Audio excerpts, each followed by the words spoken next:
The one word that I truly like is resilience. So there always be setbacks, but you just gotta bounce back and become tougher, stronger, and wiser. Hello guys, I'm Bill from GENEXUS. So about how I started off my esports career, it all began with just forming my own team and competed in PMCO regional finals. So I just went in. We were an underdog team pretty much, like nobody knows us when there was already Yoodo and some other teams existing. And then out of nowhere we just became champion in Malaysia. And yeah, on that very day, a few teams, a few orgs approached us. One of them was Team Secret, and that's how we were signed to Team Secret, the whole team. So I played under Team Secret and competed for PMCO Spring Split, Fall Split, and then to a new format, PMPL Season 2. But I didn't quite play, so Season 1, yeah. So I retired in Season 2, right? It was not PMGC back then, it was called PMWL World League. Yeah, eventually I made a choice to retire. I did a lot of things after I retired, but none of them is gaming related. I would say because I was still kind of down. I've got no passion for gaming anymore at that time. I would say the fuse to me coming back was actually Yuhai. Secret qualified to the national finals and Yuhai was still in the team. Yeah, that one time he asked me to watch him play in the final. He said that it will give him good luck and that definitely if I watch then he will qualify to Southeast Asia and all. And yeah, just him being adorable. I watched the game and that's when the spark truly reignited. It was a starting point. It was a kind of like a new chapter for me. And then that's when I tuned my mind, I changed it a little bit, adjust my mindset. Sedaya upaya cuba untuk menghalau keberadaan Biu-Biu Amradi di hadapan mereka waktu ini. Biu-Biu masuk, Biu-Biu rusuh nak cuba barbar. Four rivals dikeluarkan dengan sangat-sangat awal. Now that the passion is bigger than ever before, now I'm just finding my way back to achieving that one esports dream that I haven't quite achieved yet. And now here we are. So now with a new team, new teammates, everyone with the strong desire to win, we are gonna go all out and get that champion.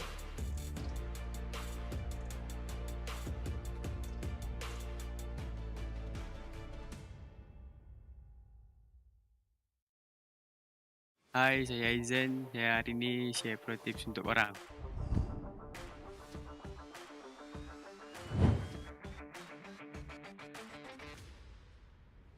Okey, planning kita orang nak masuk dari kiri.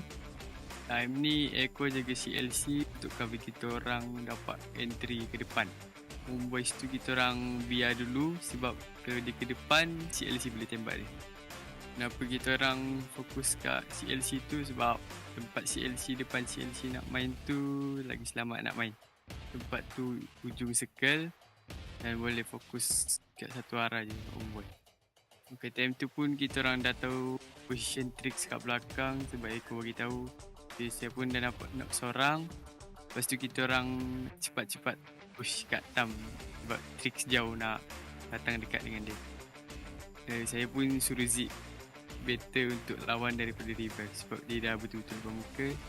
1v1 tricks lawan dengan Zik. Siapa yang lebih kuat? Siapa yang lebih hebat? Dan itulah dia kemenangan. Jadi kalau kena jadi fragger yang power, firepower kamu mestilah kena kuat. Tapi korang kena ada juga scouter yang power untuk kasih info kat depan. Jadi kalau ada cukup info, kita boleh tahu enemy kat mana dan kita boleh bantai dia. Ini salah satu strategi yang biasa orang pakai kat PMPL. Dia nak try entry tapi saya jaga dia kat depan. Saya pun dah tunggu dia sebab dia dah baling smoke. Dia nak entry, so saya pun dah tunggu dia untuk pick saya. So saya pun dah confident dia dekat smoke tu betul-betul. Dan saya spray untuk dapatkan kill. 1K hanya berpaki Harm dan juga Aizen saya pada waktu ini. Sam 9 dab di bahagian belakang. Tapi wah. Okay, kalau main PUBG Mobile bukan saja game tembak-tembak, kena pandai jaga diri sendiri. Dan communication adalah kunci kemenangan. Okay, jangan lupa saksikan kami di PMPL MYSGPH Spring. Dan jangan lupa sokong yang tim korang minat dan 1K. Bye.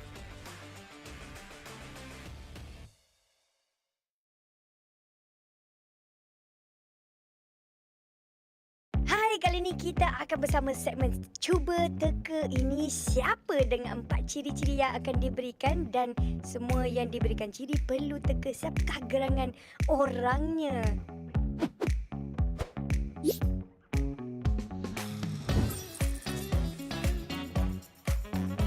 Handsome. My. Salah. Ramai Eko. Disney. Wah, handsome. Eye shots. Semua handsome. Handsome. Sam. Bukan. Snipes. Six. Handsome.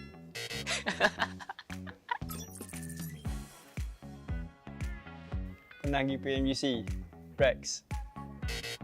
Yuhai. Farang lah. Pernah pergi PMWL. Fredo. Fredo. AP. Disi. Jumper. Happy. Mata kecil. Fredo. Aisyah. Kid. Mata kecil. Arul kot. Apa buru? Mata kecil Aisyah. Aisyah mata kecil. Mata kecil. Man Farang. Tak apa lagi.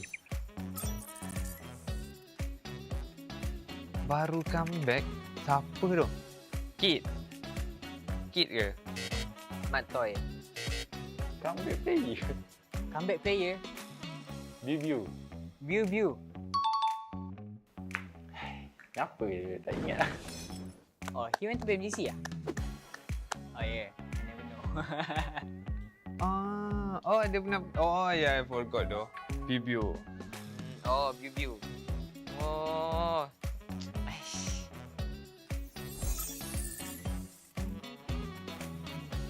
Ni.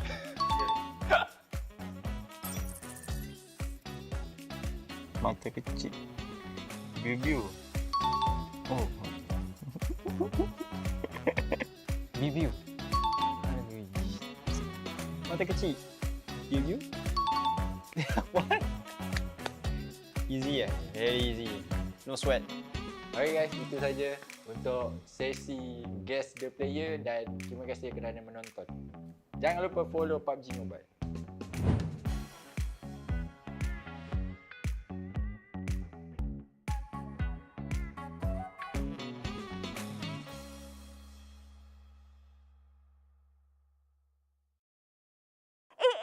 It's the 4th anniversary of PUBG Mobile. Happy birthday to you. Happy birthday, PUBG Mobile. Happy birthday to you. Hari jadi kepada PUBG Mobile. Saya ingin mengucapkan selamat hari jadi. Selamat ulang tahun. Selamat ulang tahun ke yang keempat untuk PUBG Mobile. Happy 4th anniversary. Selamat hari jadi. Ucapkan selamat hari lahir. Selamat hari jadi keempat. Selamat hari jadi. Selamat hari jadi yang keempat. For their 4th year anniversary. Happy birthday 4th anniversary. Happy birthday yang keempat untuk PUBG Mobile. Selamat hari jadi kepada PUBG Mobile yang keempat. Selamat ulang tahun untuk PUBG Mobile yang keempat. Happy 4th anniversary untuk PUBG Mobile. Kepada PUBG Mobile. Kepada PUBG Mobile yang keempat. PUBG Mobile's 4th anniversary. Yay! Happy 4th year anniversary. Selamat ulang tahun yang keempat. Kepada PUBG Mobile yang Keempat untuk PUBG Mobile. kepada PUBG Mobile. Thank you for the amazing 4 years. Terima kasih banyak-banyak kerana bersama dengan kami. 4 years of journey we've been together. Terima kasih kepada anda semua, komuniti dekat luar sana yang sentiasa support PUBG Mobile. Here's to many more years. Dan jangan lupa untuk saksikan kami. Jangan lupa sokong tim korang di PMPL MYSGPH Spring MYSGPH Spring Pada 23 hari bulan ini, pada 23 Mac sehingga 17 April. Season 5 ni kita orang akan buatkan terbaik kelakar semua ada. Jangan risau, meletup apa semua ada. di Facebook dan YouTube. See you there. See you there. See you there. Bye-bye.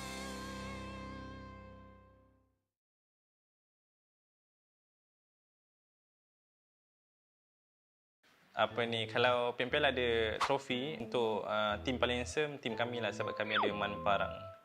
Handsome naik. Untuk mental kita orang dah prepare lah. Sebab kita orang main untuk enjoy je, bukan untuk kemenangan. Tak juga. Untuk juga.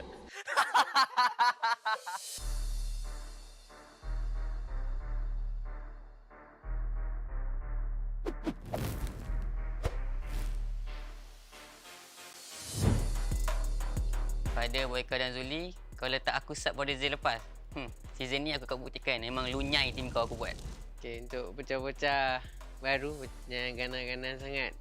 Kau kena pantai juga dengan yang otai-otai. Pengalaman lagi penting daripada kau punya skill. Bekas IGL dekat Forever. Saya nak proof dekat dia, pernah berkata kepada saya pandai tembak tapi tak ada otak. Kali ni saya nak tunjuk kat dia dan saya dua-dua itu ada. Kepada Aziz, good luck untuk PMPL season 5 nanti. And harap-harap dapatlah. So to my ex-teammates, I'm back with a better team. So feel free to come by and say hi to us. We'll give you a sweet bullet in the head. Pew. Maybe come back is a good thing, but partner with my teammate, I don't think so because I played with them before. Maybe just like this, and I'm here. Oh, untuk for rivals saya just nak cakap good luck, buat yang terbaik, tapi korang kehilangan permata sebenarnya. Bagi kita orang adalah Dingoz sebab diorang dah beberapa kali langgar drop spot kita orang senyap-senyap. Tapi kalau kita orang langgar korang kat drop spot, korang jangan PM manager kita orang Rival kita orang untuk season ni ialah RSG sebab coach saya tak suka RSG and SM9 sebab diorang dah pernah langgar drop spot kita orang Itu memang kali ni diorang tak bagi peluang Rival kita orang ialah Forever sebab saya tak suka sangat pemburu tu. Pemburu tu mulut je lebih, tak power, lemah. Pemburu. Baik main sini. Takut. Forever as well. In every single map, we are like neighbours to pemburu. Kau 13 dunia, tapi aku akan bantai kau. Apa juga? THQ because pas scrims dia turun dekat our drop spot which is Sunhawk. So kalau diorang still stubborn nak turun kat tempat kita orang akan buat diorang sampai diorang disqualified and tukar tim baru. Esports, korang langgar, kami akan langgar korang balik. TABAH NC kali ni bukan TABAH NC yang dulu-dulu tu. NSEA they more to placement point actually. And diorang punya player tu memang good at survive but and diorang just good at ngendok. Okay, lepas saya review datang balik tak ada efek apa-apa pun. Dah rehat lama-lama tu confident ke nak masuk balik. Aku rasa takut nanti lepas season ni berehat lagi panjang nanti. Pag nakatapat nyo kami, smooth muna kayo. Wala kayong gagawin sa amin. Kepada tim Filipin, harap korang berjaga-jaga dan keep training untuk melawan tim-tim di Malaysia. Pada Aziz Mika, hati-hati bila nak tembak kotak orang. Takut aku pula yang tembak kotak kau nanti. Jangan selesa sangat ada bokeh tu. Kita orang dah tahu taktikal dia, kita boleh baca juga. Ini buku taktikal bokeh. Saya nak challenge Demi Boy untuk jadi Terminator lah. Terminator sehari ke kan. Takkan tak mampu kot. Din, bulat kat SSO. Kalau tak okey nanti season depan join tim kita orang.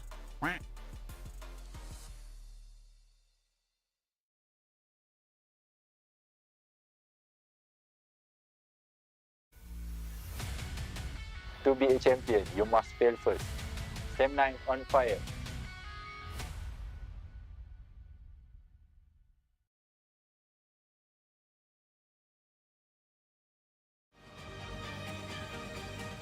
Jangan ingat air yang tenang tiada buaya. Kat situ ada Homebois. Hati-hati. Homebois family.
From ordinary to extraordinary, there's a long way to cross.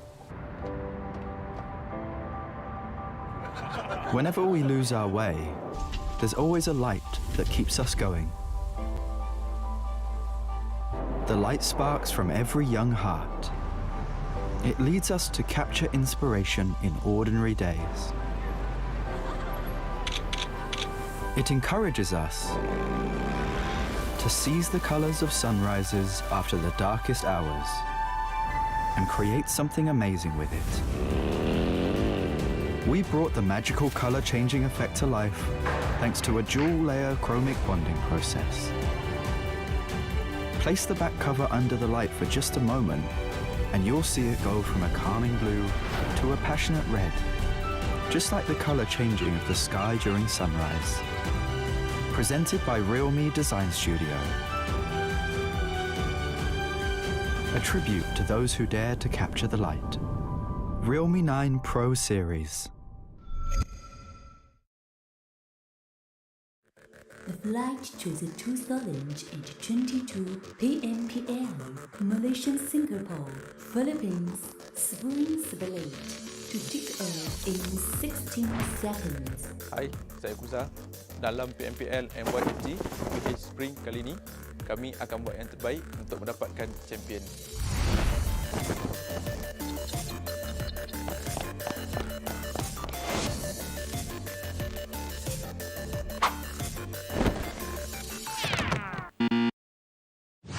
Stand up.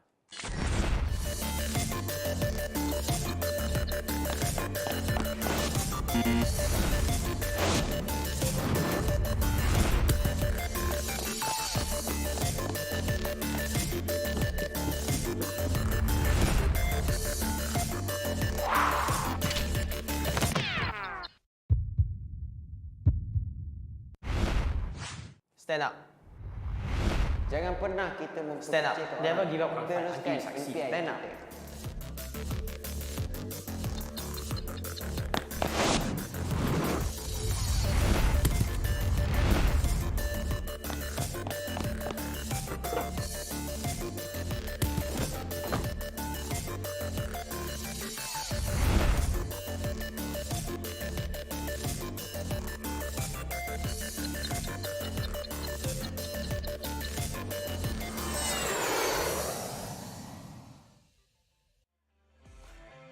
Stand up for the PUBG Mobile Professional League MYSGPH.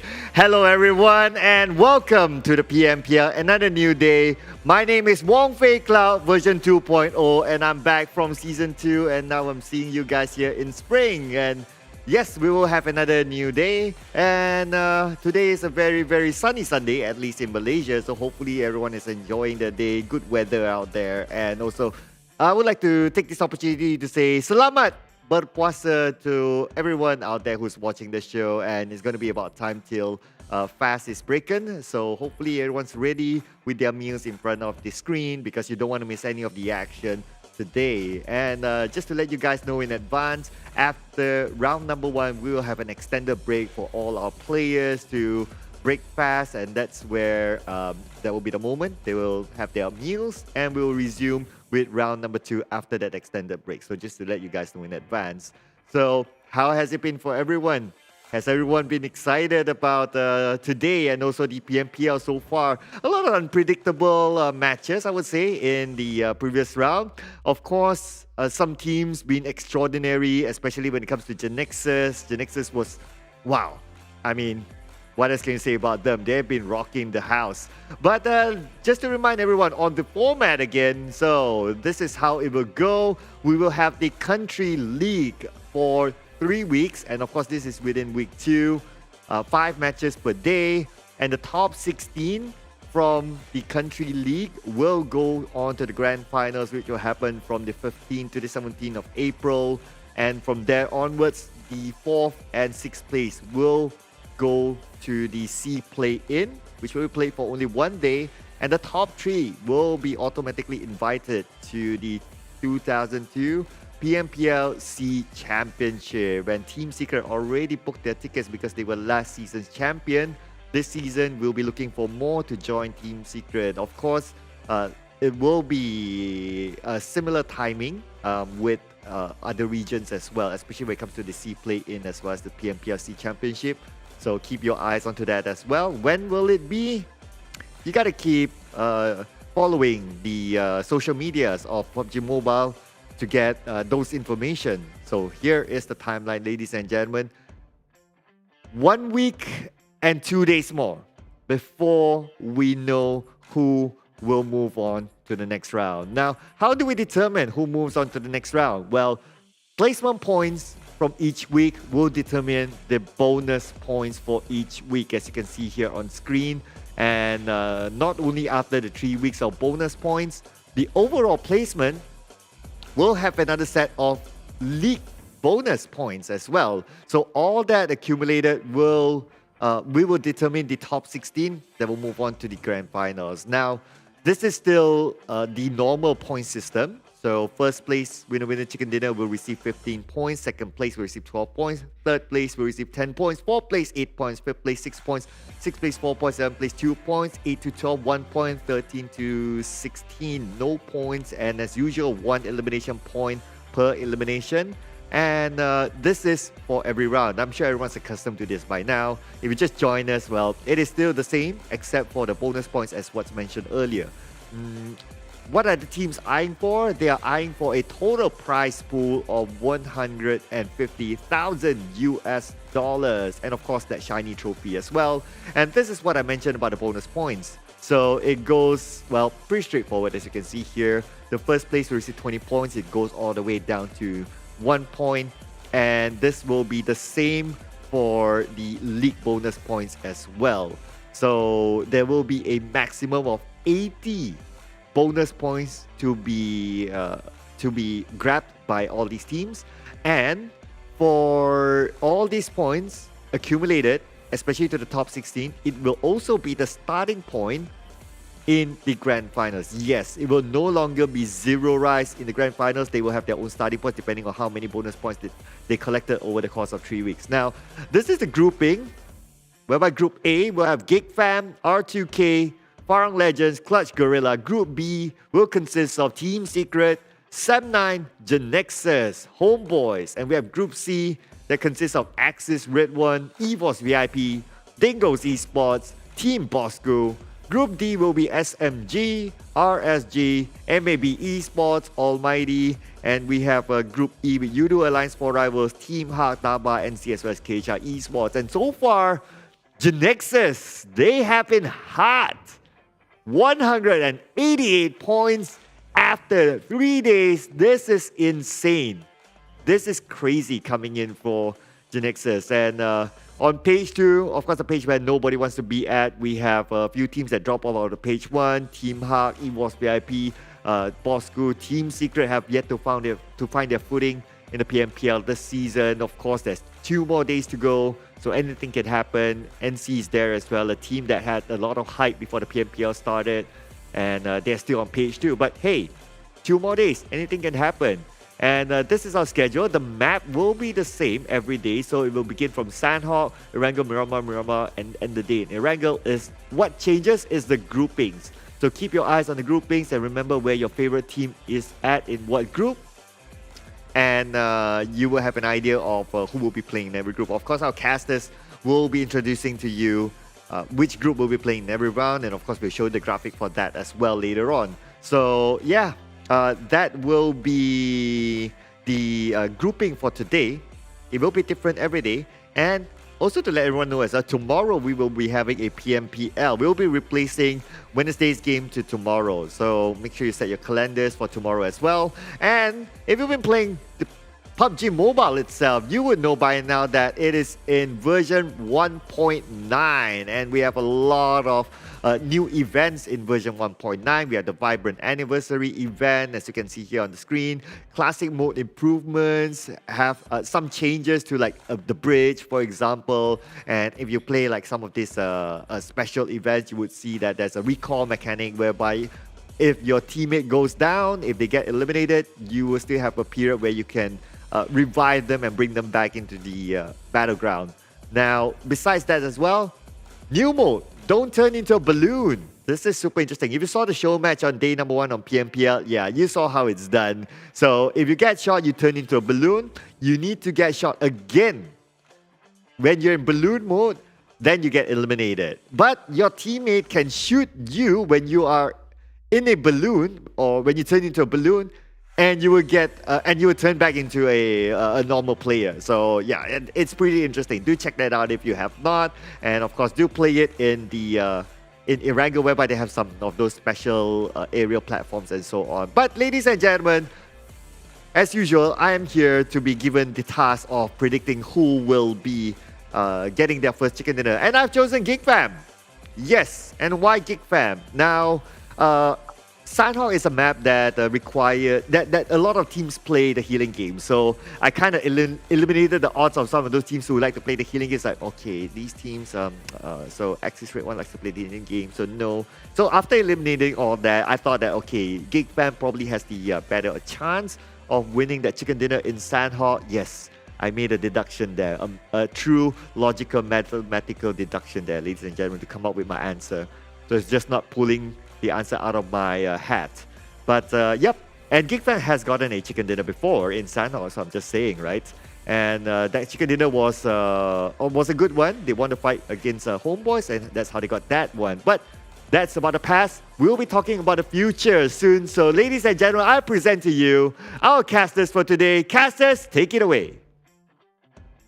Thank you very much, Sir Cloud. And of course, today he's looking pretty great, and I love the whole outfit. And he's also blessed Geek Fam with his lucky ponytail. Like, perhaps this is the chance to shine after all of that. But of course, with all you guys on board, we wish you Salamat, Berpuasa, and also Ramadan Mubarak, as you guys will be celebrating by the end of the fasting month. But before all of that, we definitely have to thank our official smartphone partners, Realme, with their GT2 Pro. It's greater than you see, and you could dominate the competition. As this year, Realme, as tech trendsetters, will partner with PUBG Mobile to support all the young talents in esports with best-in-class products. Yeah, definitely taking a foot forward here, trying to assert themselves, especially in the esports community. Now, if you do get yourself the Realme GT2 Pro, you kind of have to pair that one out with a reliable network, and what better way than Yoodo themselves, okay? Yoodo is offering, they are the official digital telco. You can look at the code, scan one for yourself. They're offering you a free 5 gig high-speed internet and a dedicated 20 gig just for PUBG Mobile itself. 20 gig just for PUBG Mobile. Yeah. So good luck trying to spend that in a month. I don't know if I could burn through all 20 gigs in a month, but you know, like 1 month, if you're going hardcore enough, aiming for that Conqueror title, you need all that data that you could possibly get. You know, all that data you could possibly still claim. There's going to be QR codes that will be shown on your screen later on, but we're getting ourselves ready for this very first match, Sandhawk. So, prediction from Sir Cloud says Geek Fam. I want to hear your take before we dive right in, but let's get right into it first. Really nice motorcycle, just yellow and standing out there, almost like the Lamborghini that they are currently having with PUBG Mobile. Anyways, to answer your question here, the prediction, Geek Fam, coming out from Sir Cloud, do you want to hear the serious analysis of regarding his decision, or what I think? What do you think?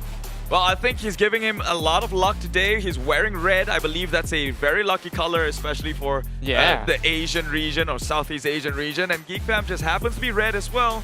And with the ponytail you mentioned, I think he's going to swing some circles their way. And, you know, like, just judging from his whole color of the outfit, it does resemble that Geek Fam logo as well. But that's for Game 1, you know, like Game 2, what's the next team that we're going for? Or, wait a minute. Damn rude. Yeah, that's some He's got some style going down. Divine intervention right there. He's gliding. This guy has got no parachute. He's just... it's a T-pose? What is this? He looks hella stylish, if you ask me. And that's definitely a great way to start things off with. While we take a look at the rest of EVOS VIP, you know, more often than not, you see me as well as Cloud voting for this team, and we'll see some promising sign as they did get themselves a chicken dinner throughout the course of the week.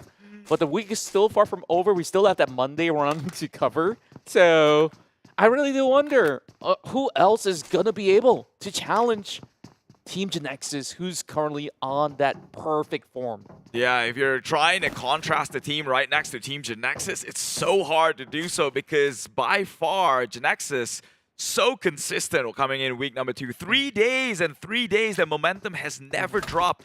Hence why they are such a dominant force right now at 188 points. Second to that is Axis at only 154. So they're a whole map gap here. And in that one map, to be able to close things in a single map, you need at least like 20 kills in a chicken dinner. Exactly, and I guess this is the only map which Axis redONE gets a little bit more chance to chase upon Team GENEXUS because they're not playing this round.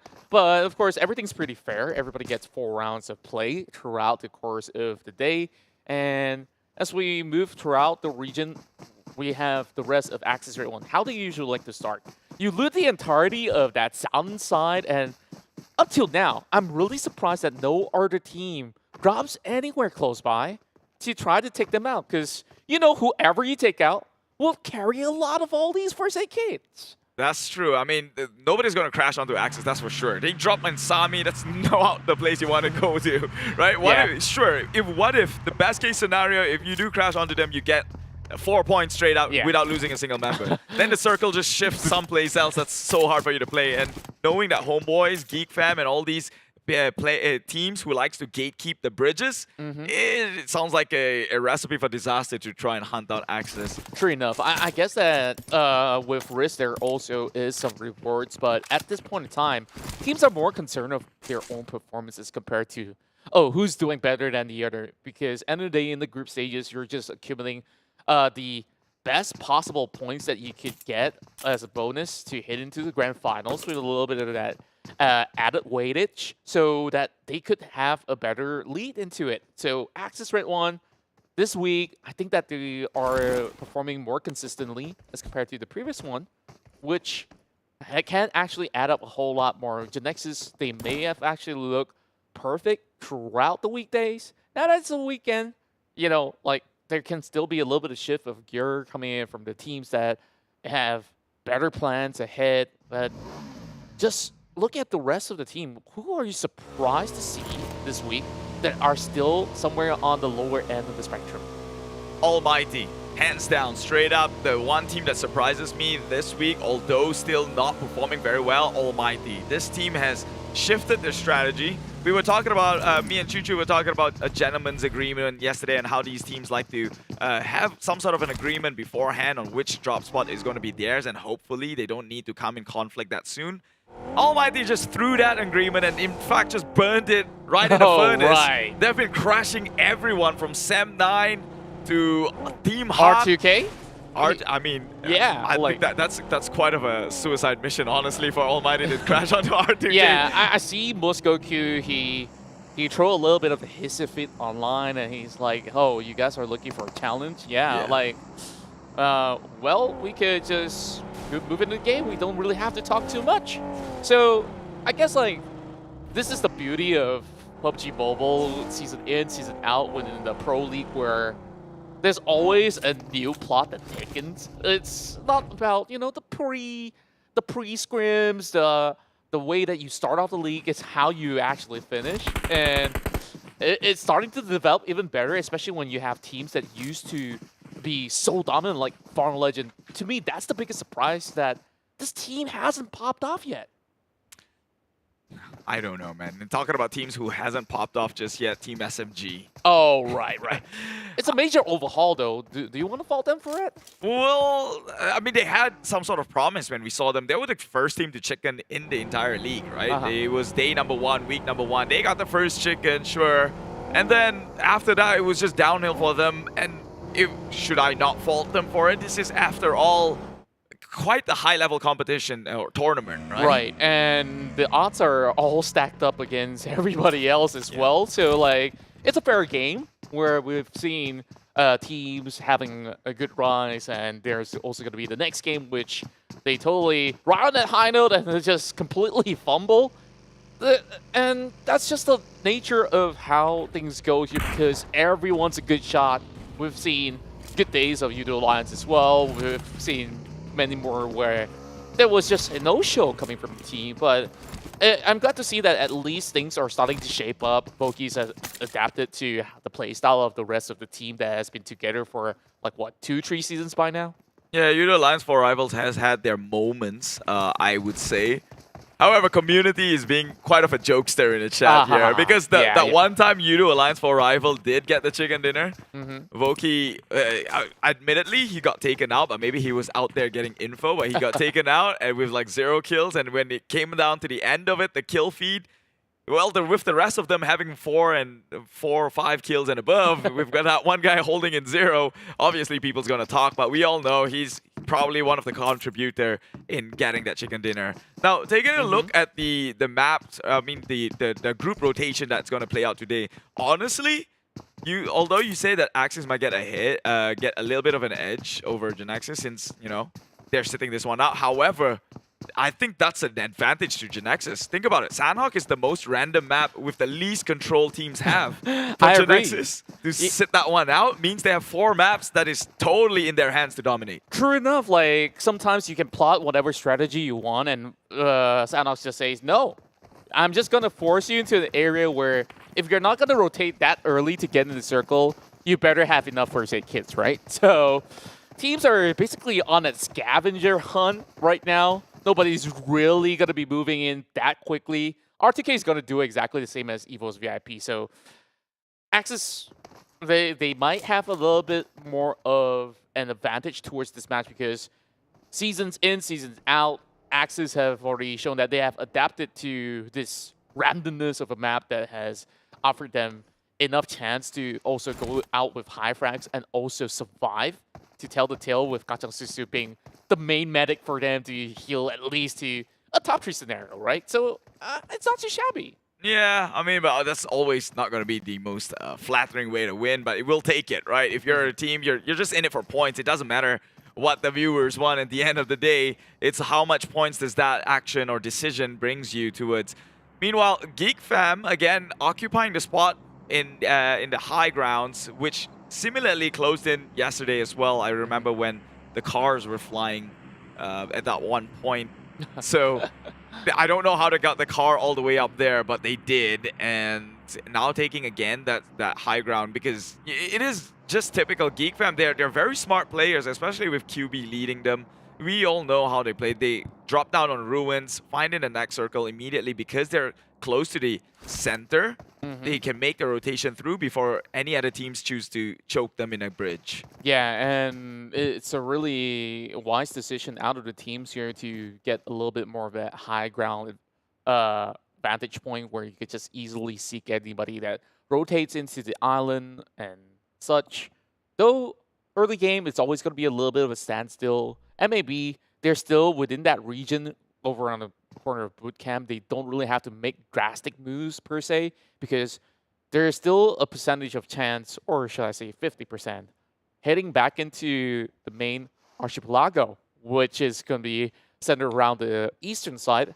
And that's where most teams are currently planning themselves at. So Yoodo Alliance, though they do look like they have a really good spot, now they have to shift over onto the Alpha Island instead, where RSG, they have did this for many seasons. They take control over on that northern bridge, and whoever wants to cut across into that coastal area, they're going to get shot by. Now we're talking about how Axis, if teams would like to crash them down below in Sami. If they were to do that, then they would be in trouble right now if this weighty circle closed towards the northern side. So thank God nobody did. However, Homebois is gone, and that's why I think Geek fam occupied the space where Homeboy usually currently resides, but they're not sitting in this match. Now it's being held by the side of KHI Esports, which means we might just see a bloodbath, and can KHI once again stun the rest of the viewers. Meanwhile, EVOS VIP shooting across the plains here, getting onto Farang. Oh, this is a really tough spot to play across as they're on the corner of Mongnai. It's all the way to the edge of the map. If you do get knocked outskirts, you're going to force your teammate to burn a lot of first hits, as well as having them to either let go of that player. It's going to be a really risky play, but RSG, they didn't seem to have gotten a good grasp of holding these compounds, and Rex will be the first one to drop. First blood goes over to Yoodo Alliance. Yoodo Alliance again, the very aggressive teams, the aggressors here in the PMPL MYSGPH, alongside with the likes of R2K and even now GENEXUS. EVOS is doing not too shabby though. Insomnia's getting some spray tags onto Olayo. Did not confirm the kill though, so they might have an idea on where EVOS VIP currently is positioned. Do they have the circle advantage to maybe even gatekeep the like of EVOS? Circle, perhaps not. A little bit more ground to wiggle with before phase 2 kicks in.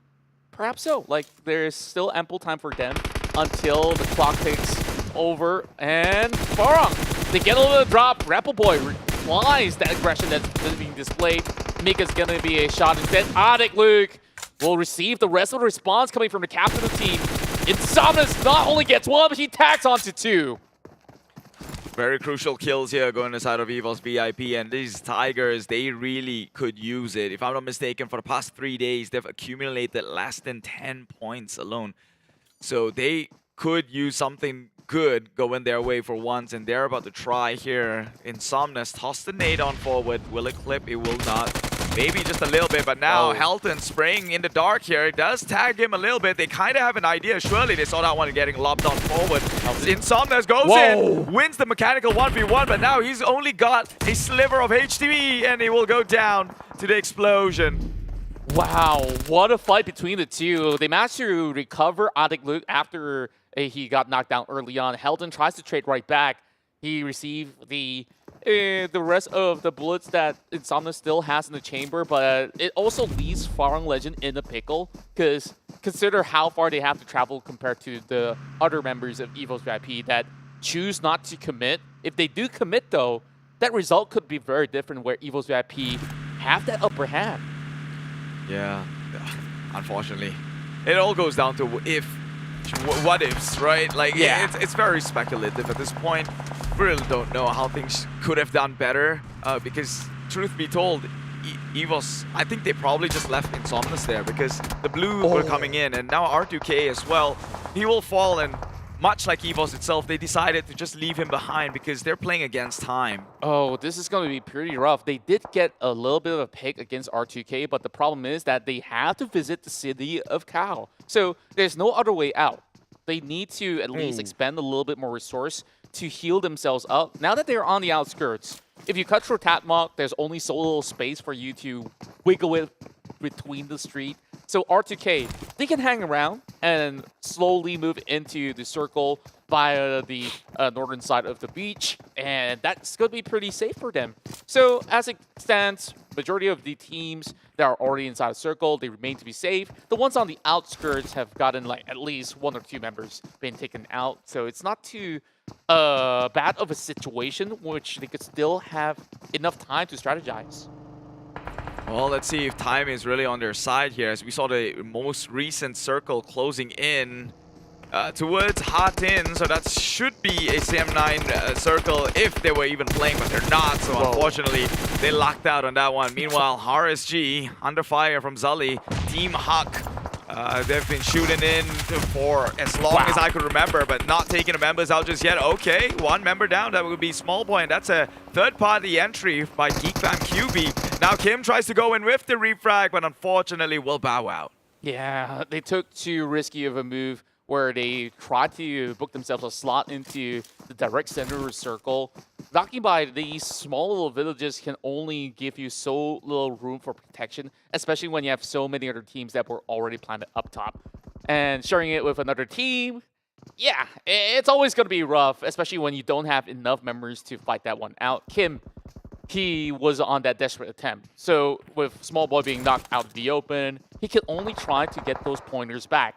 Now, Team Hawk didn't really realize that QB stalking them from behind, though. Unless if QB makes a little bit more of a drastic move, they could hear those sound cue and perhaps pick him off. Farang does get one back. Spots out Team SMG. They're still hanging out over in the corner of Paradise Resort, taking too long time. But hey, I could be wrong. They're already reaching on the corner of the coastal areas. Now they're also marking onto R2K. Yeah, they're creeping in close, but I don't think that they're anywhere nearby just yet. With R2K in the area, we'll actually put them in the stop here. Boy now crawling his way through, surely. In the blue, he's as good as dead. surely you don't want to commit and try and maybe go in for the save, although it's only the third circle. But the blue has already moved on forward, and I think the rest of Farang would just want to play for survival and maybe just book a ticket out of there. Yeah, they're taking way too long here. ALMGHTY, king of long range, really suppressing the rest of R2K from moving in. And despite not having a DMR, he's really being very efficient with his bullet usage as well. Heldon gets another tag onto Ziggs. Well, EVOS VIP, they found a boat. Great going. Definitely a worthwhile decision to actually leave Insomnus behind, because that would probably just save them the game. They still have a chance to creep in closer now.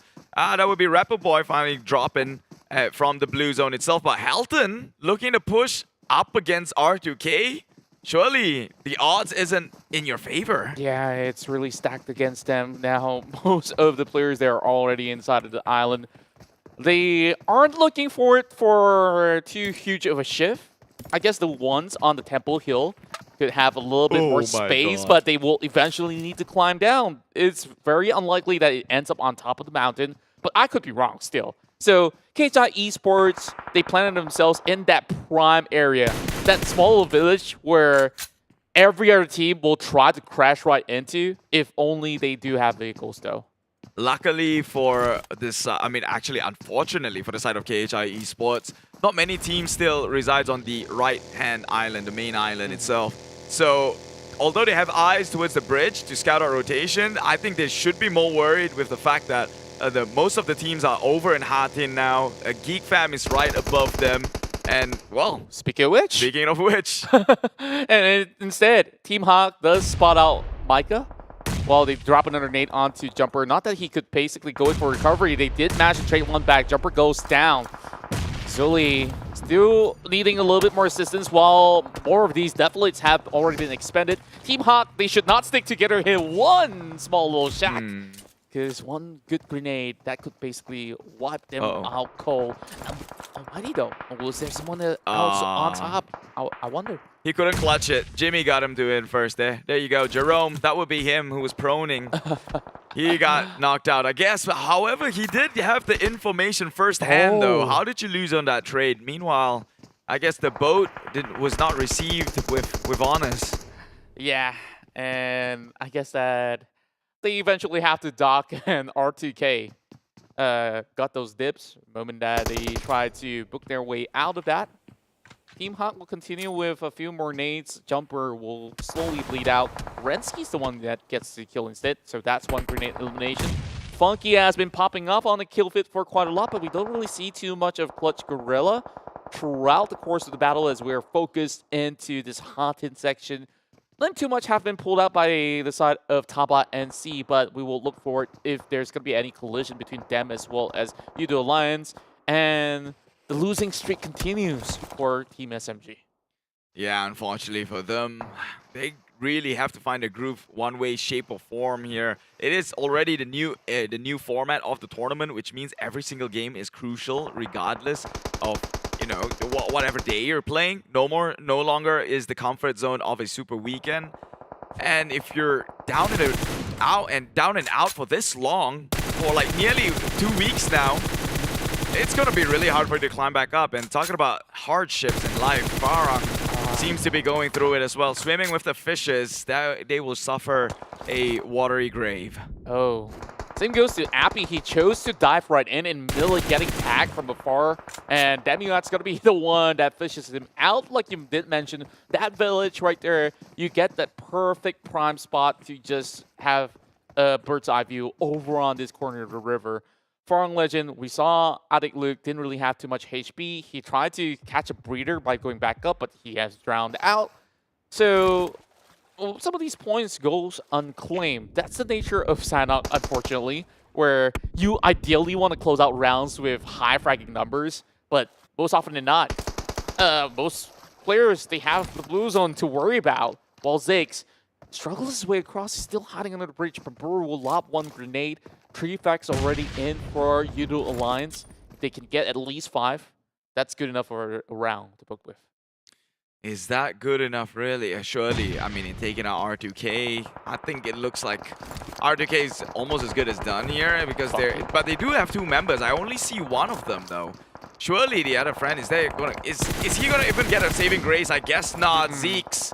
That will be it, getting tagged out by Pamburu, but that has started a commotion. TABAH NC should have an idea on where this member is. Pamburu now playing by the walls, just in case someone else is on the top side here. By keeping close, it's a bit hard to peek downwards. It's a really interesting approach now that you mention it. Like, Yoodo Lions, they're just taking over the entirety of the sector of the bridge, and they separate themselves into like a 1-2-1 formation, and Doki's going in for some really random sprays on him for not going to be able to pick off members of TABAH NC, but MAB, they're trying to run for their lives, running to the crosshairs of KHI Esports instead. This is going to be pretty hard. Well, Asfar, the one that tags off all the other points to claim it for their own. Bosskur secures 4. Yeah, as far as he is, I guess it doesn't matter for Bosskur as far. Just wiping it clean here in a very clean opportunity as they try to push into due to desperation. Meanwhile, the circle has closed in a little bit more. Axis is well within it. Geek fam now have to leave their comfort zone up on the highlands. However, KHI, I think they're going to leave that compound as well and probably push onto the side of Axis and Yoodo Alliance for rival. And that's going to be very detrimental. Honestly, I really want to take a look at how many more prison hits GENEXUS has. We saw majority of the members of Axis already being taken out much early on by the corners of Hatin. And now the next one to battle is going to be Farang Lejund that has gotten themselves into the 9th position. Instead, Geek fam, they have to find a little bit of space to slowly move down the hill. And by now, it's either that they take a leap of faith and hope to survive, or else they'll be chunked out by the blue zone as well. Geek fam, though, they're farming out those numbers. Snipes getting another hack onto Lex, while the rest of Yoodo Lions racing to secure those points. With all these commotion going on, Geek fam now cannot leave the high ground without actually committing Sudoku, I would say, seeing as though they're too high up. You get my point. Seppuku. Seppuku is the right word. I know. I don't know if you really want to whip out a pen and a paper, like numbers. How many kills? But maybe KHI would. Yeah. Like, they're going to make it 6. They're going to put it right there on the pen, paper. And if they could get this big win against Yoodo Lions, they could just wrap everywhere around and hopefully get that chicken dinner for themselves. Yeah, and like I said, they are going to leave their compound and now pushing in, and this could be another KHI chicken dinner. It's looking like it, with all members still well and about to actually take over the entire grounds here. We'll be pushing onto Yoodo Alliance. That's Pamburu out. Surely that's the final member of Pamburu, but he did take some life away in the process here with the Molotov. Meanwhile, Hey Noob trying to play Ring Around the Roses with Team Hot.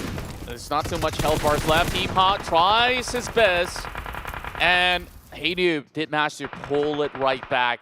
Now Yoodo Alliance will be crushed. KHI Esports are the only team with the most amount of members still inside of the circle, and the chance for them to claim themselves a big win for the Philippines is definitely here for them to possibly celebrate prematurely if they want to, because honestly, 1 versus 2, wait, there's actually 2 members of Axis that's still alive playing the healing game.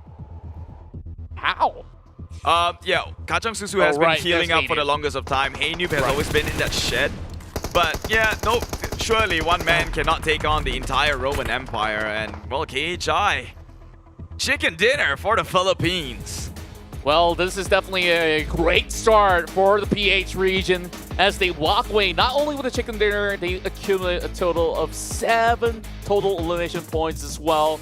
They're going to be feeling great as they move up in the standings. We're going to be looking at the recaps, and of course, later on, we'll be heading back to Sir Cloud for that breakdown. But here we are, the boys here in black and yellow. Yeah, Philippines has got to be proud about the performance they are starting to show here week number 2. They've already managed to get themselves a first chicken dinner in day number 1. Now a second chicken dinner. Surely I will echo the words of Topcast, one of the casters in the Malay side, and he says, Philippines is slowly shutting the haters in a good way. Yeah, and honestly, I love that they are proving all these doubters wrong as well, whether if it's from all the other regions or it's everywhere else in the world, because we saw the qualifiers, they have so much to offer. They know how to survive to the late game, and usually by phase 7, that's where they become ultra aggressive, hunting out for those points. Though it may not have worked out for the very first week, now that they're in the rhythm, and especially with H2R stepping up, they've definitely looked so much better. Not to say that, you know, Ranked wasn't as good as him, but H2R, this is a guy that a lot of people have been eyeing on to really carry the games. So without further ado, Philippines, they're gonna start this one strong, and check out all the highlights that you might have missed in game number 1.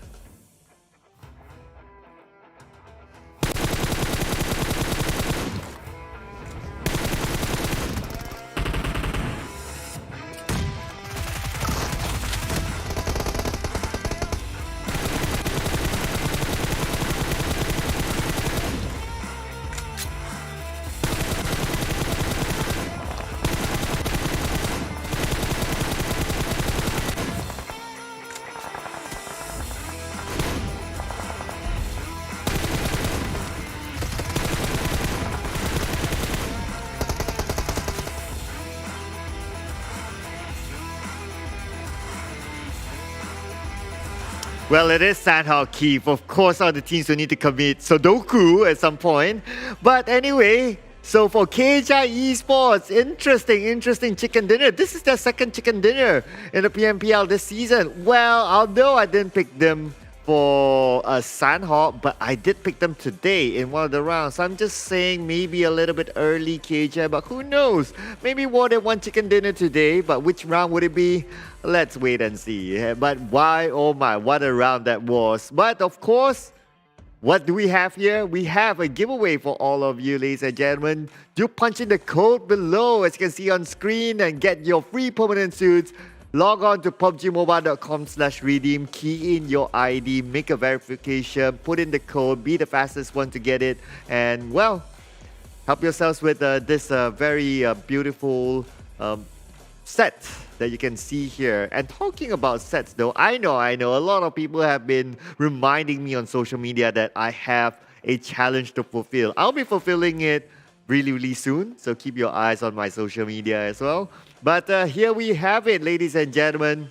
In case you have not checked that out, you should. The PUBG Mobile version 1.9, whereby we have the Vibrant Anniversary, we have the Classic Mode improvements in game, we have the Aftermath map as well with a new zipline in it, and we have the upgraded Cheer Park, the park where everyone goes for training. Well, you can use it to train some other stuff, just like the competitive racing and all others. And besides that as well, we have the Mode Classic version 1.9 feature. So just to zoom in a little bit, we did give a little bit of a teaser in the previous graphic, but here is a little bit more information. There's a recall mechanic.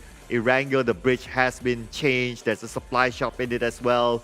And some of the weapons have been reworked. So if you paid attention to the patch notes, you will know which weapon has been reworked. And have you tried it out for yourself? Well, you could check it out. Of course, that will be the classic mode in PUBG Mobile version 1.9. But of course, let's get back to our game. This is it. KHI Esports, #1, netting that chicken dinner together with 7 elimination points, bringing them to 22 total points. And Clutch Guerilla at second place with 15 points. Axis Red 14 points. 11 points for NC, as well as Yoodo Alliance for Rivals. Team Hawk, Geek Fam, R2K, 7 points each. Team Bosskur, 5 points. Farang, Lejund, 4 points. ALMGHTY, 3 points. The Dingoz, as well as EVOS IP, 2 points. MAB Esports, 1 point. No point this round for Team SMG as well as RSG. SMG having a tough start, as just what our casters mentioned as well. Still haven't found their footing yet. Yes, they had a big revamp in their team, so hopefully they'll be able to find their footing. I mean, there's still time. There's still time. Of course, there's today, there's tomorrow, and there's next week as well. But despite me not getting that right prediction, at least something comes up. That is Damroot as the IGL for Geek Fam, being the MVP. 3 elimination points for him.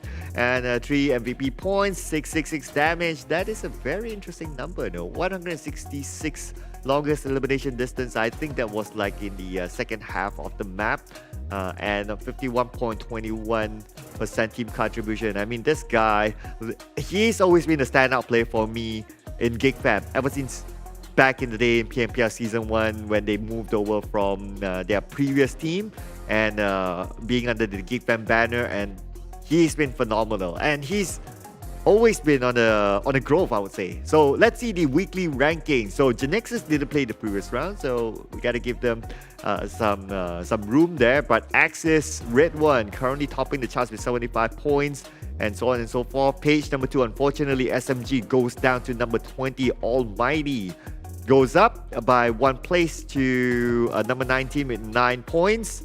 And we have some other teams as well still stuck on second page, where the page nobody wants to be in.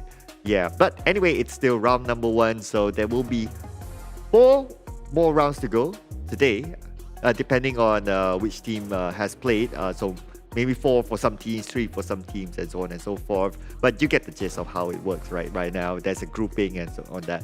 But GENEXUS hasn't played as well, so that's a team to keep an eye on. Yes, they have been phenomenal. We didn't see them in Sanhok, meaning like what our casters mentioned as well. They have 4 rounds that they can show full dominance. I mean, Sanhok is a peculiar map. But, let's check out the weekly rankings here. So it's going to be GENEXUS still number 1. And with 188 points. Of course, they didn't play the previous round. There's Axis, redONE, number 2, 168 points. Number 3 is Geek Fam, 131 points. We have Clutch Guerilla going up, and they're actually on a roll since yesterday. Double chicken dinner for Clutch Guerilla, 114 points collected so far. Yoodo Alliance 4 rivals, number 5, 112 points. R2K, number 6, with 108 points. 79 as well as Homebois sharing the same amount of points, 97. But of course, the tiebreaker is, well, they have the same amount of chicken dinners. So the rank points became their tiebreaker. Now on page number 2, we have MAB Esports, 87 points, and we have KHI who just got on their chicken dinner. They're actually climbing up quite well, 86 points, and they're proving everyone wrong in the right way. But I can't say the same for SMG as well as ALMGHTY. They are still rooted at the bottom, 48 points, 46 points for both of them. Farang Legends, the team that came hard last season as well, not really working out so far, 49 points for them. RSG, one of the previous champions, 64 points at number 17, Team Secret down there as well. I mean, there is a certain level of shift of power so far that we have seen here in this season's PMPL. It's just that hard to predict who will be the champion. I mean, at some point we saw GENEXUS somewhere at the bottom, but they rise up to the challenge this season. But let's talk about what happened in the previous round. So KHI, they dropped in the area where Homebois would have dropped in. So they did that homework. They know Homebois isn't playing. The good news is that they had the circle. Now, of course, Sanhok is this kind of map that if you got the circle from the start, you pretty much secured yourself that chicken dinner. But of course, they had to defend their area, especially where they are at this location. As you can see, they are nearby the bridge, which is a choke point. A lot of teams like to hit there. We saw a lot of teams jump into the water, heading into the area as well. So that's how they collected elimination points. Now, as we can see here, they're not alone. On their southern side, there's MAB Esports. On their northern side, Dingoz came all the way from the right, taking a vehicle to the left. So a lot of teams are close by, including Geek Fam as well on their left. So they're not alone. They have a lot of company. Yeah, so as we can see here. And some teams choose to use the water route, like EVOS VIP. It worked out for them at some point, but at the end of the day, it didn't really work out. I guess because of when the circle closes, we can see that NSEA is waiting on top, so they kind of got caught there, including R2K as well. But what our focus here is, of course, KHI. As you can see, they have a compound, they have the circle. It is pretty much their game to lose. Now, it is pressure for the other teams to make that movement into the circle. So at some point, Yoodo Alliance 4 rivals jump into the water. They were spotted out, so they were taken out by teams guarding it, like Axis redONE. We have Bosskur as well guarding the water. They have eyes onto there. Geek Fam, because they have the high ground, they can see who jumps into the water. So they have that visual advantage at least. KHI Esports, just look at the compound that they took. They took a compound that is not only does not only have houses, but also has a wall. So it's pretty much a fortress if you kind of think about it. And it's going to be tough for other teams to actually sneak up onto them. And for teams to try to cross the bridge, just look at the amount of teams on the left side. We have Heinu, we have NSEA, we have Yoodo Alliance 4 rivals. Naturally, bridges are choke points. So this is a very natural occasion. Now, of course, at some point, KHI didn't have the circle. They were forced to move down, but they took the bridge area because they calculated their timing to see that, okay, everyone fought at the bridge. The choke point is pretty clear. Let's head on to there. And from there on, they move into the final circle. And hey, other than that, they didn't really need to do much as we approach the final circle. As usual, Sandhawk is a round where a lot of teams will play the healing game. So if they manage to survive up to like maybe a number 4, number 3, they're pretty much clear. The rest of it will be taken out by, the rest of the positions will be taken out by teams that play the healing game naturally. And that is just how Sandhawk works. I mean, that is the formula. But of course, if you play the healing game, you're pretty much guaranteed to not get the chicken dinner. If you play it regularly, you still have a chance of getting a chicken dinner. So that's the formula that KHI Esports went for. And hey, second chicken dinner for the Philippines. And they are on the uprise, I would say.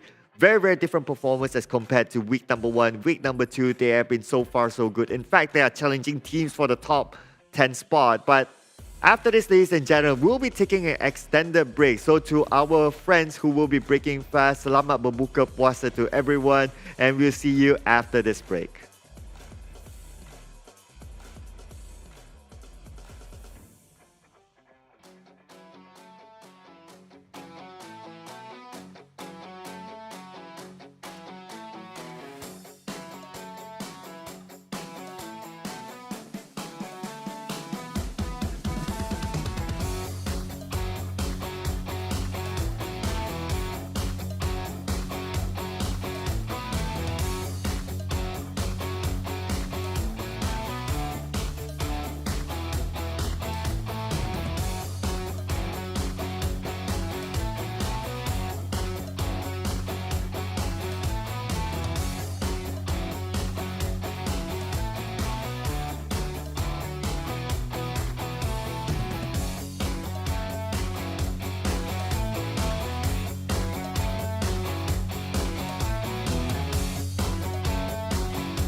this is not going to be working out well for Bart. They still have another two that have survived. Farang will land those grenades in this civil warfare once more. Shinsei, there's not too much cover for them. Clutches out.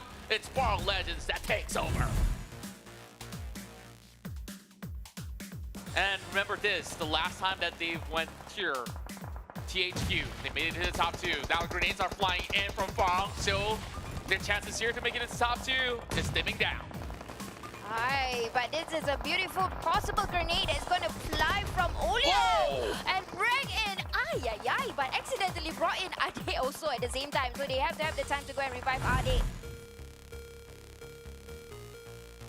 Fight themselves with another team that is already parked inside. Happy with the steals again. Just 4 points without needing to do all too much. He's gonna go in for those tags as well. Lands one shot onto Lex, but not enough to take him off those wheels. But he's already left that buggy. That's good of the news, but he will find it regardless. And C eventually gets out of the game, all thanks to Yoodo Lance's effort. Now he spots one more out. How many more points do you need, Appy? Make that 6. Just needing 2 tabs. My goodness me, Yoodo Lance, the boss of Miramar. But take a look at this though. Team Secret only having Kid on the corners of Paradise Resort. Zem9's got to be extremely careful with this. Yeah, we have the new Kid on the block, on the other block that is, and you see Zem9 clearly see. That's one, he gets 2. Can he get a third one? He still has 90% of health left. And with the DPS in hand, no one's gonna escape that. 3 knockdowns coming in from Kid, and Zem9 is falling apart. My goodness me! So swiftly he does it. Left that vicinity, it will slowly bleed out to the blue zone. While Tam's going to be moving forward along with Bart. Crakes is holding on the other angle once again. Damage being done, they bring down Bart, 2 versus 2. Now it's up to Isaac here to take out Tam. Can they do it though? They still haven't really spotted out Ziggs. Well, Crakes, I mean. Well, there's also a Ziggs on the other side. Contra, you know what does this mean? If R2K wins another chicken dinner, it's going to be a double chicken dinner. It's back to back, and this is the momentum we were talking about. And now left with Ziggs. 1v1. Going to the 1v1 with Trix. Looking at the health, Trix has the opportunity, but if this is enough time for Trix to push, he won't be have enough revival time with Isaac. Trying to do revival. Is he going to do that? No, Isaac is going to try to finish out with the information given. Not enough time, not enough health. It's going to be R2K! Double! Chicken what a clutch! You saw that right before your eyes!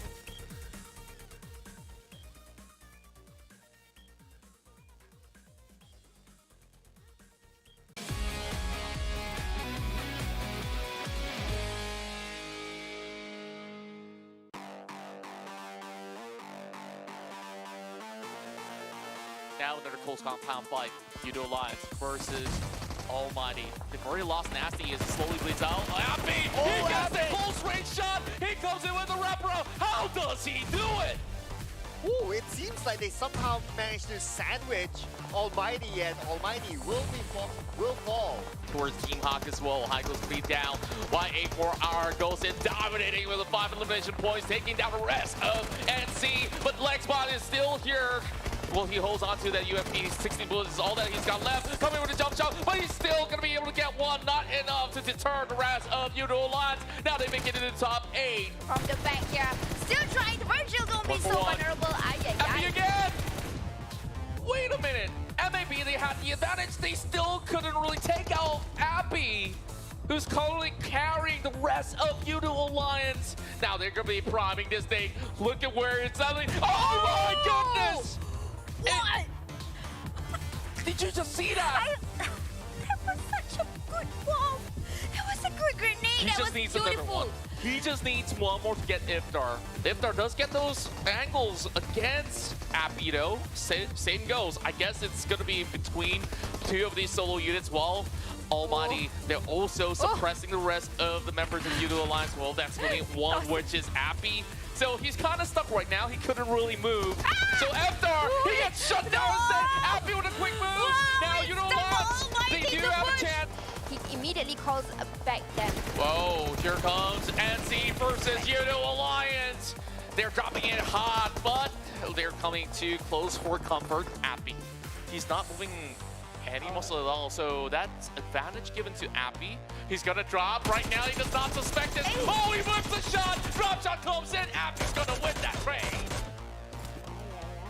But he took quite a while there. Another team that is already popped inside. Happy with the steals again. Just 4 points without needing to do all too much. He's gonna go in for those tags as well. Lands one shot onto legs, but not enough to take him off those wheels. But he's already left that buggy. That's good of the news, but he will find it regardless. NC eventually gets out of the game, all thanks to Yoodo Lance's effort. Now he spots one more out. How many more points do you need, Appy? Make that 6. Just needing 2 tabs. My goodness me, Yoodo Lance, the boss of Miramar. While Appy, he's clearing out the rest of Axis that just crashed in. And then all my team were busy doing that, but with the 1v1 fight, Heno again, the Rambo who's coming in. Is he going to do another Rambo action? He's going to do a little bit of reset, but not enough time to lift up the members. Boke's down below. This is what we're calling the previous IGL, but IGL is teaching him a lesson. Goes down, Heno.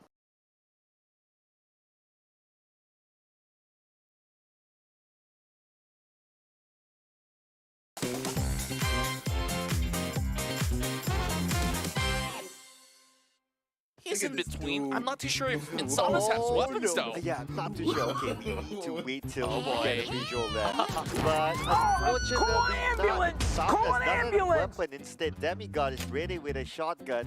So it's going to be first blood given to Demigod. Open field. Well, speaking of which, that also allows a little bit of spacing for Sam to try to pick someone up. It's a little bit of a tough angle to work with because he's hitting onto window panes instead. It's their first round anyway, Hey, so bro, what might as was well. it? But oh no! Now Brian's in trouble. This is the second time that Brian gets himself into this situation. Yesterday we saw him dance around in Miramar. This time to avoid it. Yes, he does. Oh, some tags coming up. Brian's gonna be knocked out by Iron Pro, so not the block. Yeah, let Big Brother show you what they've got. Yeah, so, oh well, unfortunately for RNG, they'll be playing with members for the rest of the game. I wonder if Small Boy is playing though. Hopefully we'll be able to pan over to see their lineup. But, okay, Bosskur start bossing the skies. Let's do that again. No. Land on the back. I got you, homie. Oh my god. Oh, hell no. What? It's rewind time. I can't believe you've done this.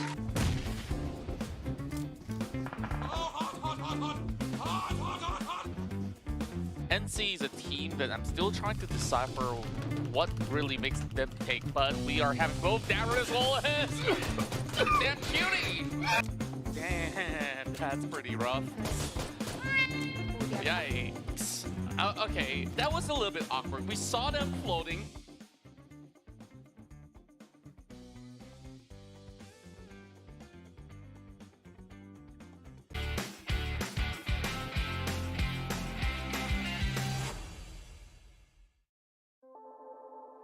The one word that I truly like is resilience. So there always be setbacks, but you just gotta bounce back and become tougher, stronger, and wiser. Hello guys, I'm Bill from GENEXUS. So about how I started off my esports career, it all began with just forming my own team and competed in PMCO regional finals. So I just went in. We were an underdog team pretty much, like nobody knows us, when there was already Yoodo and some other teams existing. And then out of nowhere, we just became champion in Malaysia. And yeah, on that very day, a few teams, a few orgs approached us. One of them was Team Secret, and that's how we were signed to Team Secret, the whole team. So I played under Team Secret and competed for PMCO Spring Split, Fall Split, and then to a new format, PMPL Season 2. But I didn't quite play, so Season 1, yeah. So I retired in Season 2, right? It was not PMGC back then, it was called PMWL World League. Yeah, eventually I made a choice to retire. I did a lot of things after I retired, but none of them is gaming related. I would say because I was still kind of down.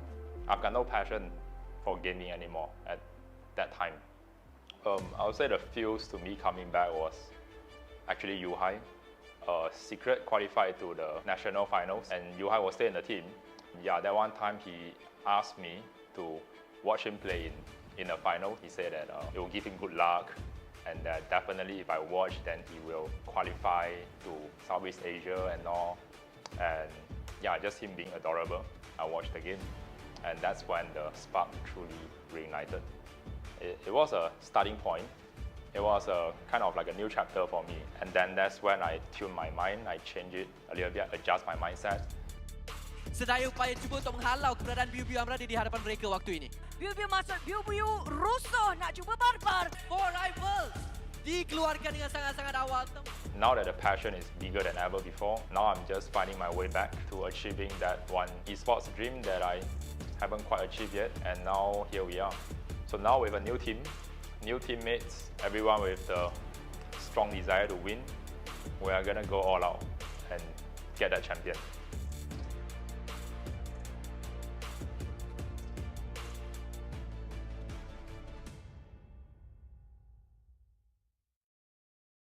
Hai, saya Aizen. Saya hari ini share pro tips untuk korang.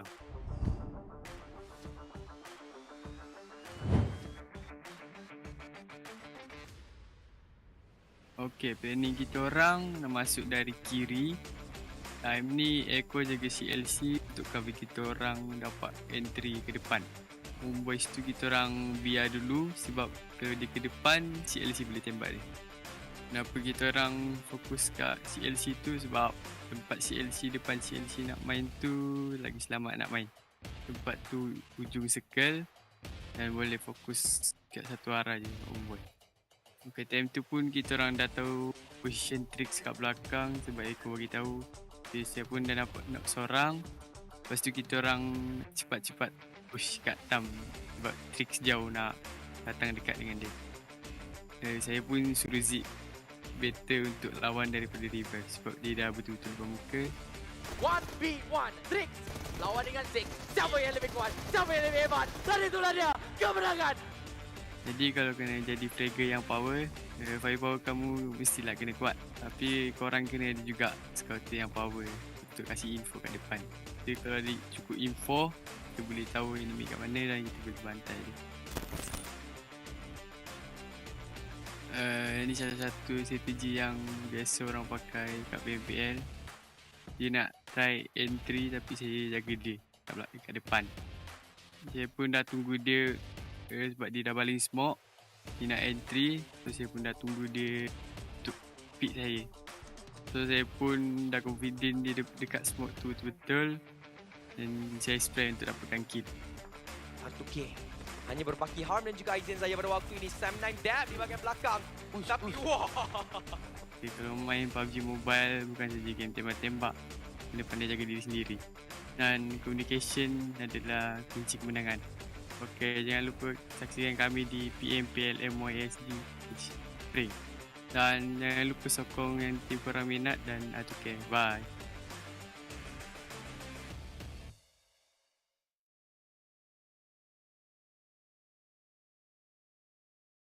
Kali ni kita akan bersama segmen Cuba Teka Ini Siapa dengan 4 ciri-ciri yang akan diberikan dan semua yang diberikan ciri perlu teka siapakah gerangan orangnya.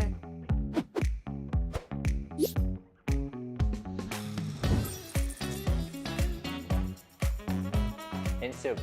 Mine. Salah. Ramai Eko. Disney. Wah, handsome lah. Eye shots.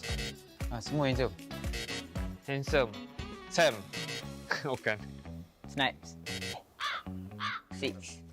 Handsome.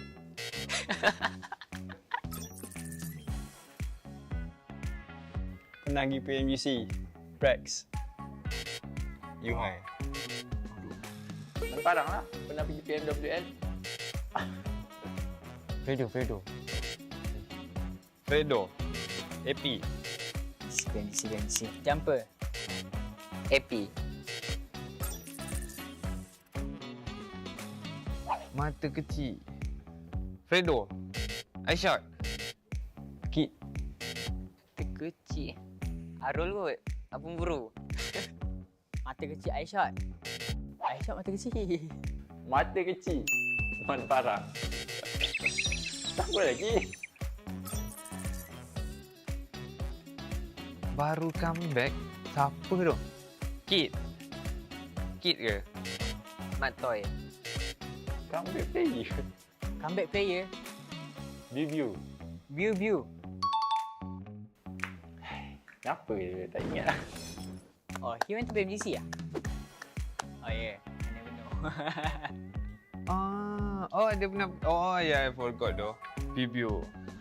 Oh, View. Oh. Aish.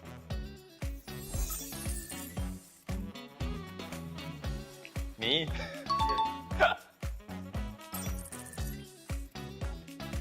Mata kecil. View. Oh. View. Mata kecil. View. What? Easy Very easy. No sweat.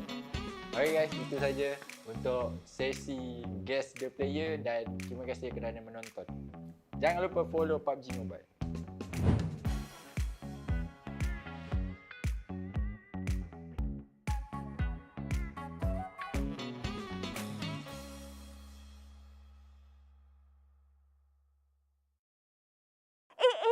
It's the 4th anniversary of PUBG Mobile. Happy birthday to you. Happy birthday, PUBG Mobile. Happy birthday to you. Hari jadi kepada PUBG Mobile. Saya ingin mengucapkan selamat hari jadi. Selamat ulang tahun. Selamat ulang tahun yang keempat untuk PUBG Mobile. Happy 4th anniversary. Selamat hari jadi. Ucapkan selamat hari lahir. Selamat hari jadi keempat. Selamat hari jadi. Selamat hari jadi yang keempat. For their 4th year anniversary. Happy birthday 4th anniversary. Happy birthday yang keempat untuk PUBG Mobile. Selamat hari jadi kepada PUBG Mobile yang keempat. Selamat ulang tahun untuk PUBG Mobile yang keempat. Happy 4th anniversary untuk PUBG Mobile. Kepada PUBG Mobile, kepada PUBG Mobile yang keempat. PUBG Mobile's 4th anniversary. Yay! Happy 4th year anniversary. Selamat ulang tahun yang keempat Pada PUBG Mobile yang keempat untuk PUBG Mobile. kepada PUBG Mobile. Thank you for the amazing 4 years. Terima kasih banyak-banyak kerana bersama dengan kami. 4 years of journey we've been together. Terima kasih kepada anda semua, komuniti dekat luar sana yang sentiasa support PUBG Mobile. Here's to many more years. Dan jangan lupa saksikan kami. Jangan lupa sokong tim korang di PMPL MYSGPH Spring. MYSGPH Spring. Pada 23 hari bulan ini. pada 23 Mac sehingga 17 April. Season 5 ni kita orang akan buat yang terbaik. Kelakar semua ada, jangan risau. Meletup apa semua ada. Di Facebook dan YouTube. See you there. See you there. See you there. Bye-bye.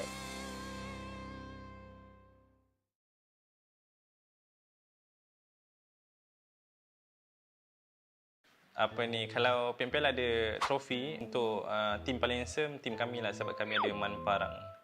Handsome naik. Untuk mental kita orang dah prepare lah. Sebab kita orang main untuk enjoy je, bukan untuk kemenangan. Tak juga. Untuk juga.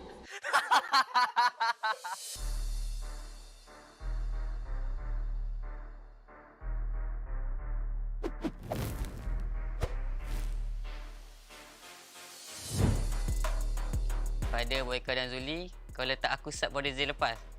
Season ni aku akan buktikan memang lunyai tim kau aku buat. Okay, untuk bocah-bocah baru, jangan ganas-ganas sangat. Korang kena pantai juga dengan yang otai-otai. Pengalaman lagi penting daripada korang punya skill. Bekas IJL dekat Forever. Saya nak proof dekat dia, pernah berkata kepada saya pandai tembak tapi tak ada otak. Kali ni saya nak tunjuk kat dia dan saya dua-dua tu ada. Kepada Aziz, good luck untuk PMPL season 5 nanti. And harap-harap dapatlah. So to my ex-teammates, I'm back with a better team. So feel free to come by and say hi to us. We'll give you a sweet bullet in the head. Pew. Maybe Biu comeback is a good thing, but partner with my teammate, I don't think so because I played with them before. Maybe just like this, and I'm here. Oh, untuk 4 rivals saya just nak cakap good luck, buat yang terbaik. Tapi korang kehilangan permata sebenarnya. Bagi kita orang adalah Dingoz sebab diorang dah beberapa kali langgar drop spot kita orang senyap-senyap. Tapi kalau kita orang langgar korang kat drop spot, korang jangan PM manager kita orang Rival kita orang untuk season ni ialah RSG sebab coach saya tak suka RSG and SM9 sebab diorang dah pernah langgar drop spot kita orang Itu memang kali ni diorang tak bagi peluang Rival kita orang ialah Forever sebab saya tak suka sangat pemburu tu. Pemburu tu mulut je lebih, tak power, lemah. Pemburu. Bayang mana sini? Takut. Forever as well. In every single map, we are like neighbours to Pemburu. Kau 13 dunia, tapi aku akan bantai kau. Apa juga? THQ because pas scrims dia turun dekat our drop spot which is Sunhawk. So kalau diorang still stubborn nak turun kat tempat kita orang akan buat diorang sampai diorang disqualified and tukar tim baru. Esports, korang langgar, kami akan langgar korang balik. TABAH NC kali ni bukan TABAH NC yang dulu-dulu tu. NSEA, they more to placement point actually. And diorang punya player tu memang good at survive but and diorang just good at ngendok. Lepas saya Biu datang balik tak ada efek apa-apa pun. Dah rehat lama-lama tu confident ke nak masuk balik. Aku rasa takut nanti lepas season ni berehat lagi panjang nanti. Pag nakatapat nyo kami, smooth muna kayo. Wala kayong gagawin sa amin. Kepada tim Filipin, harap korang berjaga-jaga dan keep training untuk melawan tim-tim di Malaysia. Pada Aziz Mika, hati-hati bila nak tembak kotak orang. Takut aku pula yang tembak kotak kau nanti. Jangan selesa sangat ada bokeh tu. Kita orang dah tahu taktikal dia. Kita boleh baca juga. Ini buku taktikal bokeh. Saya nak challenge Demi Boy untuk jadi Terminator lah. Terminator sehari ke kan. Takkan tak mampu kot. Din, bulat lah kat SC tu. Kalau tak okey nanti season depan, join team kita orang.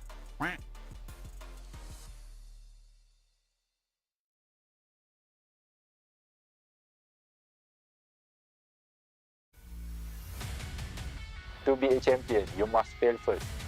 SM9 on fire.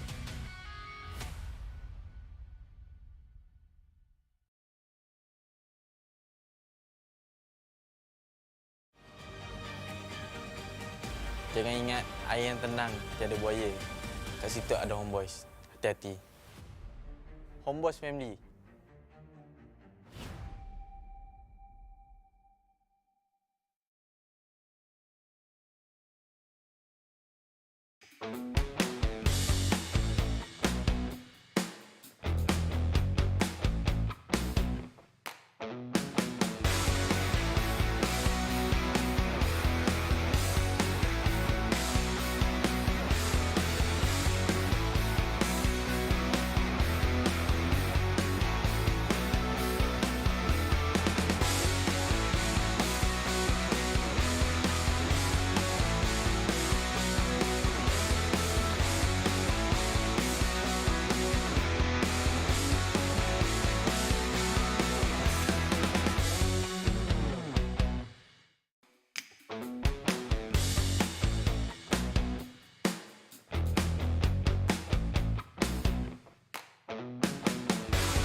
From ordinary to extraordinary, there's a long way to cross.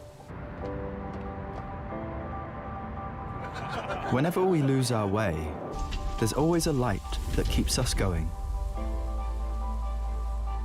The light sparks from every young heart. It leads us to capture inspiration in ordinary days. It encourages us to seize the colors of sunrises after the darkest hours and create something amazing with it.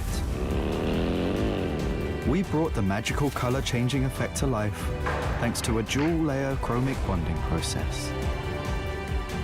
Place the back cover under the light for just a moment and you'll see it go from a calming blue to a passionate red, just like the color changing of the sky during sunrise.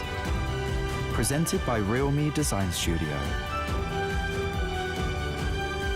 A tribute to those who dare to capture the light. RealMe 9 Pro Series.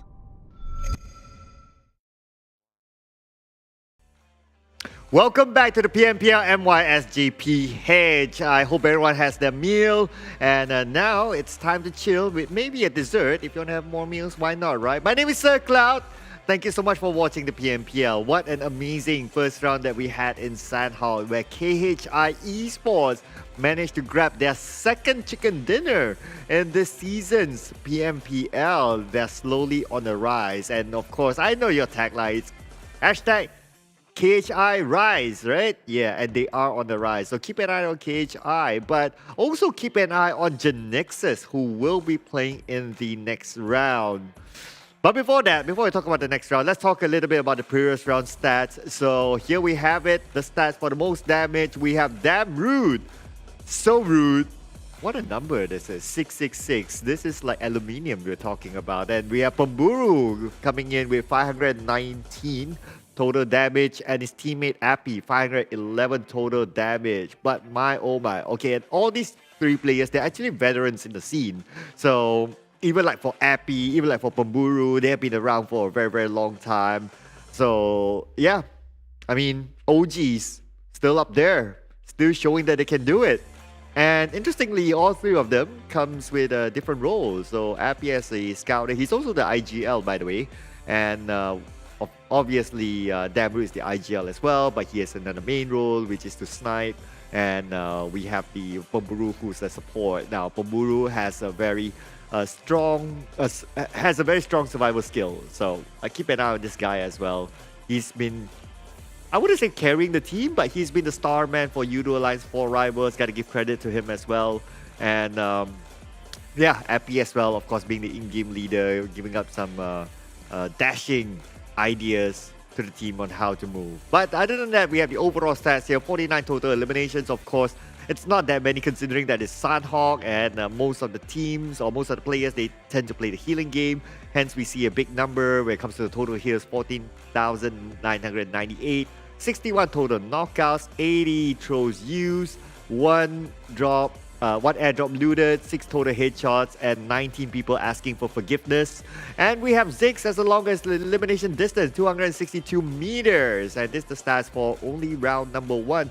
Well, in the next round, we can expect to see the total heals maybe dropping and total eliminations maybe going up as we hit into Erangel as our next match. And expect stats like total headshots to go up and total knocks to go up and so on and so forth. But here is the groupings that we'll be playing in game number 2. This is Group A, Geek Fam, R2K, Farang Legends, we have Clutch Guerilla. Group B will be making their debut, so it's the famous group of the Team Secret, Sam9, GENEXUS, and Homebois, GENEXUS, my oh my.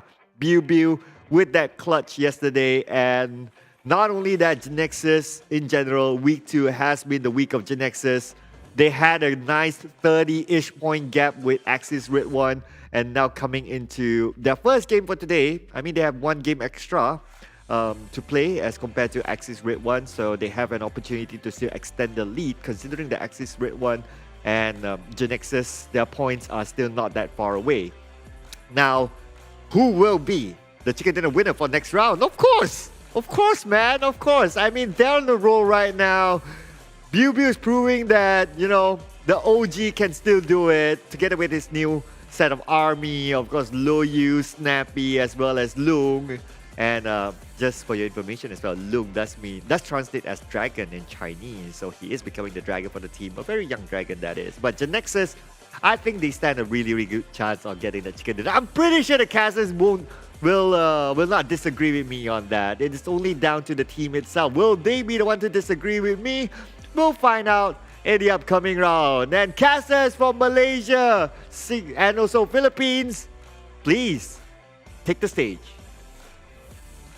Yeah, coming in with the talent prediction that says GENEXUS, the one team who's been consistent through and through 3 days in a row. Obviously, it's a hard one to go up against here, and KHI, hashtag rise. Can they rise above them, seeing as though that GENEXUS is comfortably on top at over 188 points. My name is Keith. Together with me, it's ContraCast here for the PMPL MYSGPH. Now, talking about GENEXUS, this is their first game of the day. They're getting it in Erangel. Yeah, and I'm really privileged the last time I get to cast your match, like on the past weekend. It's like a dream come true for all the fans that's been waiting for people to get into action. And after that chicken dinner, they just went on claiming more, and there's no stopping them from that point onwards. KHI, of course, sure, they just got themselves a chicken dinner. I think they still have a momentum, especially after receiving their dinner alongside with the other teams as well. I feel like they're here, revitalized, here with a good spirit, and I believe that there's going to be better positioning for this week to conclude it up for KHI. Yeah, I like how you put GENEXUS and KHI side by side here, because actually it feels like GENEXUS keep rolling the chicken dinner in, but truth be told, they only have 2 chicken dinners, similar to KHI, but the amount of frags that GENEXUS, Lung, Loyu, Disu, and Biu himself has been able to pull in the past 3 days. Obviously, Snappy is part of the team, not putting him out and not outcasting him from the entire group.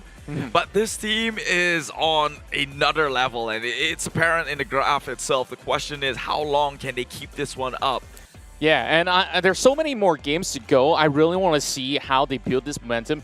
The best games that we've seen from GENEXUS is when they move into Miramar. That seems to be their playground where they have been able to really take on all these long-range shots, and also even up close and personal, they are the masters of the terrain. You know, when he mentioned about Bosskur being a standout star for the team, yeah, I have to agree. When we look at all these sort of KDA ratios, damage ratios, like, he could possibly get SirCloud to do a little bit of Dragon Dance or Dragon Stance if they do score another chicken dinner. But of course, that's a little bit too much about Team GENEXUS. There's still so many other teams that are also participating. This time around, though, we won't have, I believe it's Group C that's not going to be participating in this sort of matchup. So how do you think this affects the entirety of the groupings that are involved in our upcoming round? I would say that would affect the standings more so than not, now that Axis, who kind of got the blunder in the first map of the day, didn't really get that far, now has to sit out in Erangel,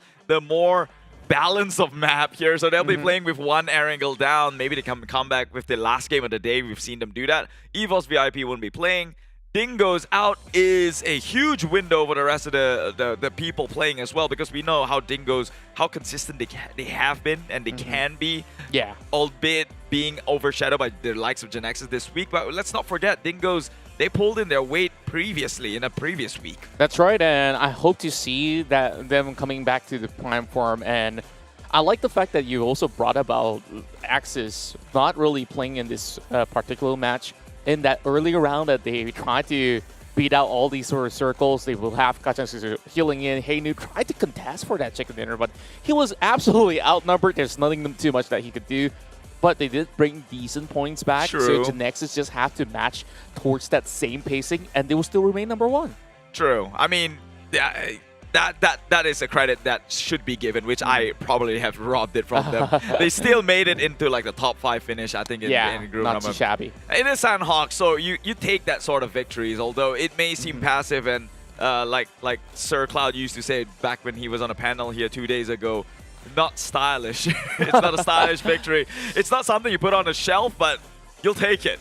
It's an award nonetheless. Imagine like somebody who actually gets awarded with a chicken dinner just by, you know, wrapping himself up. It's like, at the same time, maybe he could just form up 16 bars while he's going with those 16 bandages or first aid, whatever it is you want. The better analogy would be, it's like a group project in which that one guy who just sat out did nothing got the same merits as the rest of the team. He's out there copying homework, right? Like, okay. Let them all get rid of the competition. He can get the 100 points. I'm going to come up here with 85 of my own.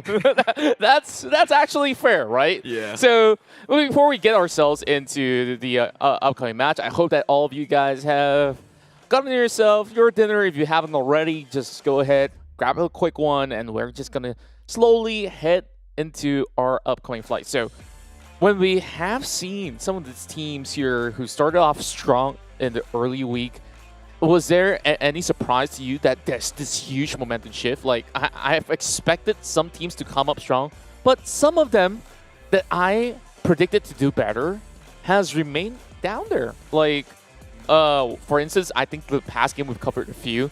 Team Secret, I understand that they don't have huge of a stake to compete, but I think that they're leaving some of these fans high and dry. Well, I mean, yeah, that's true. That's true. The Team Secret, seeing as though that they kind of have like a golden pass per se, True. right? Maybe it's something that they can take lightly on, and maybe we're starting to forget that. Because it's kind of their strategy. I don't know if you take notice on previous seasons when Super Weekends were a thing.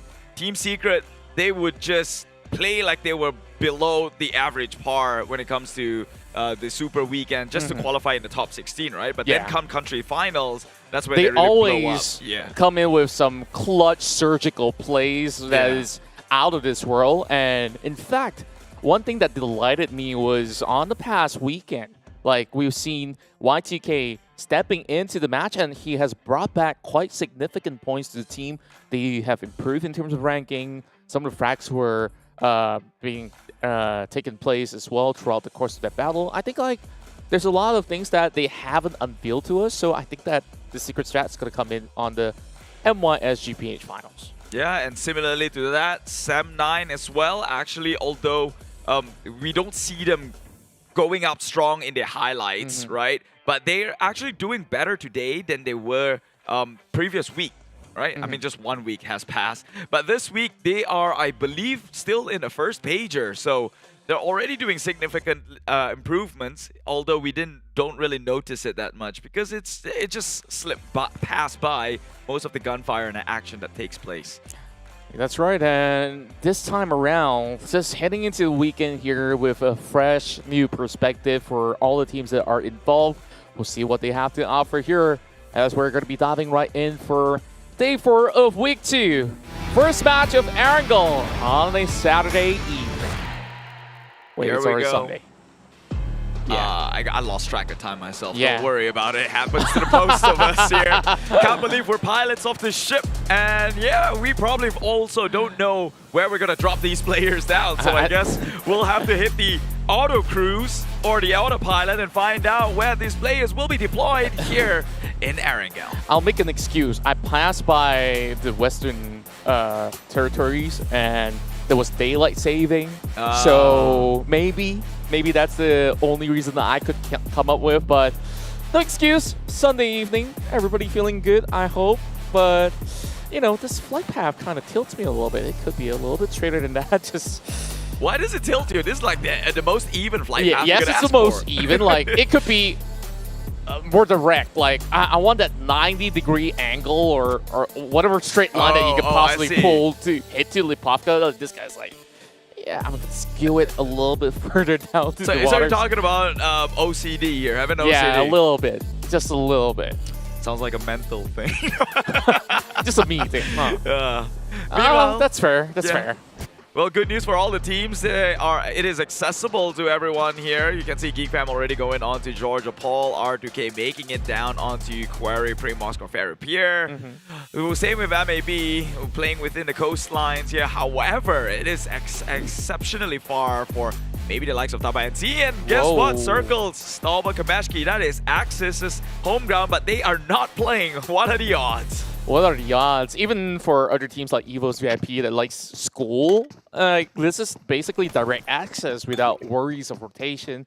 But even so, most of the teams will make certain adjustments. Even if they started off, say, Lipovka, Yasna Polyana, they will be bound to explore around. And that's where, you know, curious kitties, sometimes they don't end up well. I mean, talking about kitties here, MAB seeing as though their insignia is somewhat of a lion, which is a glorified big cat, I would say. They've been doing pretty well for themselves, right? It was a lion? I thought it was a tiger all along. What does it make it different? Aren't they both cats? True enough. I'll take it, but I've never seen a green one. There goes my train of thoughts. I don't know where to go on with right now. There's no recovering from that. Anyway, speaking of green, it's Yoodo Alliance. They did significantly well on that Sanok match, and what's interesting to me is how they hold underneath that bridge, because honestly, that's one difficult thing to do. Usually it would be exposed by everybody else inside the Alpha Island, and some of them have not crossed the bridge. They were just hiding underneath, trying to pick on everybody else. They pulled their way to a top 4 finish, if I do recall correctly. And the only challenge was KHI, who eventually rushed in.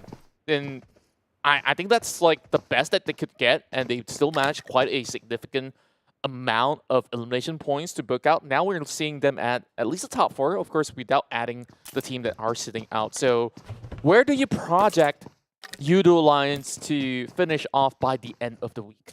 End of the week? Yeah. I think I could confidently say possibly in the top 8 position. Because I don't believe that they're supposed to be... I mean, they're already in top 4. Sure enough. Sure. To say that they might overtake the like of GENEXUS is a bit of a long stretch here, seeing as though how wide the gap has been exponentially made here by the side of GENEXUS. So maybe that one's a bit of hopeful, wishful thinking for that one to do. However, they can take over the rest of the teams who are down in right now 2nd, 3rd, which is more likely 3rd and Geek Fam, and you know. Yeah. 4th is clutch Guerillas themselves. Unless if some of these teams could turn out with like 2 chicken dinners with high elimination points, we've seen those rounds before.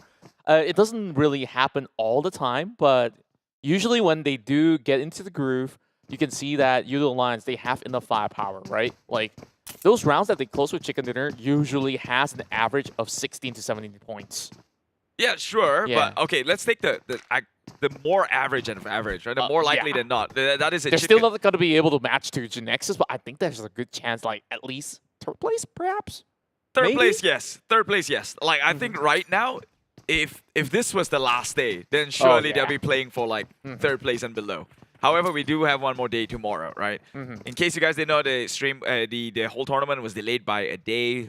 It was on a Wednesday, in case you didn't get the memo. But the average score and a chicken dinner in this tournament so far is likely 11 kills and a chicken dinner. That brings it up to about 26 points.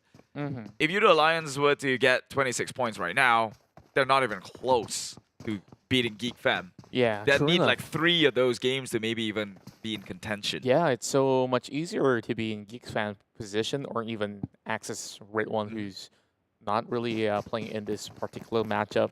So I guess we also want to look at the rest of the teams, like to be safe in that top 16. So ALMGHTY, last weekend, I think that they've accumulated, single digit of bonus points. Honestly, it wasn't all too bad by the end of that Sunday round, but this weekend it's going to be even more important that they finish off at least maybe a 12th position if they can fight harder for it. No, man, 12th position's never really the goal here. True, but if you can't get number 1, you gotta get whatever you can get. You gotta be realistic about your goals here. I agree on that standpoint. However, when you're thinking of such, it just puts you in like a very bad situation, right? But sometimes you just gotta bite the bullet and move on. Like, yeah. It's a competition. It's a tournament. You win some, you lose some. And if you're not doing so hot this time around, a friend of mine said, if you win some and you lose some, maybe you should go for dim sum. I'm sorry, it's just random thoughts. I mean, the fasting has been opened. So we can talk about food. In case Yeah, you guys didn't know. we definitely can talk about food, unless if you guys are watching from everywhere else but Southeast Asia, then yeah, just wait a couple more hours. You'll get there, right? And as for now, within the span of the next 20 minutes, though, out of the plenty of teams that are currently competing, I guess they're not really in that prime position spot because it's still phase 1.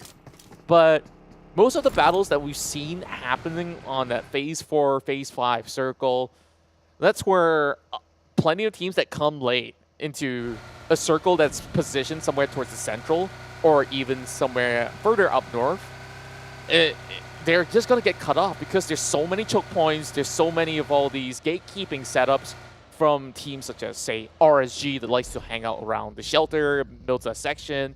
You've got some of the players of Homebois that always want to take the first dips into the middle.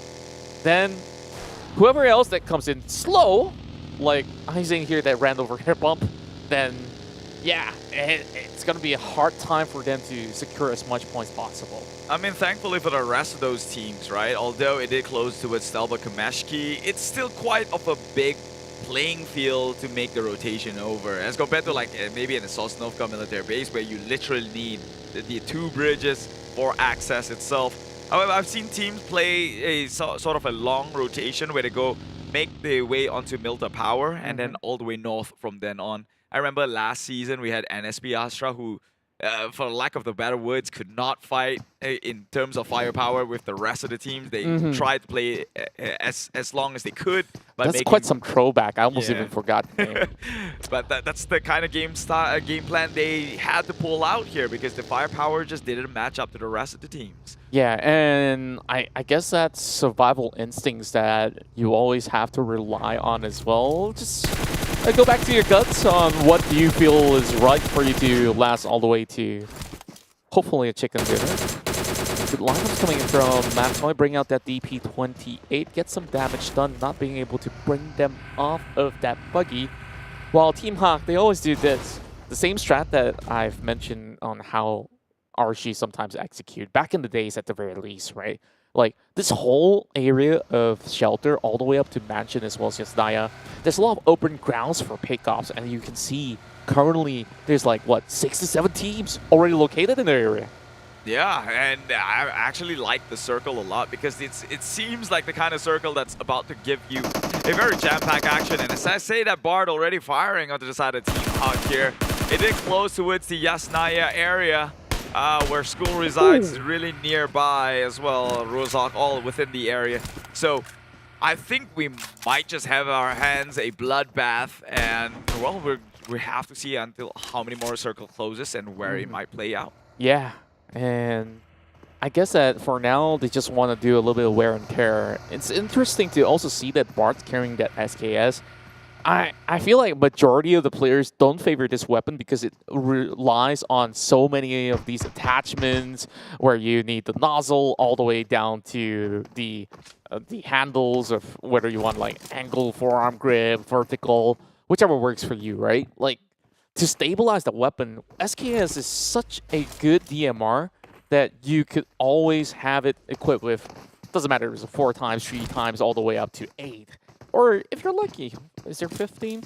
Well, gotta go back to check on whether that spawns up. But from this point, this open field, whatever DMR that you could possibly pick up from here, you can get those long-range shots, just like how QB just got taken out here by SMG. You know, I would usually agree with you. However, after what I've seen yesterday, people using the micro Uzi to shoot far distance. At this point, I don't even believe in it. That nullifies my point, yeah, right? like weapon selection, who cares? I can shoot you from like at least 200 meters away with a micro Uzi. Just get good with those weapons. That's all you need. He didn't even have attachments on it.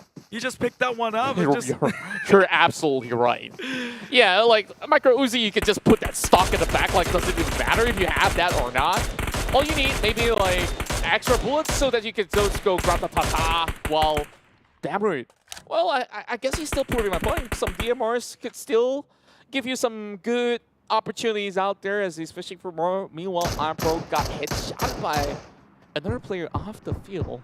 We have to get a little bit of POV on that if we could. SMG, they try to go out for that pickoff. They did get 1 pointer in.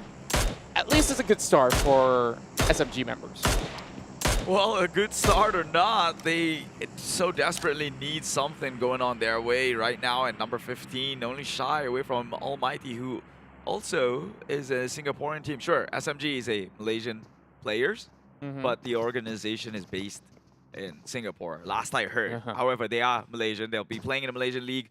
But look at Geek, though. They're actually banking on the circle to close towards that side of the island, seeing as though that they're camping over at the gas station. Like, I also do like that you take note of, you know, the origins of teams, like how RSG, they start off in Singapore and now they are basically known as a Southeast Asia organization, where they plant their seeds everywhere and multiple different game titles as well. Same goes to EVOS VIP. Oh my goodness, I don't really want to continue with my point because we see such a huge shift all the way up towards the northern end. Geek fam, yeah, they had 1 player there. I guess that SMG, they're smiling over this. Yeah, because now Geek fam has to maybe decide to toss a coin on the other side of the island, not where they're currently holding things off. Meanwhile, Sam9, again, this team has been snoozed on for a couple of times now, not having the light of day, or at least the attention from the cameras themselves, because they're not very flashy, but they do get some kills going their way, seeing as though they are top 6 at the moment, nearly breaking their 3-digit themselves. Yeah, still need a little bit of more work out there for the team to get some better standings. And TABAH and NSEA, they're in a very inconsistent role, right? Like, there are games that they absolutely pub stomp everybody, like this is just a classic matchup. There are also games where they don't even need to fight for them to be taken out by the blue. So it's like such a 50-50 ratio as compared to what we've seen them in the past, where they can have one good streak of a week to really bomb everybody out. And I guess that with so many changes to, you know, patches, we have weapons with a little bit more updates as well on how you want to control the spray.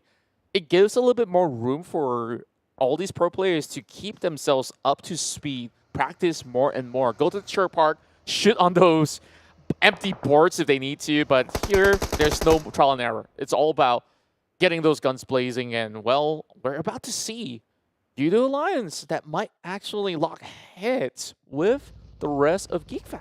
Look at that. Maybe John in a sticky situation. They cannot lose John. He is, I think, by far the most valuable player in MAB side. And as you can see, he won that trade mechanically against the likes of Kim. What? That's RSG. Kim getting taken down. John has always been the valuable player, at least in my eyes, in the side of MAB. Second to him is probably Iftar himself. But look at that. Already got the heals on. And just like that, a 2v1 situation just turned really sour for the side of RSG. Yeah, and I thought that Rex would be able to trade right back. Now Kim will have to bite the dust after having some of all these deflates being thrown towards his side. If they're cooking another one, this is another player that definitely caught my attention throughout week 1, where he has lasted the longest for the rest of MAB. They got themselves that show match chicken dinner, then it took them a long time to get themselves another one back by the end of the week. The Masso finds a little bit of picking against Frankie. You see everybody hugging by the corner because they are dodging the water. They talk about cats. Yeah, they don't like to take a swim. Just like that, Geek Fam lost the 50-50 in their investment towards the southern island, I would assume. Meanwhile, Sam9, they are trading against the likes of Homebois, which is pretty impressive, seeing as though that Homebois is actually one of the more scarier teams this season alone. With Iron Pro in their midst, they have been an unstoppable force, or shall I say a formidable force. I wouldn't call them unstoppable because, you know, they've got their ups and downs themselves. Sam9 now still have 4 members. Meanwhile, R2K going on to 666. It's down back to hell for the Devil. Ooh. Or, you know, in Asian culture, 666 is like lol lol lol, like liu liu liu. Yeah. Can we confirm that? Yeah. It's pretty popular, especially in the Asia Pacific region, if you do speak Mandarin.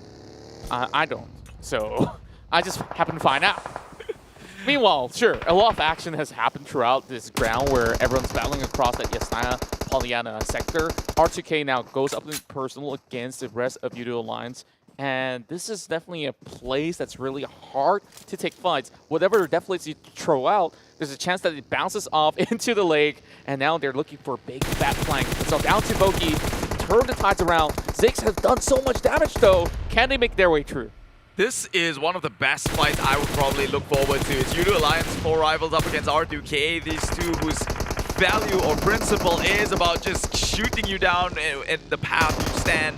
But it seems like because of the circle, Yoodo Alliance 4 rivals will instead find their way out of there, leaving one member behind to maybe stop the rotations of the rest of the members of R2K. Meanwhile, MAB, losing members like flies here, but Sam9 gone in just the blink of an eye here. Oh, that's really tough for them. And Sam9, they definitely could do better. KHI, they're still on that high momentum, securing themselves that 5-corner. And it's quite a shame we don't really see most of the action here on the camera as we're focusing down on MAB as well as ALMGHTY. If they're holding that M249, Let's see who cuts across his way. Iftar doesn't really have much to heal off with. Oh, he's crossing by. Gets the shot down. Nasty. What a nasty reflexes coming out from him. Yeah, and Almighty, they make it a clean-cut victory, and they take down the rest of Bosskur Esports. Now, the big demon on top of the hill is going to be KHI, really raining bullets, just like how Ziggs have been able to put members of Yoodo Alliance to sleep. They're going to be having some business to deal with the rest of RSG, having Brian to attack them from back. Rex fights them from behind once again. That's 2 members being shot out of the vehicle. 2 members down. Not the best of finishes they would like to hope for. However, they're not down and out just yet. RTK. One more. Another micro Uzi. Don't throw me that throw mine. Talking about throwing show. That one went right through his face, but just bypassed him by a bit here. And it is Appy who would take them out and gets traded in a process as Echo, both their nades hit. Yeah, it's a little bit of martyrdom play, right? Like, if you're going to be having your last stand, just go ahead and with a bang. Literally. Literally. Meanwhile, GENEXUS, let's not forget that they are playing within this map again, just managing to find the circle, make a rotation in, and keeping all members alive. This has always been the secret recipe to GENEXUS aggression. They always have manpower towards the end, and they can't do so successfully. Meanwhile, Team Hawk might not be that team, though, because they're losing 2 already as they crash onto gas station for a pit stop, but found themselves in the permanent grave. Yeah, and this is that perfect pit stop for Team SMG. They've camped themselves for a very long time. A little bit of exchange here onto Dan Cutie as he does bring one down to the ground. While Team Hawk, they also attract a little bit more attention from RSG. They claim the points from afar. 3 frags over for RSG. SMG got 4 of their own, only losing 1. I think that's the best that they could actually get out of this scenario. Still have very healthy vehicles for them to rotate in. But what really caught my attention is how GENEXUS planned themselves in the perfect spot. Almighty wants a piece of the pie. Yeah, they just crashed straight in, and GENEXUS, they're trying to trade this one, but are they prepared for it? It seems like Luyu is down. A lot of the key members just going off in with a single push here. PUBG is left alive to clutch it out for his teammates. Can he seal the deal? Nasty saw his hit, peeking by the window. Will confirm the kill to make sure that GENEXUS does not live to move on to the more points.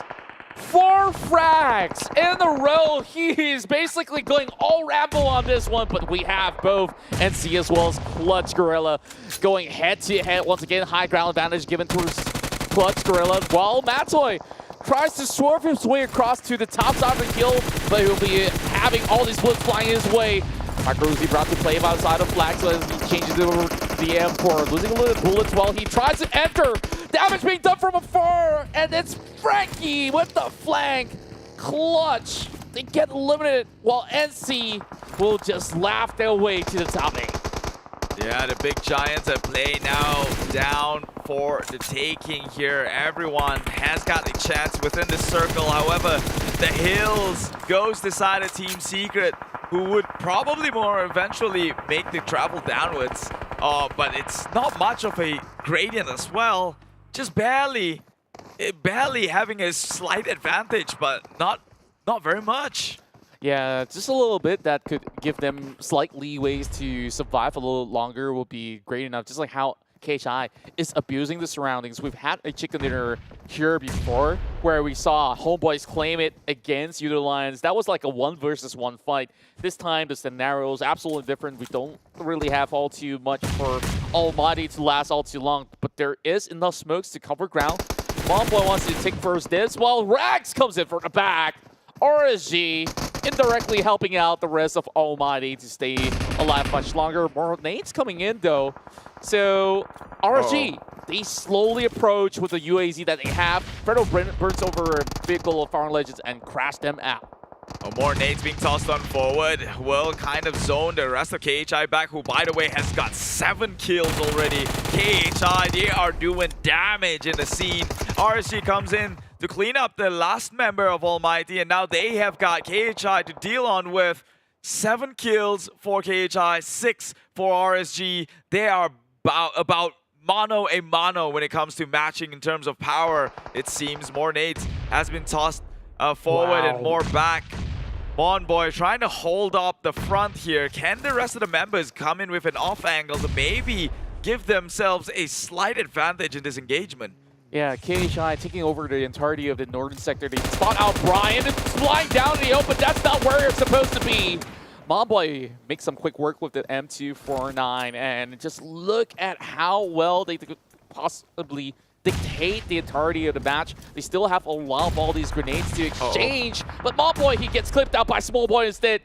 And RSG, this is one of the best rounds thus far. Though they did lose Keith early on, they could make it rain and make them pay. Best round for RSG, one of the best rounds for KHI as well. 10 kills, they've hit the 2-digit mark and they're still alive here. Maybe just Demigod healthy to do some damage, but H2R, he's not down and out just yet. Maybe just need a little bit of medkit, a little bit of a healing here to maybe get himself back in the game. It's still very much there, especially now that Yoodo Alliance 4 Rivals are coming in as the third party. Oh, I'm getting a little bit of flashback right here. Pampuru's still alive. Appy is here to join him as well. That grenade will land perfectly on top of Captain Smallboy. And RSG, they only have one player left. But Rex, he's also a player that can really pull those pointers back. This top four is going to be pretty stiff as they are all equipped with high firepower on all fronts. KHR as well as Demigod, they're only hiding behind the buggy. This is a very huge risk that they're taking, considering that the rest of Team Secret, they're also going to be charging in. They're on that vehicle. They're going to go for a little bit of a run of a front ride, while Demigod, he spots out Fredo. Is he going to pull the trigger? I don't think he would, because they are under pressure to actually make it in the circle themselves. So Demigod cannot risk having more attention towards themselves. But Buru though, they don't mind. This is the Yoodo Alliance 4 Rivals that we all know.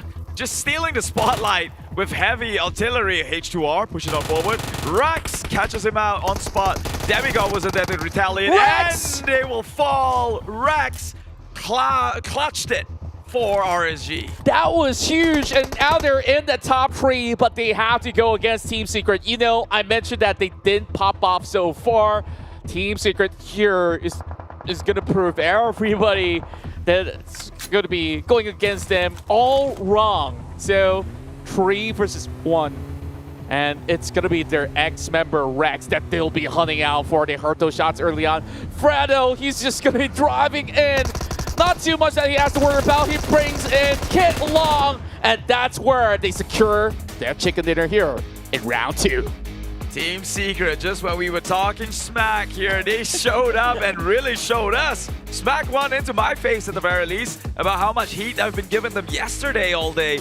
And now Fredo with the 6 kills, Kid with 2, and each with the remaining member pulling their own weight. Team Secret looking like they're switching things around and starting the right path back to a championship standard. That's right, we love ourselves some redemption story, and well, there's a lot of turn of events, and specifically on that ridge that we've been discussing on between KHI as well as RSG. KHI, they were on that northern end, and we thought, oh, there's a little bit of protection for themselves until those nades start hurting them one after another. Smallboy found that opening, and Rex eventually came in to wreck them all by storm. That 2 versus 1 scenario could have went all too wrong for RSG, but that was a beautiful clutch moment. And Team Secret, all I have to say, the heels have eyes, and same goes to their insignia. Yeah, they definitely do have a whole lot of them.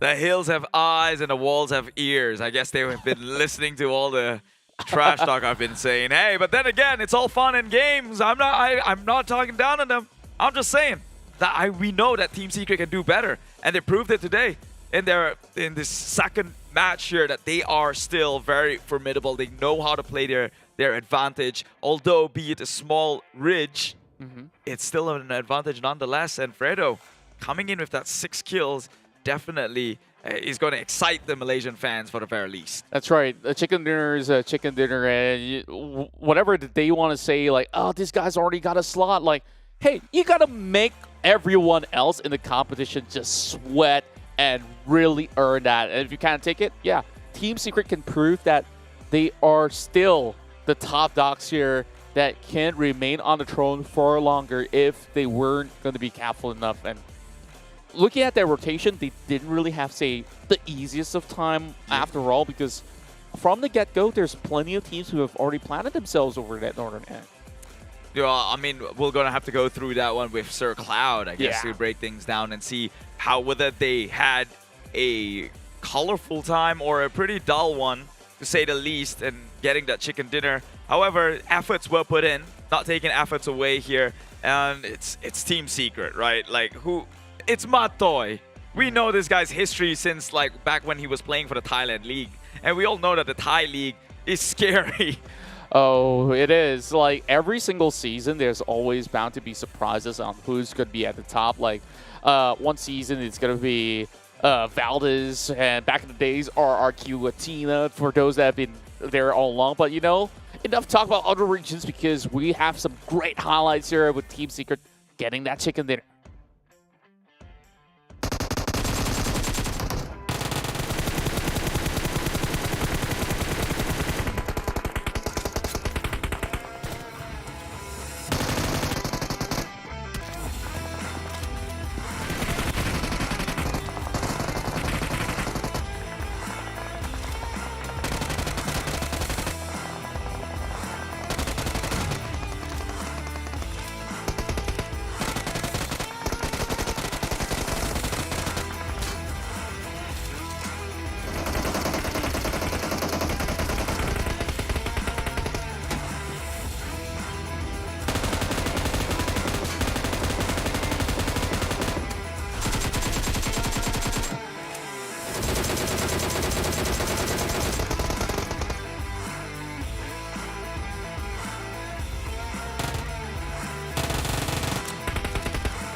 Why, thank you, amazing casters. All the way from Philippines, Cuckoo as well as Beans. And from Malaysia, we have Contra as well as Keith. Thank you so much for that amazing cast again. And Team Secret, my oh my. They have been on a little bit of a slump in recent days.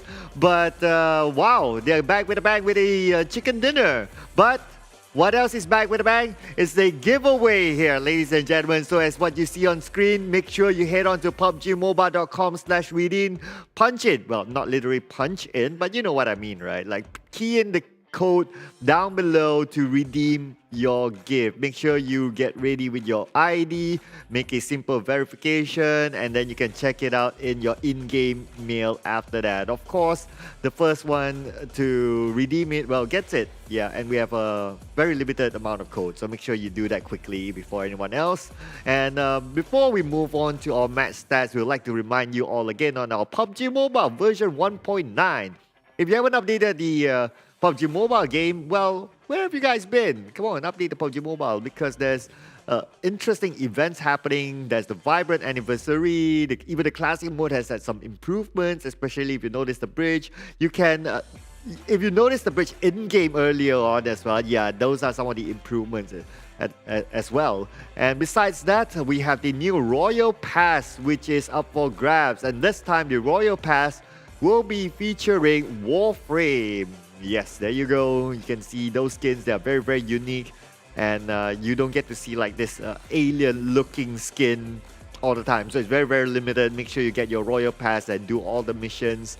And yeah, get yourself some cool skins. Why not, right? I mean, everyone loves skins. But hey, now, Team Secret fans, I'm sure everyone's really, really happy that finally they're back with the chicken dinner. They have been kind of struggling in the past few days, but yep, it's always nice to have that chicken dinner feeling. And it wasn't an easy chicken dinner for Team Secret, in fact. It took them quite a bit. But before we go through the analysis, these are the numbers here. So 10 elimination points. Last I noticed, Fredo, there was like 6 elimination points from him alone. So he got majority of those eliminations.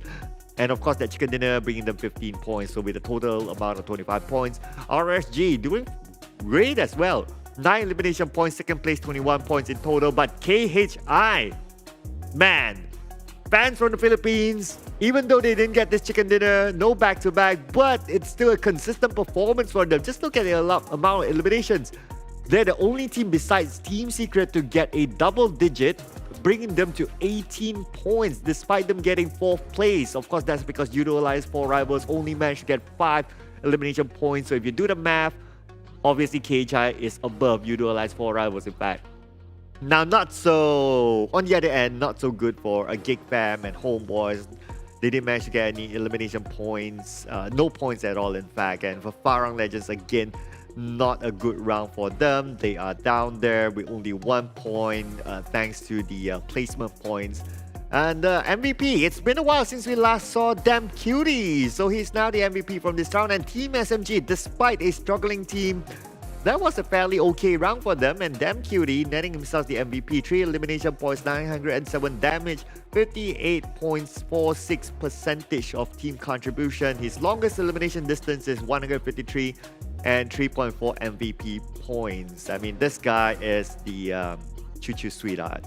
You know, if you've been following since Season 2, I believe, where he made his debut with, I believe it was BTR or yeah, basically it was one of the RO boys. Basically it was Boycast Boy. Boycast Boy. Yeah, I know, right? But anyway, yep. But Choo Choo's not here, so yeah, you won't be hearing it from her. So I'm just sending you the message on behalf of Choo Choo. But here we have it. It's been a while, Damn Cutie. Nice to see you up on the MVP board. But let's check out the weekly rankings. So GENEXUS is unsurprisingly on top, 193 points.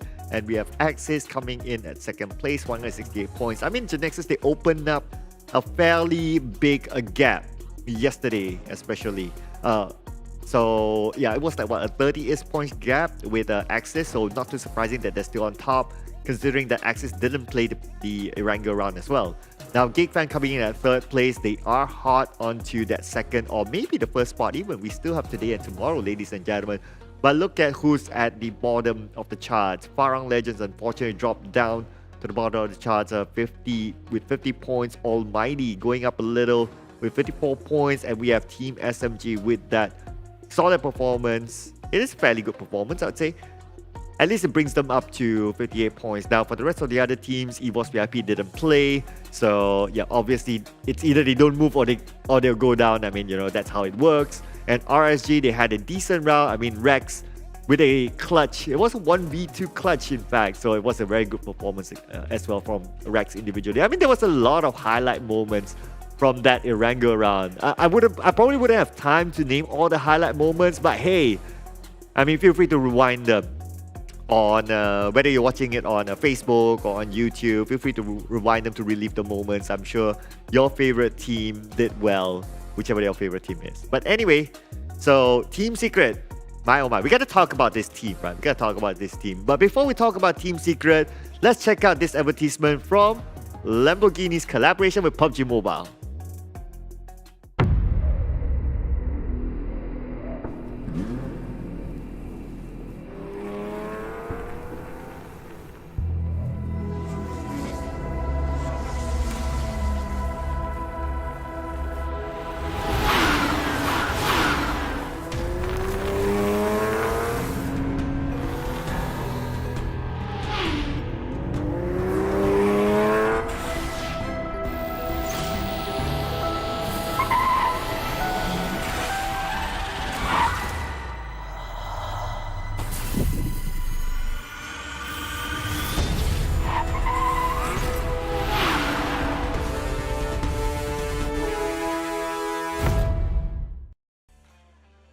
My oh my, that's one of the newer collaborations with PUBG Mobile. Of course, that's Lamborghini. So make sure you check out your in-game stores on how to get them. And I have seen people play them and use them on the battlefield. They're really awesome. What can we say about Lamborghini, right? I mean, they are Lamborghini for a reason. But okay, coming back to our game. Of course, it was Team Secret netting that chicken dinner earlier on with 10 elimination points. And they first started off in Gatka. This is their drop spot. They might change their drop spot in the later round, but of course that's for later. So Gatka was their starting point. As you can see here, the circle didn't favor them. They needed to move a lot. So they started their journey from Gatka using that bridge just beside ruins, and they sneak in through the northern side of Rosar. So there's a lot of hill area that they play with. They didn't particularly play the compound that much based on this rotation, and they rotated fairly late in certain circles. So like this circle, yes, they are already in it, but when the next circle shifts, they needed to move forward. So it's not an easy circle for them. Now, what they had to thank is a lot of teams somehow decided to use the right entry into the circle. Hence, that's why we see a lot of teams get eliminated as the circle shifts while they travel. A team such as Sem9, a team such as R2K, and so on and so forth, or even Homebois for that matter, as we can see here on screen. So Team Secret kind of benefited on that. Of course, if other teams get eliminated early on, it gives them an easier final few circles. So as we can see here, Team Secret, they always needed to move. The circle didn't favor them. So they needed to find a way into the circle, and for Team Secret in this circle, there's not many compounds to play with. So Team Secret in general, they didn't really aim for the compound. They aimed for being in open areas. They tried to play with the slopes, and they tried to sneak in towards the end. Even in this circle, the fifth circle that we're talking about, just look at this. Right in front of them, there's like Boy from Farang Legends. There is Adis from Clutch Guerilla. They're all right in front of Team Secret. So they needed to fight their way into the circle. Hence, that's one of the reasons how they collected that many elimination points. Now, towards the end of the circle, even up to the sixth circle, they still did not have any circle. And in this circle, they needed to cross the road. So it's all about timing. And if they rotated in too early, Mile would be behind them. Obviously, Yoodo Alliance 4 rivals, they are already on the other side. So they are kind of ready to shoot down Team Secret in case Team Secret moves in too early. So it was all about timing. And for this timing rotation, you got to give it to Mattoy. Mattoy, he is like what Keith just mentioned. This guy is the OG. He played in the Thai leagues before. He's very, very experienced, and he guided his team through to victory. It was until the 7th circle, which is the final circle, whereby they got the circle. So what they did was that they had the bigger piece of the pie. As you can see here, Kid is on the left, Mattoy and Fredo on the right, because before Appy was left alone, he had Pemburu with him. So naturally, you want to go up you want to do the if you do the math, it's like 2v2. So you want to even up the odds there, whereby then they set a Kid to just look at that one other person on the left side. So that is how they gathered that information. They positioned themselves accordingly to the map, and that's how they overpowered the other teams, besides getting the bigger piece of the pie. And who got the most eliminations? Could it be Fredo? I think it is. And yes, it is Fredo with 6 elimination points. That was what I noticed towards the later stage of the circle. My oh my, this guy is just he is a very versatile player. And besides that as well, you have to give it to KHI. They are also the other team who got 10 elimination points, and H2R. I remember during the draw, the qualifier, not the qualifier draw, the PMPL draw, the manager mentioned about H2R being one of those young talent that you should keep your eyes on, and he is proving it in the PMPL, just 1 elimination behind Fredo. And for 5 eliminations, he's basically 50% of KHI's elimination. So, I mean, the numbers don't lie. It tells the story by itself. But besides that as well, we have Nasty from Almighty with 4 elimination points. So it's nice to see as well that these 3 teams have been struggling in the past few days. Well, maybe KHI doing a little bit better than the others, but you guys get what I mean, right? I mean, KHI, they are like on the uprise, but yeah, you get the storyline. So basically, these 3 teams are not those teams that frequently come up or at least have been under criticism, but they're showing it to everyone that, hey, look, we're able to do it not only as a team, our players are starting to step up, and this is what they got back. And same goes for W2D4 and SMG as well, stepping up. RSG as well, stepping up. Today, I don't know, man. Today feels like a day of like page 2 folks, like just stepping it up. And we have H2R again coming in with number 3, 672 damage. Let's not forget the stats for WTD, 907 damage. Rex with that clutch flick shot, amazing, 751 damage. All these teams are on page number 2, mind you. And some of them are even rooted at the bottom, like Team SMG, for example. Even KHI for for last week. They struggle, and everyone's really starting to step up. RSG, one of the champions of previous season in Season 3, now they are starting to step up. They've been struggling in this season, but now they're starting to step up again. I mean, just look at the previous round. Very, very confident taking fights. In fact, RSG fought KHI at some point, of course, because it was the later stage of the circle. And it's nice to see a refresher in today's PMPL. Now, will it still be teams on page number 2 stepping it up? Let's check out the next round. So it will be Group A, Geek Fam, R2K, Farang Legends, Clutch Guerilla. Group B will still be playing. Group C, they had a break and now they'll be coming back in. So it's going to be Access Rate 1, EVOS VIP, Dingoz Esports, as well as Team Bosskur. They will be making their comeback after their meal. And now Group D, Team SMG, RSG, MAB Esports, as well as ALMGHTY, they'll be continuing on their journey into the PMPL today. Man, and it's going to be Miramar. And Miramar is a very tough map to play because you really need to know the terrain. You really need to know the slopes. There's a lot of open area. It is very wide. The play area is big. Imagine 360 view of everything. So you got to take care of your back, side, everywhere basically in Miramar. It is a very, very different map as compared to Erangel and so on and so forth. But who do I think would get this next chicken dinner? And of course, it is going to be EVOS VIP. And why I said so, in one of the days where they pop up the average stats for the highest points gathered by a single team, EVOS VIP had one of the highest stats in a single in Miramar. Yeah, they divided it by map, and of course we're going to play Miramar next. So in Miramar, they are one of the top points collected in that single map only. So it will be my next pick in the next round, and of course all those judgments are based on facts and numbers. So I'm just not pulling it off my hat again. You know, it has some sense behind it as well. But hey, will it be true? I mean, at the end of the day, it's up to the team to prove it to all of us. So, yep, let's see what happens. And of course, there's going to be a lot of factors, right? It could be the fact of the circle, how other teams move, and so on and so forth. But that's all from me, and that's my predictions. Let's hear from the casters. What do they think? Who will it be in the next round? Let's go, casters. Take it away.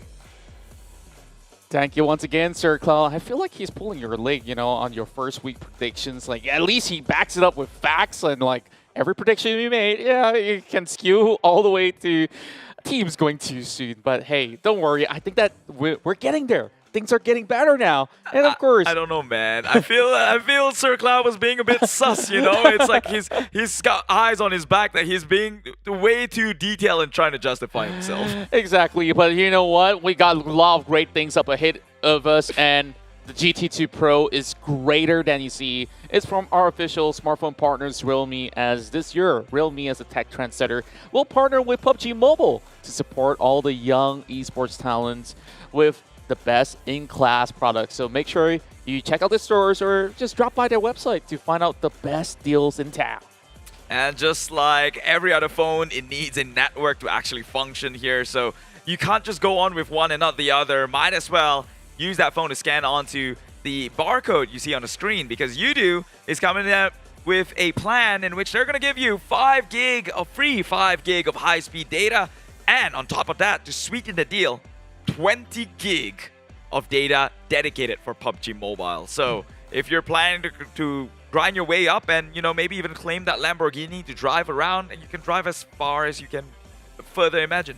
Yeah, and, you know, like, everybody's been dreaming of getting that sweet Hot Wheels. I know a lot of friends, they're really hoping to, you know, flex it on everybody else inside of whichever map that they play. And, well, you know what they say about all these Hot Wheels? They always get the ladies. Do they now? We're talking about an esports here, so which is male dominant. We know that for a fact. However, some people actually find love through the game itself, because PUBG Mobile, it connects all of us here all together, whether it's you're playing for friends or you're looking for less lonely chicken dinner haul. I guess that one day you might actually meet your match, just like how some of the teams here, you know, they struggle to get that chicken dinner and they've met their match that's so hard to beat. But of course, that's a different type of match. Yeah, and before you meet that match, you're gonna go through a whole lot of toxic and find a lot of people you hate before you actually do. But the most important thing is, you eventually do. Yeah. Yeah. And I think that's the beauty of it. Like, when we go through like all these regional competitions, like some may not speak the same language, and yeah, everybody has the same love for the game, and I think that's what matters the most. And we saw even that power of love showed us returning players like Biu. He came back after 2 seasons, and he showed that GENEXUS is here to take that trophy home if they can. Like, maybe I'm calling it too soon, right? Like, there's still another week of group stages to be played out from, or should I say the league stage, before we even conclude to the MYSGPH finals. Then, like, only 3 teams. It's sad to say that out of 20, of course you count Team Secret aside because they got that slot, right? So, out of that 3, okay, I want to hear your predictions, right? Like, throw me your most random prediction, because all of us here can be wrong. Okay, no one that's needs fine. those facts. Give me your best 3. Best 3 to go to SEA from MYSGPH. Okay, so for one, I think Geek Fam is one of the more consistent teams, and one of those champions who gets the title and still performs. So Geek Fam's up there, alongside with, I would say, Yoodo Alliance for Rivals. Okay. Although maybe Fair, you'd be questioning about their on and offs a little no questions asked, because like they've been up there for like the past few seasons for SEA. I think that's a good pick. Right. So what about the final one though?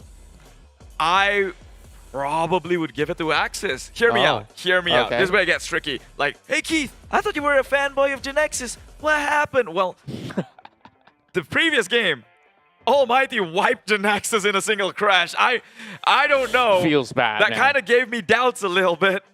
But that was like one tiny little shack that they were hiding on. I give them a little bit of leeway. It's like, Sure. no cover. It's like, okay, you can only deal with so much with But so little. here's the another flip side. GENEXUS wasn't this good in week number 1. Surely So there's you're some telling me that they're inconsistencies. So they're just like this popular boy band like that's good with that one-hit wonder. No, that's not what I'm saying. No. What I'm saying is that GENEXUS might have strike on gold for the past 3 days, which is remarkable. Yeah. But can they keep this sort of performance on for this entire remaining of this week and then the weeks to come, right? Yeah. Because week 1, they were not even near this close. It's true enough, but so long as they have like that solid 20-pointer of that bonus point, like honestly, what could really go wrong? Like maybe if they do miss out, say, the entirety of week 3, and they may just get like maybe 1 3-pointers out of that, the end of that, I think that should be sufficient points for them to qualify to the league finals. But to qualify to see, yeah, I agree, it will definitely be a little bit trickier. Okay, my thoughts on the 4. Like, I want to copy some of these names that you've mentioned because season in from multiple seasons ago, Team Secret obviously is going to be there. So Geek Fam, that's one team that I really want to see. Yoodo Alliance, absolutely agree with you that they deserve to be there so long as they could just show us more of those high performance play. But one more team I would really want to slot in, I'm going to go with CloudCloud, EVOS VIP. Yeah, I have no clue why, but I understand, man. Everyone's got choices. We're taking a flight up across the sandy dunes, Miramar. It's the first one we're going to have all day. I know you're like, why? Why Contra? Why? Like, we just have a whole lot of faith, you know, like. More like, oh geez, why Contra? Why did you go to EVOS VIP? I wonder why. Gee, I wonder why. Okay, a long straight passage. I'm gonna go back to that point later on. We're having this flight from Torre Ahumada heading into Puerto Paraíso. So everywhere on the far west, it's gonna be off limits with this flight path, unless if they really wanna put their parachutes up and just take this long glide into Montenegro. Is that even possible? I don't know. It's a possibility for Power Grid, that I know.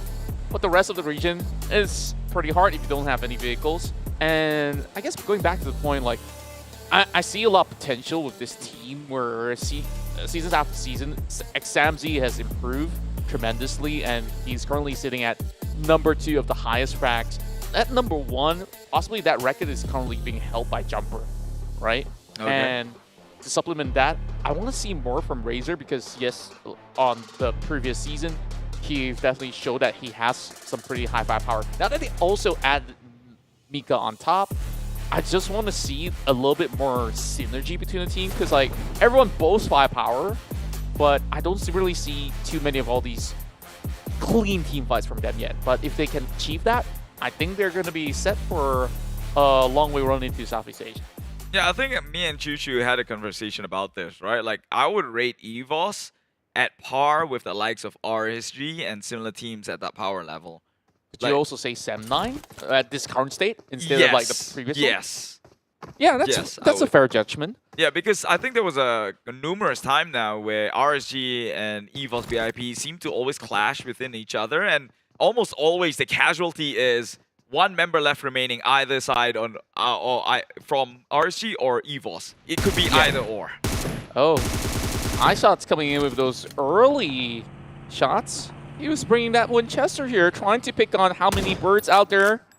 And it's going to be Team Secret that will run over players of Geek Fam. Snipe's going to be out, but Matoy, he takes the bait. And Damroot, where did he get the guns from? Well, I don't know, but the IGL actually taking that bait feels a little bit premature here. Surely he should have known members within the area. And now Damroot, of all people, has got cover fire from the high ground. This kid has got nominated for Terminator many times now, and you see why. Yeah, and Kid's going to be rushing straight to this battle with him dropping out as well. 1 HP left on Damroot. Wow, this just went 0 to 100 real fast here. Team Secret ending game number 2 with a chicken dinner, and now probably going out way too soon. Oh, feels so bad. I mean, they're not supposed to whiff that. And no way that Geek Fam's supposed to win that trade. Damroot possibly only had like 1 extra clip with him. You know what's the worst part about that scenario? Uh-huh. He didn't even have a full health. He had less than half a health. Yeah. I know that Kid's like vying for this golden opportunity to take down Damroot, but Damroot's one of the top Terminators for like a couple of seasons for very good reason, right? Like, not to say that Kid couldn't match up to it, but in that stance when he's rushing in with a vehicle, there's going to be a little bit of downtime for you to exit off of that front door, get your weapons out there to aim as well. I think it's just a little bit too much of a rush from Team Secret. Now that they might even need to give way from where they docked in, St. Martin. That huge town which they could basically have all the golden loots that they could get before engaging. Well, should have, could have, would have. Team Secret suddenly, just like that, the hopes and dreams destroyed. Poof. But you know who got you covered though? Yoodo though. They've got 20 gig dedicated for PUBG Mobile, so that's going to soften a blow. And if you want to do something else with that data, they're giving you free 5 gig of high-speed internet. So I hope that cheers you up. Yeah, use all the data you can get to catch up to speed, whether you want to pay a visit to the Warga J group, you want to pay a visit to all the other fellow streamers out there who's also reacting to that very play itself. Or maybe you want to just repeat that moment over and over again, see how it could have gone better. Yeah, it's all up to you. Definitely could have actually been a lot better. Like, if that happens, I still think that it's hard to save Matoy that was being fragged from all the way up there. Because, like, he's already low on health bars. There's a few members of Geek Fam that eventually picked up a few weapons out there. So now that we will continue on with the journey, 2 members were taken off from Team Secret. Other than that, there is only slight scuffles. Geek Fam loses 1, I guess 1 for 2. Not too shabby after all for Team Secret, right? And this time, it's all dependent on how this circle is going to be relocating all the teams. And EVOS VIP is taking very quick measures as compared to, you know, the past few games that we saw them going with those rotation. got that golden Mirado exclusively for this Hacienda del Patron members hiding inside the garage, flexing. For now, nobody's going to be able to stop them on the tracks. They could just go in flashy. I would prefer to see a Lambo, though. Yeah, I was just about to say that. Like, I don't think this golden Mirado is any flashier now. It's been there for forever. Waiting on that Lambo to come in, then maybe we've got something to talk about. Like that Urus? Sweet. Yeah, to me, I like both because like I'm like a classic car man. Like I like it vintage. And speaking of vintage stuff, this is this long-standing. I wouldn't really call it feud, but plenty of times RSG as well as EVOS VIP, they clash a whole lot when it comes down to Miramar, and that's also because they're tussling for this control over the hill. Yeah, but like I mentioned, right? More often than not, these two teams always go against each other. And now, look at that. A nade. Wait, did he just blow his own friend up, or was it tossed on by a friend? Small boy with like that one tap of its Scar L straight to the head. It sounded like an M24 for a moment. Like, it's like, kabam! And I was like, it dropped my jaws completely. Well, sick. Yeah, that was impressive. I'm not gonna lie. Not gonna lie. However, they didn't confirm the kill though. Yeah. But to continue my train of thoughts, I just mentioned, right? RSG and EVOS always come in head to head, and it almost goes either or. Whose side is it gonna be this time around? It seems like maybe RSG got the better initiation, but they didn't follow through, and now EVOS is all up in arms. Yeah, and if we compare to the past matchup, RSG, they're definitely showing a lot of strength. Small boy was popping off, Rex on that one versus two as well. So I'm not too sure if it's the wisest choice for EVOS VIP to really challenge them, because this is quite the typical rotation that we've seen for so many seasons for RSG. But I guess that they can settle their own scores. It's going to take a long time to settle anyway, so we take a look at ALMGHTY, who's also cutting by. The rest of Homebois have gotten all their attention on those moving vehicles. It's pretty hard to pop them off from that specific angle, especially when you're on the tree times with just ARs, but you can try some lucky shots. Like, what was the craziest shot that you've seen so far from all the seasons? Could you recall? Yeah, just yesterday. Okay. Micro Uzi in Miramar, about like 100 over meters, or at least 200 over meters with no scopes. Yeah. How do you do that? And he confirmed the kill too. It wasn't like a random shot. Defying gravity, right? Like with those 9mm, or you could say, oh, ACP bullet updates and stuff like that. Doesn't matter. Like, yeah, like they make it work. High firepower rate on those SMGs so that you can dish out more bullets per second. And yeah, so long as you land those perfect shots, now that circle is going to be on top of this whole crater field of La Medina, Minas Generales, Los Leones. We'll definitely love ourselves a little bit more of that action inside of those city. But I guess the focal point here is between that RSG EVOS VIP fight, because there's going to be a lot of visitors that will be joining in as well. Yeah, one of those visitors, actually not included, is GENEXUS, who is playing down by the south side. But they are coming in close contact towards R2K, which could spew out to be quite the entertaining one, as I say that Harm already doing harm towards Biu, who's trying to skid away with only half HP, and now Dingoz, the one who's coming in to put the stop onto EVOS VIP. Insomnus getting knocked. Man, that ain't no 6 degree of separation, but Insomnus is so far away. Like, I was expecting them to be going on with a little bit more of a 2-2 split as well. So I guess that losing one member just off the bat, it's really going to hurt them a whole lot more. Like Dingoz Esports, they have always taken this warehouse, and they should know by now that, you know, all these sort of measures that they can prepare for, they could punish Dingoz, but they didn't. I mean, you can try. Yeah, they can only try. You can only try to punish any one of these teams, right? Like, we saw ALMGHTY punishing GENEXUS, although they seemed impossible. So at this point, I wouldn't call, or I wouldn't give any guarantee to any of these teams, because at any given point in time, they seem to be able to take fights. And as I say that, I think Loyu has got an eyes onto Echo.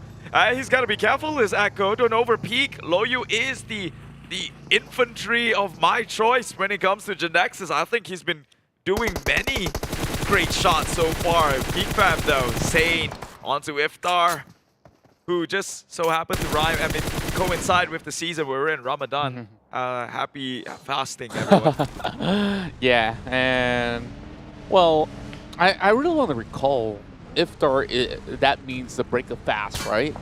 So I guess this is like the perfect timing, especially right after game 2.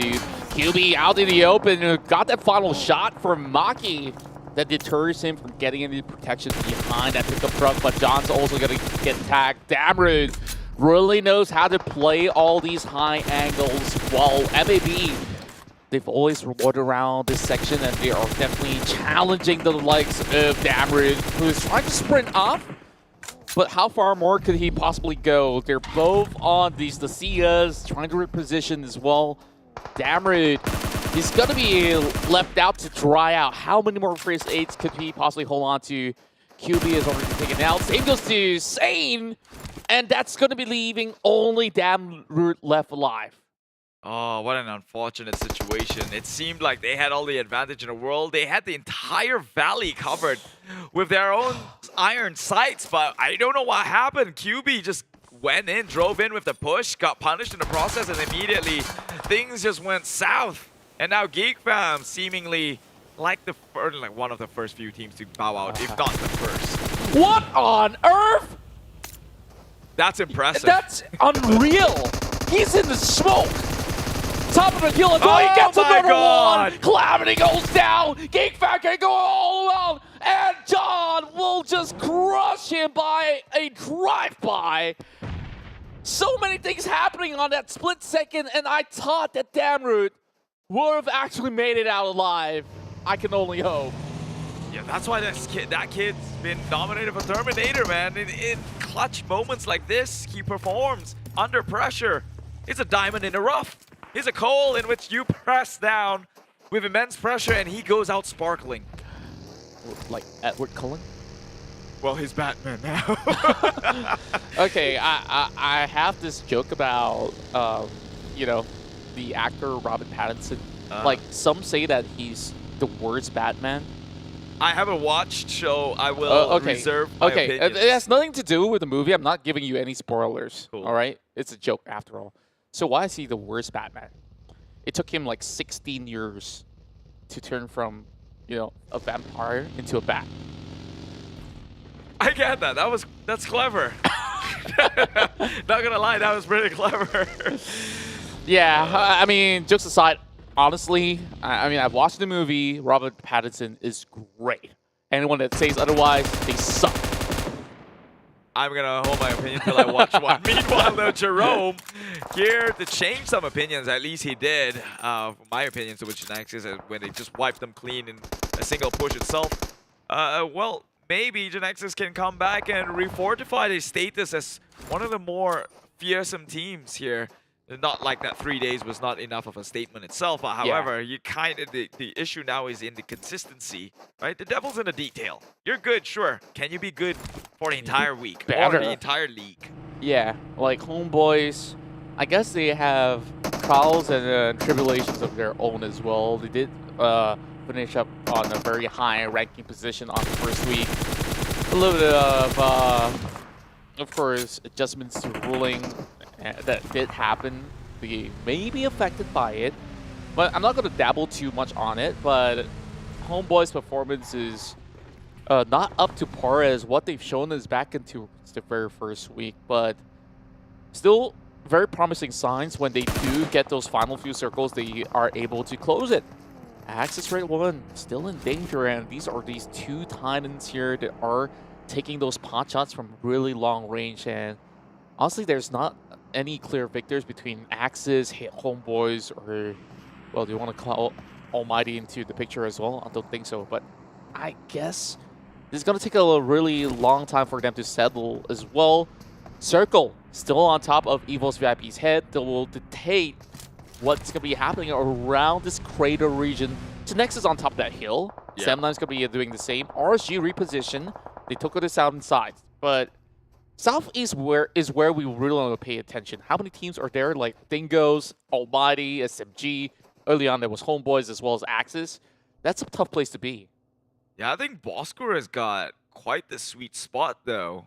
Their heals stretches all the way into at least the center circle or somewhere on the inside. So they can actually play the high ground for the longest of time as compared to GENEXUS, who might have to push themselves into the zone of uncomfortable openness and be exposed in the wilderness as it speaks. Like, look at that. Currently, Homebois, Bosskur, they're on hills as well. They do have to go fight against Homebois, who's trying to push in, by the way. So they have the circle and the hills just in case the circle closed in even further. Yeah, Bandita is definitely a very tough place to play out from Homebois. They can still definitely hold this one out against the rest of Bosskur. We still see a lot of fighting coming in from Farang Legends as well as SMG. Conquering the high hills, it's going to be Rapid Boy all alone. Where's the rest of Farang Legend? He needs a little bit more backing here, while Baby Kim's going to be able to pick on Gachasusu. Jerome with that M249. DPS in the desert field. This tops that, whatever you call that micro Uzi. He carried it all the way to the lane. Well, you could say that, but I mean, close quarter combats with a DPS is kind of It's expected. a given, right? If you shoot a DPS from the far end side and it clips, then I'd be down. Even if you're going up against that DPS and Miramar on an open field, it's like, oh, I lost to that. I'll give it to you. Like, yeah, I deserve it. Like, who would have thought? Open terrains like this, you still carry on in a shotgun. Man, this guy is onto something. But here comes Mika, though, dropping a huge grenade onto 6. Instead, he clips onto Bart. Look at that. I mentioned how Bosskur has got huge advantage. Homebois cannot push through immediately. Kept them there long enough, and now Axis comes in to clean, and maybe they are going to take on the challenge in which Homebois failed to do, and that is to push into the likes of Team Bosskur. Wow. That was quite an engagement right there, and somehow they managed to pull off a reset, but the rest of Bosskur, sure, they will toss in those nades, hoping for something, and they get 2. It's the hills, man. They have the hills to play around with. How do you go up against this? They've seen smokes. They kind of get a rough idea on where Team Axis is. Naoki, he's going in with the push. He sees one. Surely he knows that one nade has been lopped up forward, but Axis, they're not too healthy themselves. Bunch of the members now on their knees. Aspar's coming in, and the rest of the team Bosskur looking to wipe. Indeed. Naoki gets 1. The rest of them will be able to claim one for themselves. Jumper is the last man standing that's going to be healthy, while honestly there's not much room for them to go in to pick up. Therefore, Gachasusu will slowly bleed out to the blue zone. Somehow they leave them be, though. They think that it's all cleared up. Honestly, no. They didn't check the nukes and grounding. He's just squeezing in between that broken vehicle. He's got Jumper. a nade, though. Aboy's going to probably secure this one. Right. Nail in the coffin, maybe. Not yet. Okay. One thing about Axis Esports, they're the masters of medicine. Like, I don't know if they have a PhD or even Professor Emeritus title with them. Like, it's like Gachasusu leaves them. It's like, here, take all of my experience with you. That's the snake oil talking. Oh, Snake Jumper oil. actually gets Aboy and secures the kill. Needed damage. Tell me more about snake oils, though. I did not elaborate on it. Okay.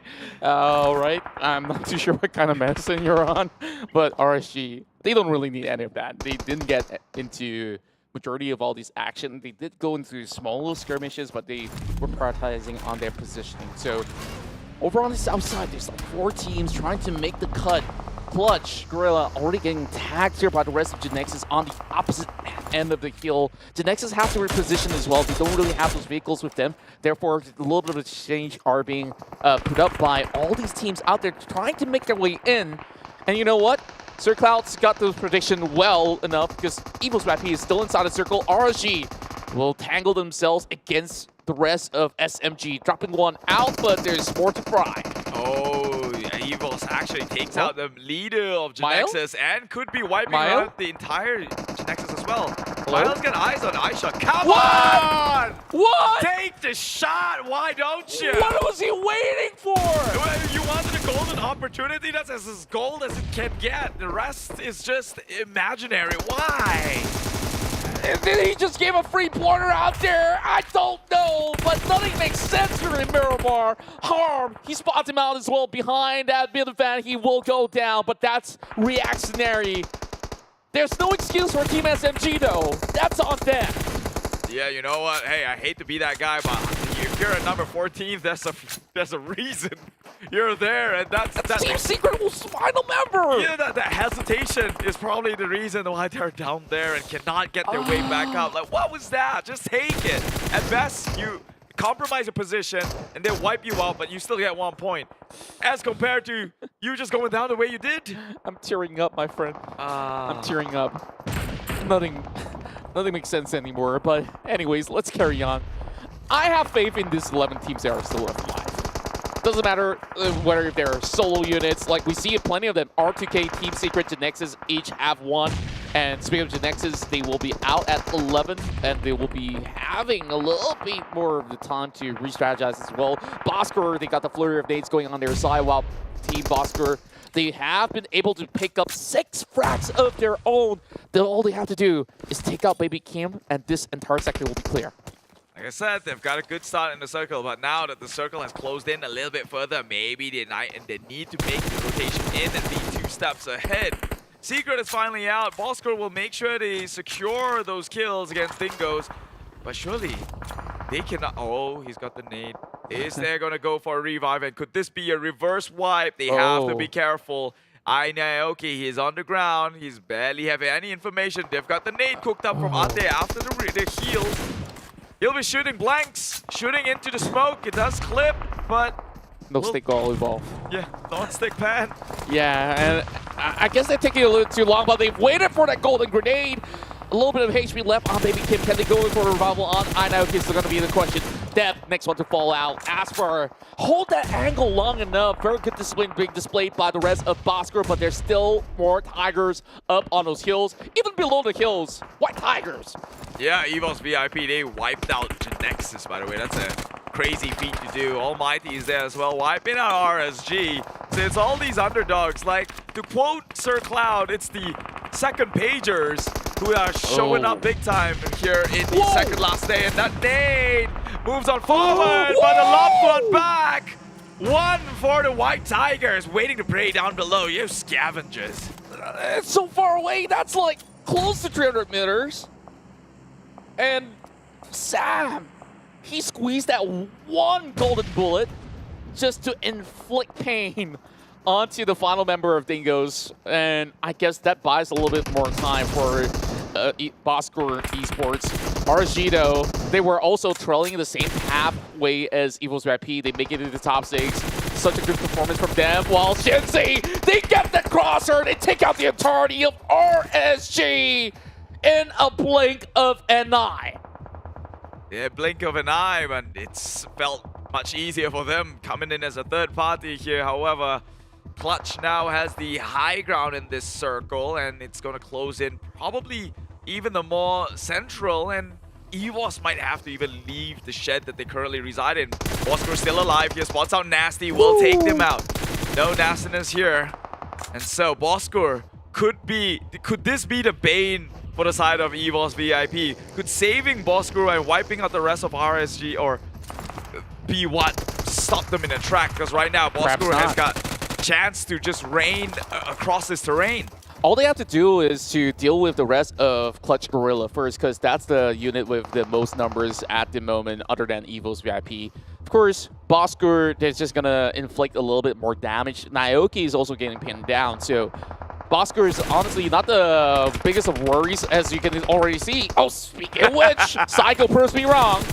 Yeah, you know what they say, you made a deal with the devil, you save its life, and immediately putting a stop to your tracks here. You're gonna have to pay the price with your soul, and EVOS losing member one after another. They did get the revive though, but Razor, I don't think his chances are high, if not just slim and barely existent here, as no member can make a cross without getting shot down. Yeah, it's very likely to be a 2 versus 2 versus 3 by the end of it, because Razor, he's bleeding very quickly, and those angles are off limits for the rest of EVOS VIP. They're only going to be able to take very quick peeks in order to land that headshot onto either Funky or even Jimmy. Psycho's going to be tagged out as well. Clutch Guerilla will have to stand on the top of the kill, but eventually, with the circles closing in, either parties will have to go directly to the center, and that's where it's all of them being exposed, so the first movers may not actually get the best of advantage. Actually, I would argue otherwise.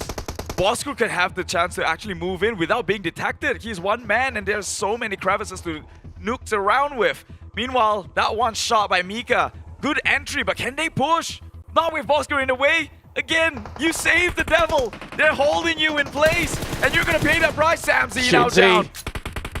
Mika, he's going for exchange. Now he confirms the numbers out there. And Mika, he got that few shots in, but it's gonna be Jimmy there that claims them up. Like you say, you shouldn't be saving anybody out there, but it's not in their intention to secure their own point. Now it's down to Naoki. 1 versus 3. I think this one's very much in the bag. Clutch! They will storm in the parade and close off with their own chicken dinner.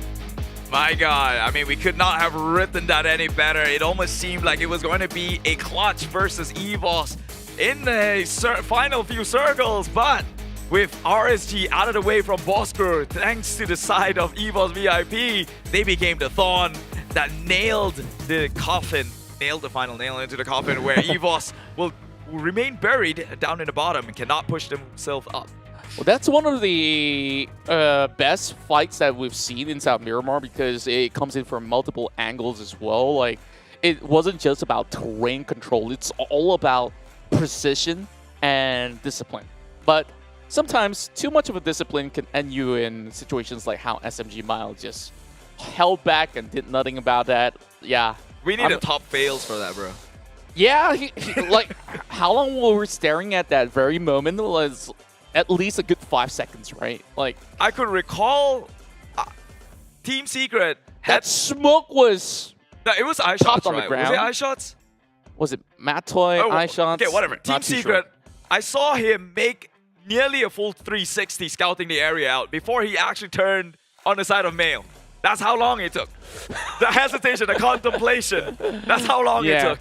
And yeah, other than failures, let's focus on the glory, right? Like, that was a hard-fought battle between Clutch, Bosskur, arguably Dingoz as well, that was on that lower side until, you know, EVOS VIP. They come in with that really sharp snipe coming from Examzy. And after that, Mika also showed that he has so much to offer, but everything was against him, especially without that much cover out there. There's so much that they could possibly improve on. Clutch definitely took them out cold and definitely deserved that chicken dinner. So I guess it's time for us to send it over to Circle, because he got to wrap up with the highlights.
Thank you to our casters across the region for that cast. Well, I picked EVOS VIP and it was They were so close to getting the chicken dinner. So I'll still claim that.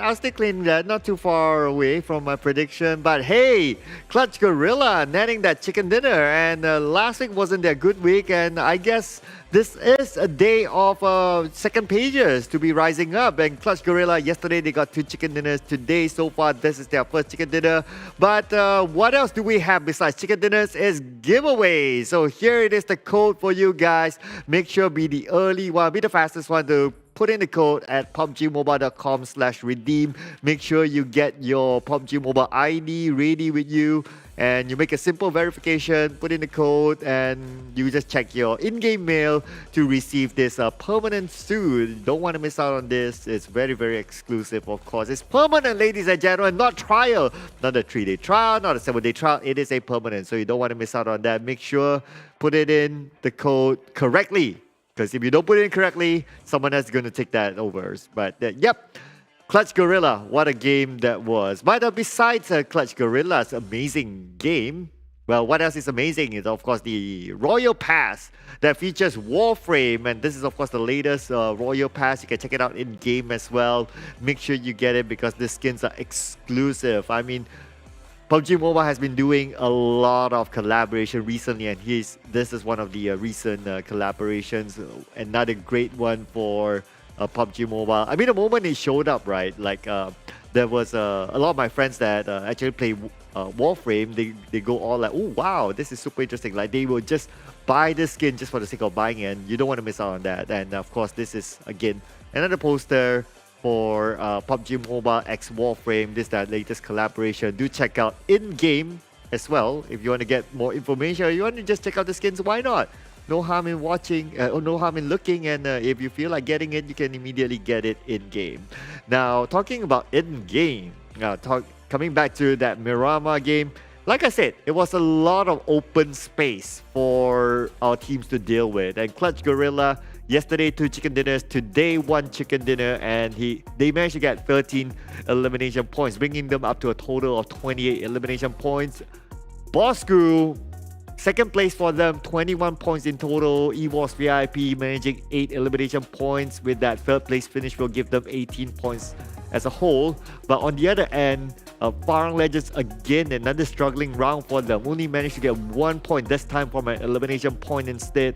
Homebois, not a shiny day for them as well. So 0 points in this round. R2K, the other team, they were kind of hard yet last week as well, and a few days before. They were kind of okay a few days before, but only managed to get 1 elimination point. Geek Fam with that early fight with Team Secret.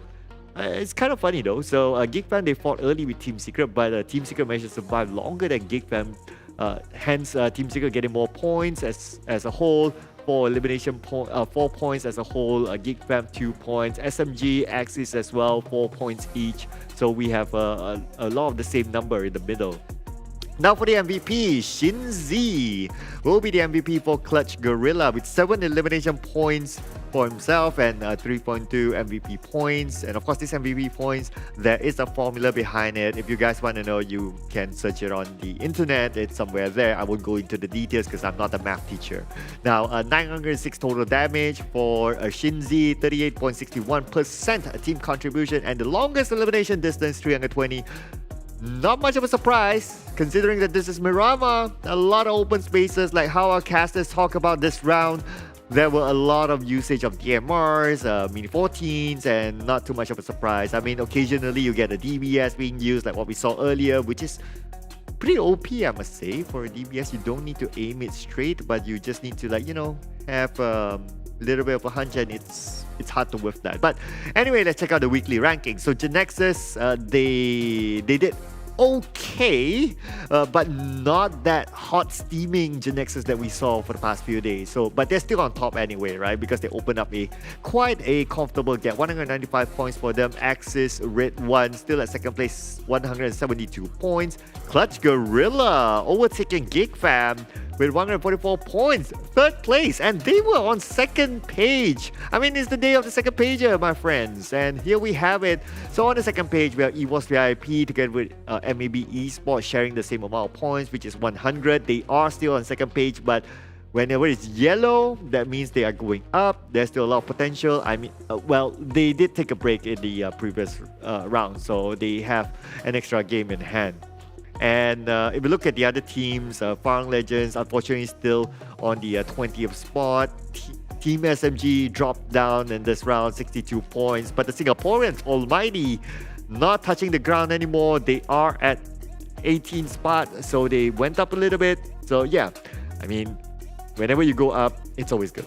I mean, how can you complain about that? But of course, our highlight team has to be Clutch Guerilla in this round. And not only this round, yesterday they managed to get 2 chicken dinners. And we can kind of say that they're on a roll right now. They are hot on pursuit for that top spot, perhaps. So 13 eliminations for Clutch Guerilla. Now, they started off in Picado, considering that Team Heart didn't play in this round. So normally it would be Team Heart having the priority in Picado, but because they aren't playing, the Clutch Guerilla took advantage of that. They started off right smack in the middle of Miramar, and the circle happened to be kind for them. As you can see here, they didn't need to move for a couple of circles, including this circle, as we can see, so they can kind of chill. I mean, Picado is like one of those towns that, you know, if you could hang on to it for the longest time possible, you would, right? Like, even up to this circle, look at the amount of teams moving.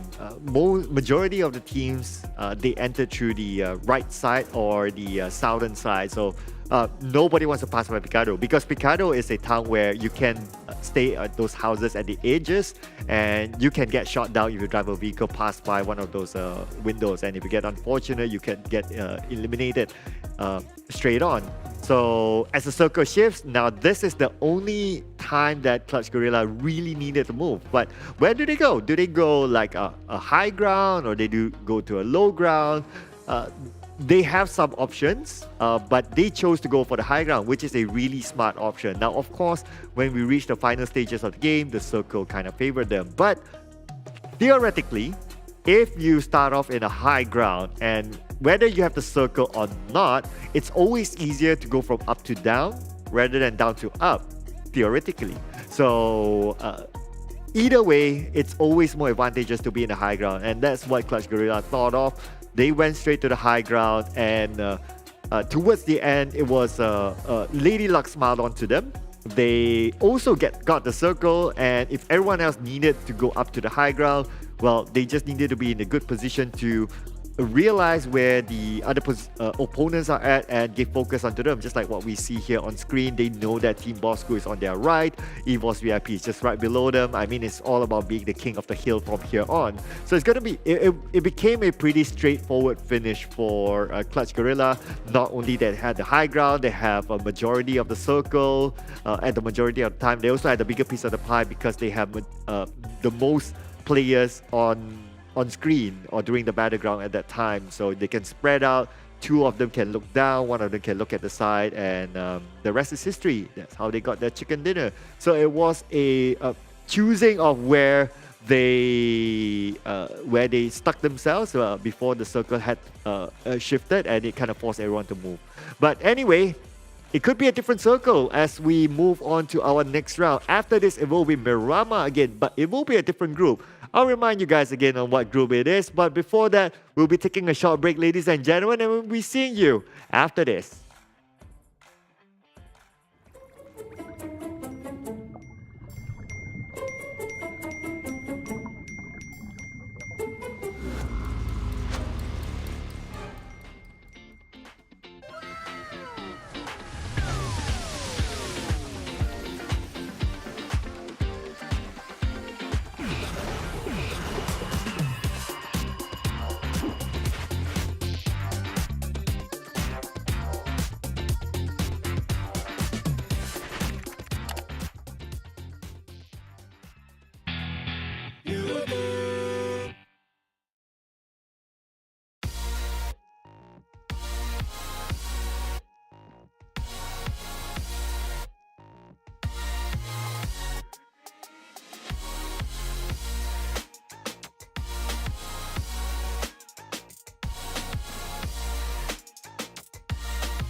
From ordinary to extraordinary, there's a long way to cross.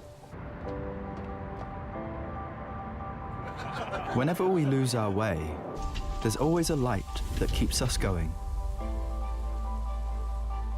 The light sparks from every young heart. It leads us to capture inspiration in ordinary days.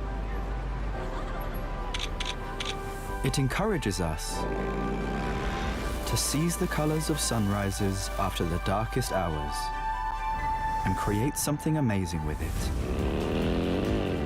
We brought the magical color-changing effect to life thanks to a dual-layer chromic bonding process. Place the back cover under the light for just a moment and you'll see it go from a calming blue to a passionate red, just like the color changing of the sky during sunrise. Presented by redONE Design Studio. A tribute to those who dare to capture the light. redONE 9 Pro Series.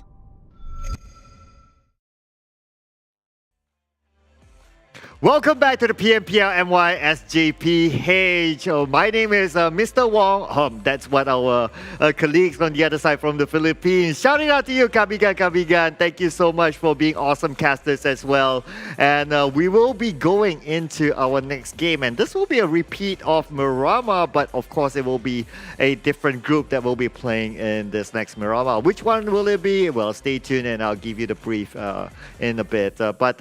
I also shout out to all of you watching at home as well, having after a nice meal, probably a dessert, and now just chilling. I mean, it is a Sunday night anyway, and also don't forget tomorrow we will have a show as well, same timing, and yeah, it's basically going to be played. The groups that's going to be played basically is the 5th day groups. Yeah, so that was a carry forward from the Wednesday show.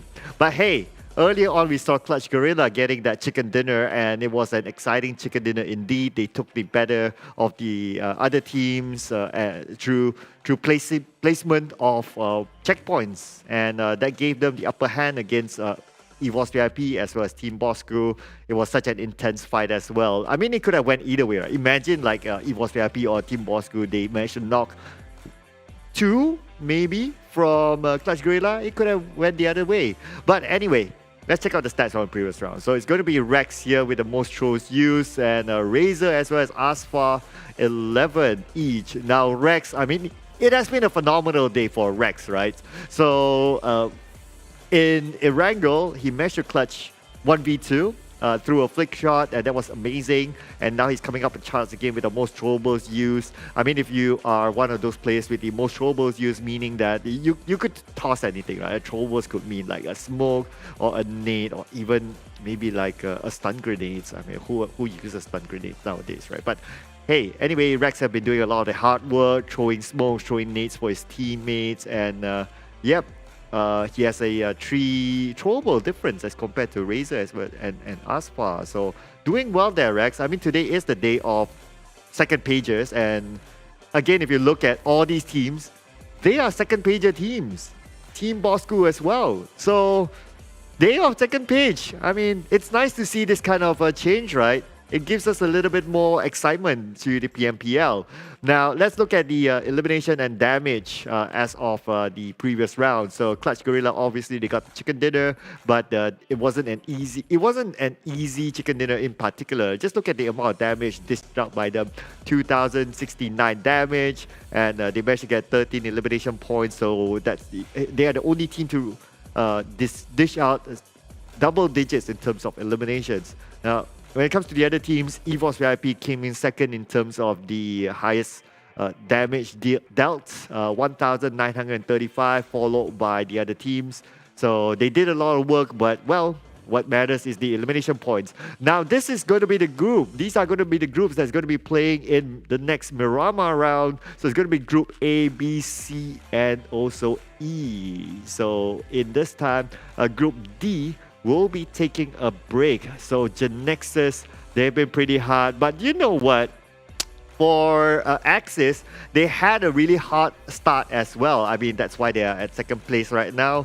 So, but we haven't seen so much about them. But if you kind of think about it statistically, which I will share with you why, my talent prediction is, yep, KHI, is because that they have already gotten chicken dinners in Sandhawk and Erangel. So the only one that they have not gotten their chicken dinner just yet is Miramar. That is the only one left. So, I mean, if you're the team, right, you'll be like, okay, I've done this, I've achieved this, I've achieved that. I'm a typical gamer, right? We like to go for the achievements. And if we already got those, there's only one more. The aim, the target, the goal, which is Miramar. So, I'm pretty sure they'll be pumped up for that. And hey, KHI have been doing fairly well as well. After their chicken dinner, it's a fairly consistent performance for them for the last 3 rounds. So they still stand a chance to get that chicken dinner and to complete their all map cycle when it comes to the chicken dinners collected.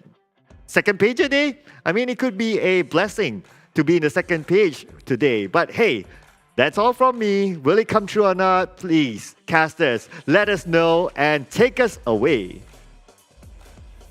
Now they say great minds think alike, and that's why I myself put on the shades, much like Sir Cloud or Wong Sir Cloud for his theme for the day, and I couldn't agree any more with the pick he had for this match right here, KHI Esports. Let's be honest, they got a chicken dinner today.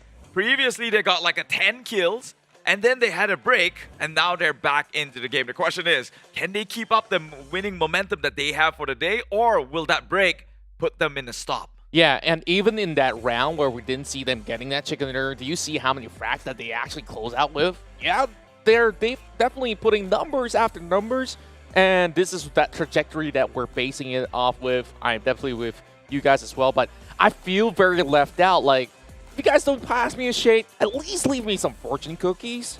Like, I want to know how this one's gonna go, right? Like, well, the only shade Mr. I'll Wong, be giving you. Where did he go? Is a shady comment. That's all I'm saying. Shady comments, yeah? Yeah, that's the theme for me, at least for the most part. Love me or hate me, hey guys, it seems like I'm the one who's stuck here and I'm changing partners like I'm changing clothes. Ah, man. Quite a player you are. I mean, you get the best of everything. And I guess that with the change of sceneries for the players itself, like I like that Sir Cloud has pointed out, certain teams, they have already gotten achievements on all the other maps, and I think that Miramar is one of the most difficult ones to get a grasp on because of how many different variations of circles they could possibly get. But let's dive into it to see what Miramar will bring. This will be the final one in the Desert Dune for tonight, as later on we'll be taking the flight over to Erangel instead. So out of all these sort of possibilities, we've seen majority of circles on more recent maps, heading into somewhere on Northern Central, on Eastern for most part for the very first week. And this time, with start of Oasis into the open grounds towards Los Higos, I think this is going to give us something much more interesting. Yeah, just the flight path itself is just not something you see every day, at least here this season for the PMPL MYSGPH. I think maybe it's the first of this kind, or at least the first when I'm on him. Yeah. I have a memory of a goldfish if you haven't got that. It's alright, but imagine if that circle skews all the way towards Los Higos. Hard corner of the map. Yeah, sure. Los Higos. Like, it's something that we rarely see, and when it does happen, great. Like, you see everybody moving into the town of Chumachera, and after that, they're like, where to next? Like, do I go in an island? Do I take a swim? I think there was once, out of that many season, it ended up in between that Valdemar as well as Minas del Sol region, and nobody knows what to do. Like, some of them are in the waters, and speaking of waters, it does cover a little bit of the southeastern side.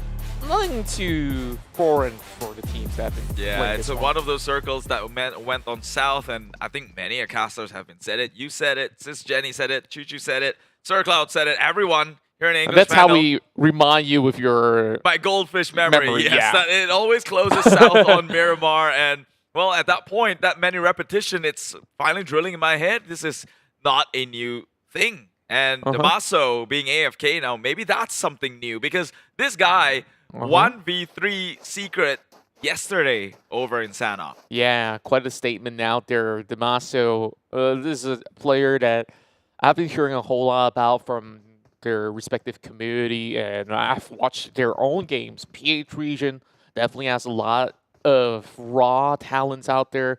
And we've also seen some that have played back then in those PMCO wildcard. And you remember names like Few, who's played for, Pure Skills, Onyx, and now M42 as well. I like to recall those players that have been able to achieve something, or even just making it there itself is already an achievement by itself. Like we had Alice and all of them who ended up in Blacklist.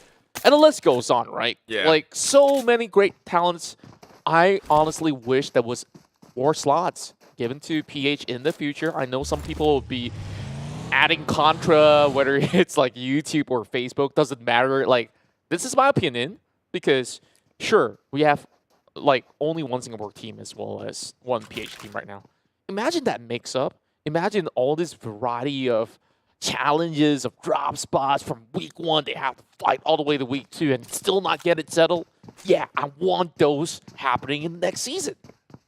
Yeah, Contra said it, not me. So I want to see it. If majority of the viewers agree, thankfully for you. Otherwise, well, the hate, please channel it on to Contra. Again, he's not the one wearing the shades here, so he's here to accept all the shady comments he can get just to get in with the You cool guys kids. are the one with the shady comments. What are you talking That's about? why they shouldn't throw more shades at us. We've got a shade of our own. Now, I got a lot of hot takes, right? Like, we talked about the highs. Let's talk about the lows. One of the teams that got slammed in the breaks here, GENEXUS. I think we haven't been even talking about a high point in their game so far today itself. They've been always bowing out fairly easy. Yeah, I think that there are times that they put on a fight, especially on that previous round in Miramar. Like, who could have actually fought them, right? They were at the same crater, but at the very edge of it against EVOS VIP, and like, there was Team Secret, there was RSG. So the scenario was this. They took a car. They knew they had to move. They crashed onto EVOS VIP's compound, and they lost that train. True. So... yeah, I felt like they were desperate to find themselves a little bit of a safety ground, but honestly, the Tigers' Den is one of the worst places to be. So there's that. Speaking of the Tigers, we're moving into Hacienda once again. This time, I don't think that there's too many challenges because RSG is not in this match, so we won't see that long drawn-up fight up in those craters, and especially with that circle being moved all the way towards the southeast, then it's going to be a very different type of rotation that we're seeing from the majority of the teams, right? So, yeah, better chances for those who planted themselves around Los Leones. As for GENEXUS, honestly, I'm not too certain how the rotation's going to look like, whether they can benefit out of it. But if last game they found themselves somewhere near towards the central, I think it shouldn't be too shabby. Like, GENEXUS honestly is one of those Oh, teams. okay, I'll correct myself. It's far west. Okay. Yeah. But carry on. They're one of these teams who really know how to push themselves into circle, right? Even yesterday itself, how they just drove past a bunch of teams to find that vantage point inside the circle, which closes then on them, giving them the advantage. So, and they've been doing that today as well. It's just that they just failed to hold out. ALMGHTY crashed onto them. They won that trade. ALMGHTY won that trade. And now they crashed onto EVOS, and EVOS won that trade. So if you can't crash onto someone else and you can't defend your own compound, then that's something to be worried about. And this, I know. I'm going to get a lot of heat for it because of the past performance in the past 3 days. But you kind of have to take an objective stand and go like, yeah, they have been failing this close quarter combats. I like more and more of all these hot takes. Like, keep it coming. Go in the chat. Tell us like your raw opinions that matter. Doesn't matter to maybe half of the population out there. It's okay. We try to hear you out. Now, Lee is GENEXUS moves on early. And this is an area where not many will plant themselves early though. So it's a clear passage for them. I Look like at the it. points. Don't you get just like frustrated? Like they were so close to hitting the 200 mark and they just cannot inch closer to it. I believe 5 points is achievable. Yeah, they were at 188 and we're down to the last Miramar map of Too the bad, game. honestly. Surely, just getting. They get to play Erangel later though. They do. Yeah. So So you're ending the whole day with like what, less than 20 points? That's one good game. I'll take it, man. Like, so long as I'm at the top, nobody gets to say anything. Like, this is how I would look at it if I'm part of Team GENEXUS. Like, imagine after that rough week 1, right? Like, true. There's gonna be a lot of taunts on the hits of the players if they were positioned anywhere on the second pager. For those that are in between, they're like, I think I still stand a chance. Like, if you're rock bottom out there, let's not kid ourselves, right? Like, you'll be like, asking yourself, am I good enough for this competition? Is there any more chances left? Chances for Clutch Guerilla? Yeah. I don't think Homeboi's gonna give any. Yeah, it seems like Clutch might have a chance to live here because the rotation came in. I mean, they followed it a little bit too slow here. Yeah, but okay, I get your point. I hear you. You're on top. You can scream out in glee. I know, we're still on this. We're so salty. Axis, they started with 140. They weren't doing so hot. Now they're 170. That's creeping You're so right. close. Yeah, and They were 3 games ahead. GENEXUS was 3 games ahead, number 2. It was thanks to that round back in Sanok, and then there was another match. I believe they were playing in Erangel as well. Oh, did they miss out? I think they missed out the first Erangel. I guess at Miramar they got some frags out, but surviving to the very end, we clearly tell they didn't. But they put up a little bit of decent fight. A lot of grenade exchange between them as well as Bosskur. We'll give them a little bit of leeway for that. While Clutch, they received a little bit of tension as well as some pot shots over on the other corner, but they will last out long. Look who's next to them though. The nemesis of the previous game, EVOS VIP. Still around Bandita. Always there, it seems. They kind of, I think they're, at this point, it's second in nature. They're almost expecting them to be there. Huh. I noticed something on the table. You see 2 tigers? Yeah. Both at 100, next Yeah. to each other. Okay. They're tied. Are they of the same parent? Why are they different colors? You see, I don't see colors, man. You're Everyone's colorblind? No, I don't see colors. I'm what they call the annoying internet police. Social justice warrior. Meanwhile, spraying down, that's not very nice. Utilize 4 rivals. And now they're pushing onto these Tigers, trying to drive them all the way to extinction here. Fighting for justice. It's gotta be careful. I can't with these references right now. Take over. Well, Yoodo Lions want to invade towards the top side. There's only 1 Tiger up top, but the rest of them will follow suit to join in.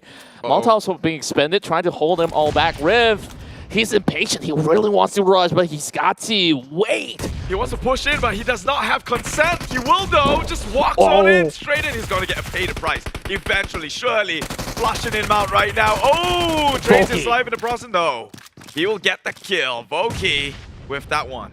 Well, that's a pretty clean-cut attack coming from both. It's going to be Rift that did claim the point, although Boki was doing all the other dirty work as well. Yeah, poor guy was just stuck by the very corner of that wall and, well, no space being given. Now, I'm curious about this decision. 2 members of EVOS VIP, they dropped by. I guess like they have to give up this spot because the rest of Yoodo Alliance is here. So it's a decent call, but that also leaves them stranded. This is a very open ground, which you don't really get that much cover from. It's just wheat fields, sand, dust, lizards. I don't know if there's any lizards though. Yeah, pretty much. I think reptiles kind of thrive in these conditions, right? Yes, And you as got I Zilos. say that, the mammals Eye shot! nearly got down, but Team Secret from afar away, and immediately a smoke is deployed, so at least fast thinking on their feet here. But that is going to give some time for the rest of EVOS VIP to disengage if they choose us to. Seems like they're still sticking around the area. what a savior, I must say. Like, I guess this is good karma, right? Like, last round, they spared Bosskur, and this time they indirectly get a little bit of a helping hand as well. But Mika says, hey, you know, like, you claim one of my own, I'll try to trade right back. A little bit of grenades being popped out. Samzy does get knocked, though. While we do have a little fight breaking loose at the edge of Los Leones, where they're fighting across that apartment, it's going to be Sam9 taking on the rest of R2K. Now, that's one fight I want to watch. Yeah, and you know my favors in this. I say many times when R2K comes in a close quarter combat with you, it kind of favors 70% their way. Just because these players, one of their players, Izane himself in particular, is just crazy. And look at all these nades that's coming in. They're creating opportunities. They're flushing the rest of the members of Sam9 towards one corner. And Harm is throwing in nades in that, and they will connect. It's all tactical, clinical execution here. The angling, man, I gotta tell you, that's something sublime, and they're just gonna be trying to flush every corner of those walls on top. Oh, another lob from the top side. Deb does get a little bit more of harm's way. And I got that. Yeah. Gonna go in for quick recoveries though, so they cannot linger too long on the ground floor because the rest of Sam9, they're plotting their very own attack. R2K, they can try all they want. It's gonna be pretty hard to crack this one open, but Izane, so long as he's gonna be moving into that direction of the crosshair, he's gonna be getting himself into trouble. So Putra taking guard at that point, not even moving a little bit of muscle. I wonder what's Echo's job on the opposite end. He's making sure no one's going to come up from the back end and try and make a run or jump out the window, perhaps. Yeah, so... Well, Putra's perched out here by the corner, but if Izane looks to push, if anyone's going to do it, it's probably Izane, right? He is on the running right now for the MVP awards, currently at #1, and there's a reason for it. Let's see how he put this one onto the test. They have to finish things fast, though, because I believe Team Hawk is within the area, and they smell blood. Yeah, and I like the equipment. It's a barrel along with a laser sight. You know what would be interesting if the enemies could actually see the laser sight? That would give yourself away, but that also tells them don't go any further because I've already got this angle covered up. Scary situation to be in. Izane still hesitating though, for very good reasons. Well, sure, there's going to be other fights that are taking place. We're just going to be looking at a couple of walls for now. Until they decide to move right, and they get the drop onto Putra. Makes things easier to take on the rest of Sam9 gang. What I tell you, 70% chance is going to go to the side of R2K in any given situation. It's as long as it's a close quarter combat. It's too good at that. And well, QB6 in a little bit more of those sort of flurry of bullets, but they did get that trade. Oh, Darude getting surprised from the back. It's Dams. Damn. Same family, different heads, I guess. And meanwhile, Axis taking on Yoodo Alliance 4 rivals. Appy goes down. So we're about to see some interesting trades here coming out from two of these, another one of those aggressive teammates, actually, teams. Hey Noob now left alive alongside with Kachang Susu. It is a 2v2, actually. It's a 2v2 situation. Who has the circle? It seems like the blue might just close in. Geek Fam's not done just yet, although they lost one member in the count. They could just return the favor here as now Team Hawk slowly approaching with the numbers advantage, but Geek Fam is just retreating for harm's way, getting out of harm's way and gets shot down. QB, actually sliver of HP, plays it by the corner, but Sane comes in with the cover fire. That's what he's known for, being pretty darn insane. And he goes in for those Jago Pig, but instead, it's going to be Zuli that gets a catch. Snipes will have that covered up. Well, Snipes will have a little bit on his own, taking on Dams, but Dams gets the drop as well, down to QB on this 1-versus-1 warfare, but also going to be a high goal on the other side. Coming with that mini 14 taps. Geek Fam, they get depleted. And that was too far wide out in the open for them to play by those creases. Very risky move by Geek Fam. They have to pay the price. Yeah, it's an expensive price to pay because now they are out. Not sure if Geek Fam has set out on any of the maps just yet. So they might just sit out the last game of the day. not too sure. We'll get you back onto Sir Cloud. But meanwhile, R2K again, they're out for blood here. Eye shots in the eyes here. Team Secret, seemingly the target that they are ready to kill. And iShots is left stranded there. He doesn't really have another vehicle that's going to be functioning, as it was detonated early on. But Team Secret, they look for Luke, who's hiding on top. Now he's going to jiggle it all of himself, but he does get a little bit of pink. Can Kid come in? Swings! M249 damage being done, but he's still playing around with fire and does get the knock onto Luke. Helton coming from the back, though, doing a little bit of damage to the rest of Team Secret. But he's currently moving into the longhouse instead. They're saving grace with Boy coming for the rescue. Yeah, now the backup is arrived. They're going to pick up Luke. It's either Team Secret go in and risk it for the biscuit, try and clear things off, or face a greater threat now that 2 members are up. Luke probably can go in for the hill. Boy's in the area. Kid, he will toss the nade. Trying to keep them back here, but iShots and Matoy, I think they have things to worry about in their hands. Wow, nice nade. Will connect with the Boy. Luke maybe can now return the favor as he did by his ally. Goes in with the spray. Fredo tries to go in for the beeline. Gets the info here. Gets traded out in the process. And Luke, again, the Suntik. Man, look at this Caesar white flank from both ends. Helton's coming in from long range, but this Luke is just deterring the rest of Team Secret. M249 in hand, but he's taking out the pattern as well. Mappo is suppressing him, coming in with that launch attack. 3 members rushed in. And Team Secret, they need to quickly claim those points before they get attacked once again. But my oh my, Helton though, from that distance, he did a lot of damage. And there was also the other angle, which was covered by another member. It wasn't Boy. I really have to recall the name, though. Yes, it was Loopy. But the problem is, after he gets sniffed out, all that sort of cover fire is all gone. And it's only 1 member left for the team. But still good news for the side of Team Secret. This is probably, after so long, an engagement that they come out on top. Yeah, it looks good because they haven't really shown up big time in Miramar all too much. There was a chicken dinner that they did achieve on the very first week.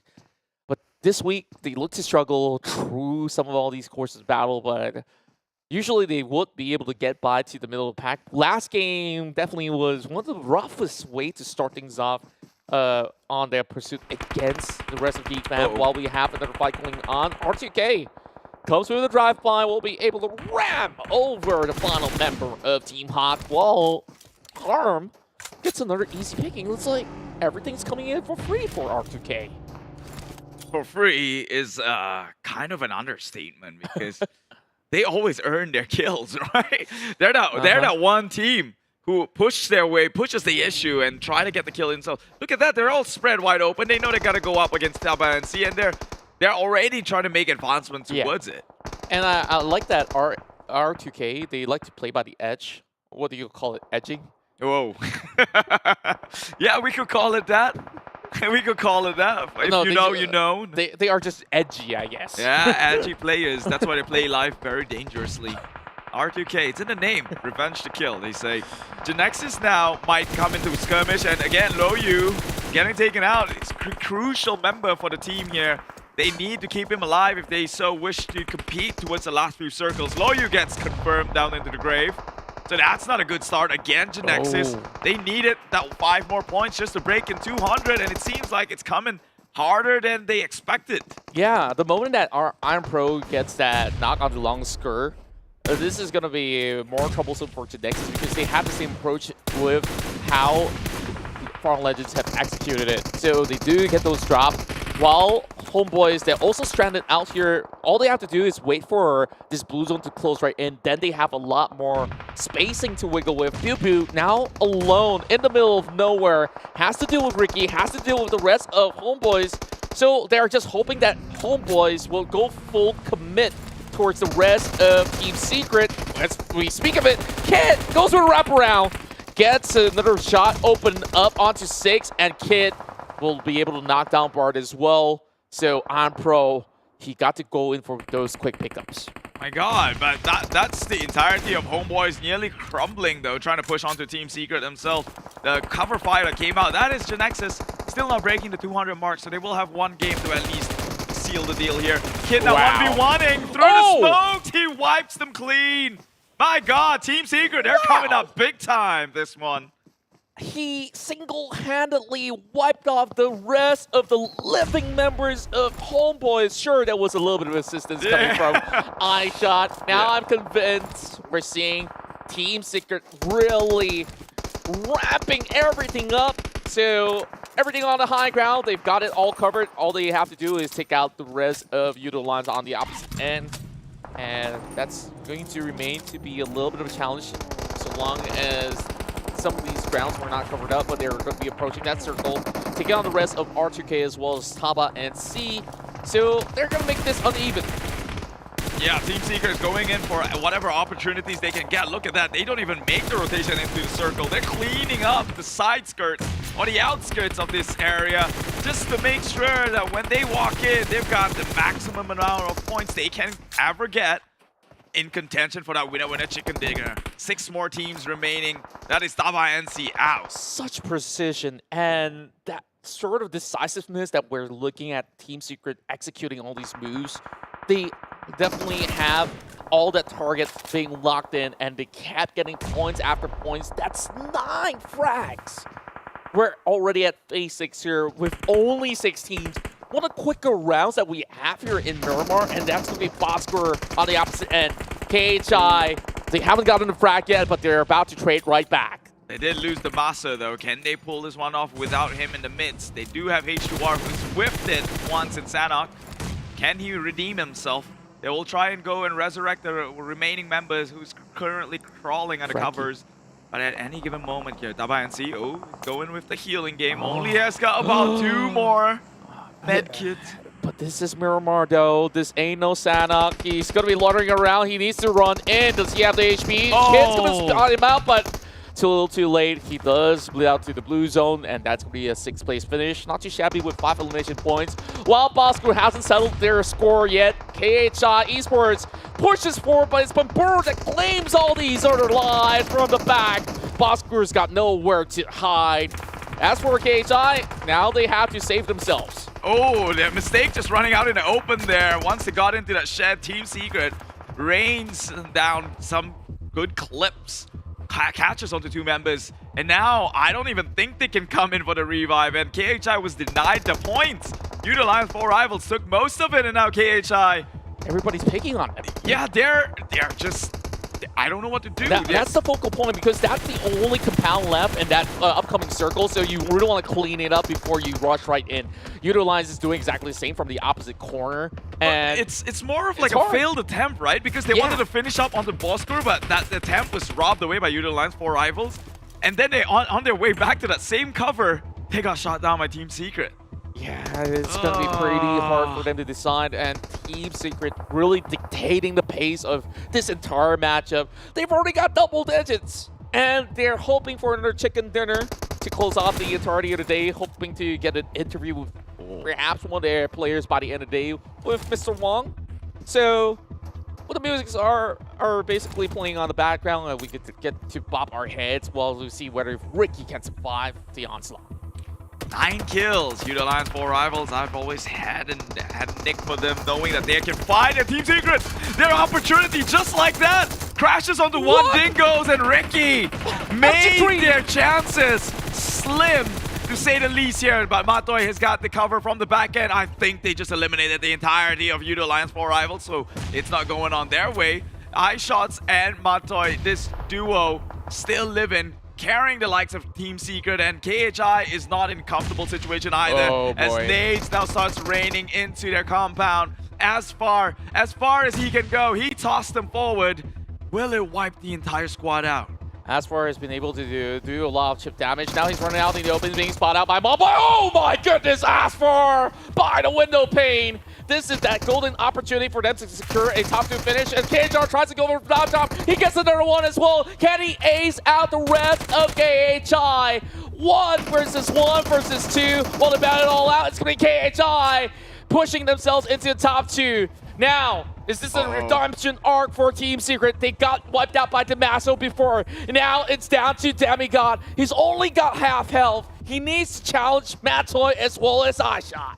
In the wise words of Demigod himself, hello jumper.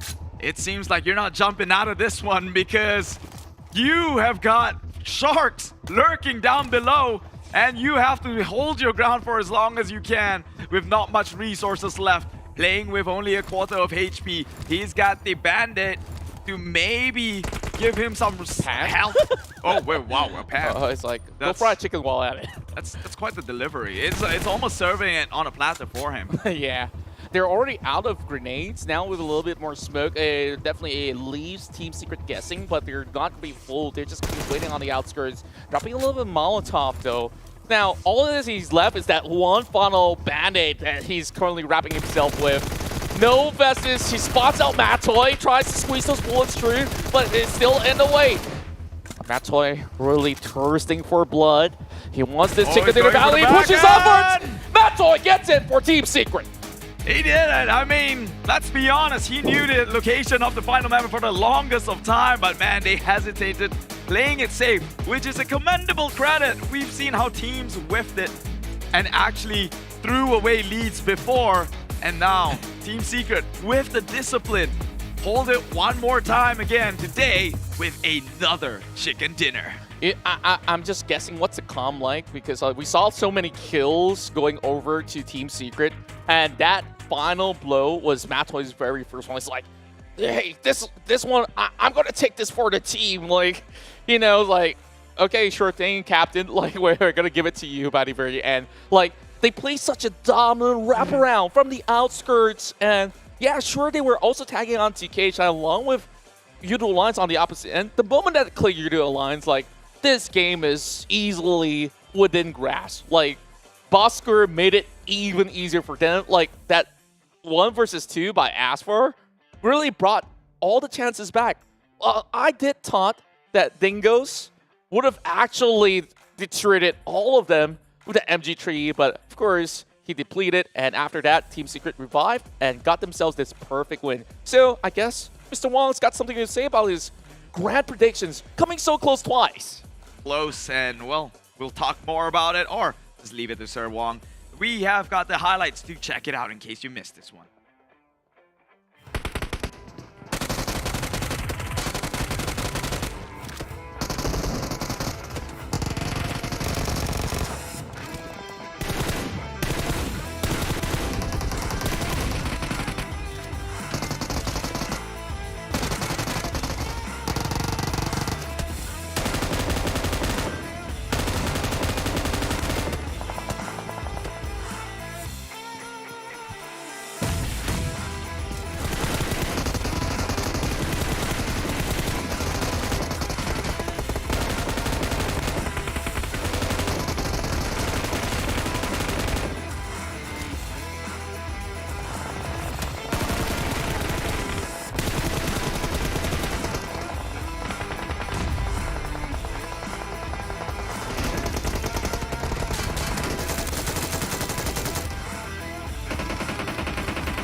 Well, it might not be a chicken dinner for KHI, but they got a second place, and it's a fairly consistent performance for them today. I'll take that, and I'm sure the KHI fans will take that as well. But hey, Team Secret sealing the deal with another chicken dinner. So 2 chicken dinners for them today. If you missed out on the first one, you got to check back the replays. But hey, day of the second pages actually rising up, and Team Secret, again, like what we said earlier on, they've been struggling, but today, so far, they've been doing excellent. But what else is excellent is this new collaboration between PUBG Mobile and Warframe. Do check it out in-game for skins related to Warframe. And not only that, the current Royal Pass has a Warframe theme to it. So you don't want to miss out on this. Of course, this is very exclusive. It who knows, it might not come back. So you better get it now, get all those permanent sets. And besides that as well, while you're at it, do check out the version 1.9, and there's improvements to the classic mode. So if you notice in game earlier on, some of the classic modes, they retain even in the tournament mode, such as the supply shop, like what we saw earlier. I think it was R2K. One of the players took advantage of the supply shop. And besides that as well, there's of course changes to weapons. You can try it out in the new and improved cheer park too. So yeah, lots of improvements or changes in PUBG Mobile. If you are yet to update your game, well, you should have. Don't be naughty. Go update it and go try it out. But hey, Team Secret, friends rejoice. They've been waiting for this moment. Let's check out the points collected by Team Secret and all other teams. So it's going to be 14 eliminations, even more than their Erangel Chicken Dinner. Erangel Chicken Dinner was 10, now it's 14, giving them 29 points. And the Dingoz coming in at second place with the second most points collected because they got more eliminations than KHI, hence they collected 16 points. KHI, not too shabby, can't complain about that. 15 points for them in total with that second place finish. Yoodo Alliance 4 Rivals, 15 points as well, and Bosskur with 12 points. So those are the teams with a double digit in Marama. Now on the other end, we have a Clutch Guerilla kind of falling from grace. They just came out of a chicken dinner. Unfortunately, this round they went out at 15th place. No elimination points at all. Hence, yep, they got 0. Sem9, not their day today. 0 points as well for Sem9 and so on and so forth. And some of the middle pages, we do see a lot of eliminations collected by NSEA, R2K as well as Homebois, despite them going out fairly early or somewhere in the middle. So they managed to at least land themselves in the middle page with 9, 7, and 6 points respectively. But here we have it, MVP Kid. It's been a while since we last saw him on the MVP page. So 7 elimination points for Team Secret, for Kid, representing Team Secret, 3.5 MVP points, 1021 damage. So he's been doing the work. And 36.68% team contribution, 47 longest elimination distance. I think this is one of the shortest that we've had so far in terms of the stats that came up here. And yep, so Kid loves his short range fights. But then again, Team Secret, what they were good at is they were good at their compound fights. We saw them fought earlier on with Farang Legends. Farang Legend is also a team that is proven to be strong when it comes to taking fights, especially when with their debut last season. And to go up against Team Secret and Team Secret winning those fights against them, my oh my, Team Secret, they got the momentum. Now GENEXUS, because of their gap, look at what the gap has helped them with. Still maintaining the top spot, 196 points. Although today isn't the day of the page 1 folks, but hey, I mean, that's what you get if you open up a significant gap after the first 3 days. Axis redONE as well, 174 points, 20 points difference with Clutch Guerilla. So Clutch Guerilla, maybe one more round and they could catch up to Axis redONE. So Axis redONE better be careful. Then we have Yoodo Alliance 4 Rivals with 142 points. And on the other end, Farang Legends, unfortunately, they are still rooted at the bottom with 54 points. Team SMG as well, they need to find their way up, 62 points. Almighty 63 points at number 18. RSG, they didn't play in this round, so you gotta give them some benefit of doubt here, despite them being at number 17 with 92 points. Of course, all these teams 15 and below, they'll be looking to go up to at least 3 digits by the end of today. But it's not mathematically possible for at least our bottom 3. But for NC, Team Hawk, and as well as RSG, it is still doable for them. Now, it is up to them, of course, for their last round, how their performance will translate into the numbers. But so far today, again, it is still fairly consistent for our page 2 teams. But let's check out our page 2, or used to be page 2, no longer. Team Secret, 14 elimination points, 2,728 total damage dished out by them. So regular drop spot around the areas of St. Martin. The circle not too far, at least for the first circle, is centered around Los Leones. And in this round, because RSG didn't play, so La Bendita / minus Generalist, that area, there's no team. So it's kind of open for them to enter, knowing that R2K is not playing. Now, this is just teams doing their homework. So if you do your homework, you would have a prediction that, hey, RSG isn't playing. So the likeliness of bumping into another team inside La Benita might be lesser. So they went straight there. Just look at this. It's almost a no contest for them to enter the areas of La Benita. Whereas most of the other teams like KHI, like Axis Red One, like EVOS VIP, they went through minus generalists from the northern side to the southern side. So it was a good start for Team Secret, and you always want a good start. You don't want to fight very early on because it will utilize your resources. So they took the better path into the circle. Now, as the circle shifts away, we can see that there's a lot more fight on the northern side and on the left side. And just look at where Team Secret is at. They slip into Los Leones. Now, if you manage to slip into Los Leones and this kind of circle moved away, it's tricky. So what you need to do is that you need to play it slow, because on the right side of Los Leones, there's a lot of hills. You don't want to get caught when other teams are actually gatekeeping you and you're on the lower end of those hills. So what did Team Secret do? They actually played it slowly, and because they entered the first circle without much contest, they still have most of their utilities in hand. That is useful as they needed to go through those hills just on the outside of Los Leones, and that helped them with their entry into the final circle. And in the final circle, KHI took a good spot. They had a compound. The circle guards were smiling on them, and because of that compound, of course, that compound is very, very valuable. A lot of teams try to take it away from KHI, but somehow they managed to reset after reset after reset. It is just insane how they could do that. I mean, I'm just wowed by the level of reset they can do. And because of that many resets, now teams start to like, okay, I'm not going to give too much focus onto there. I can't seem to take out KHI. I might as well give focus onto the other teams on my left and right because the circle will close it anyway.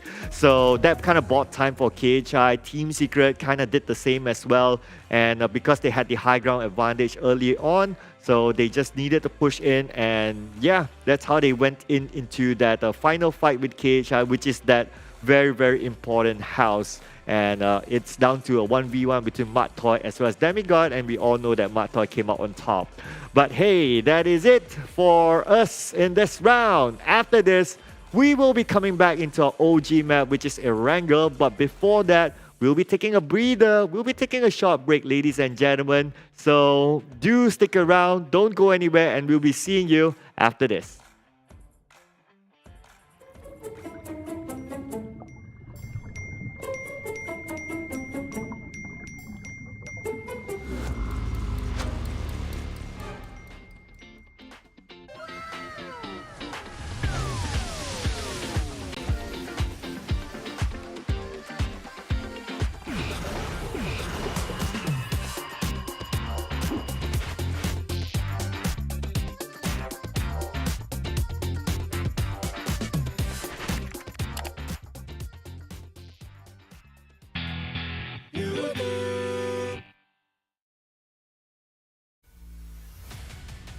To be a champion, you must fail first. Sam 9 on fire.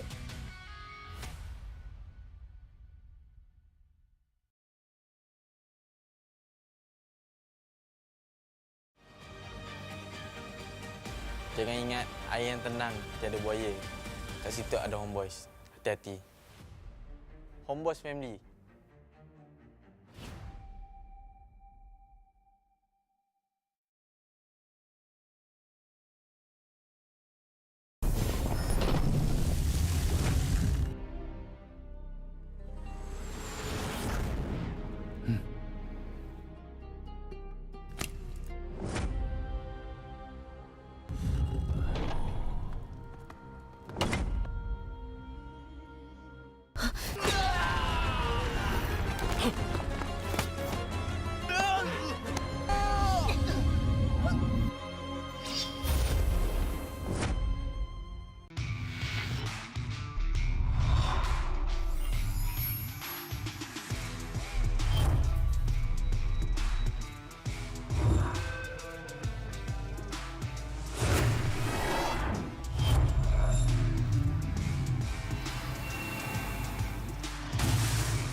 From ordinary to extraordinary, there's a long way to cross.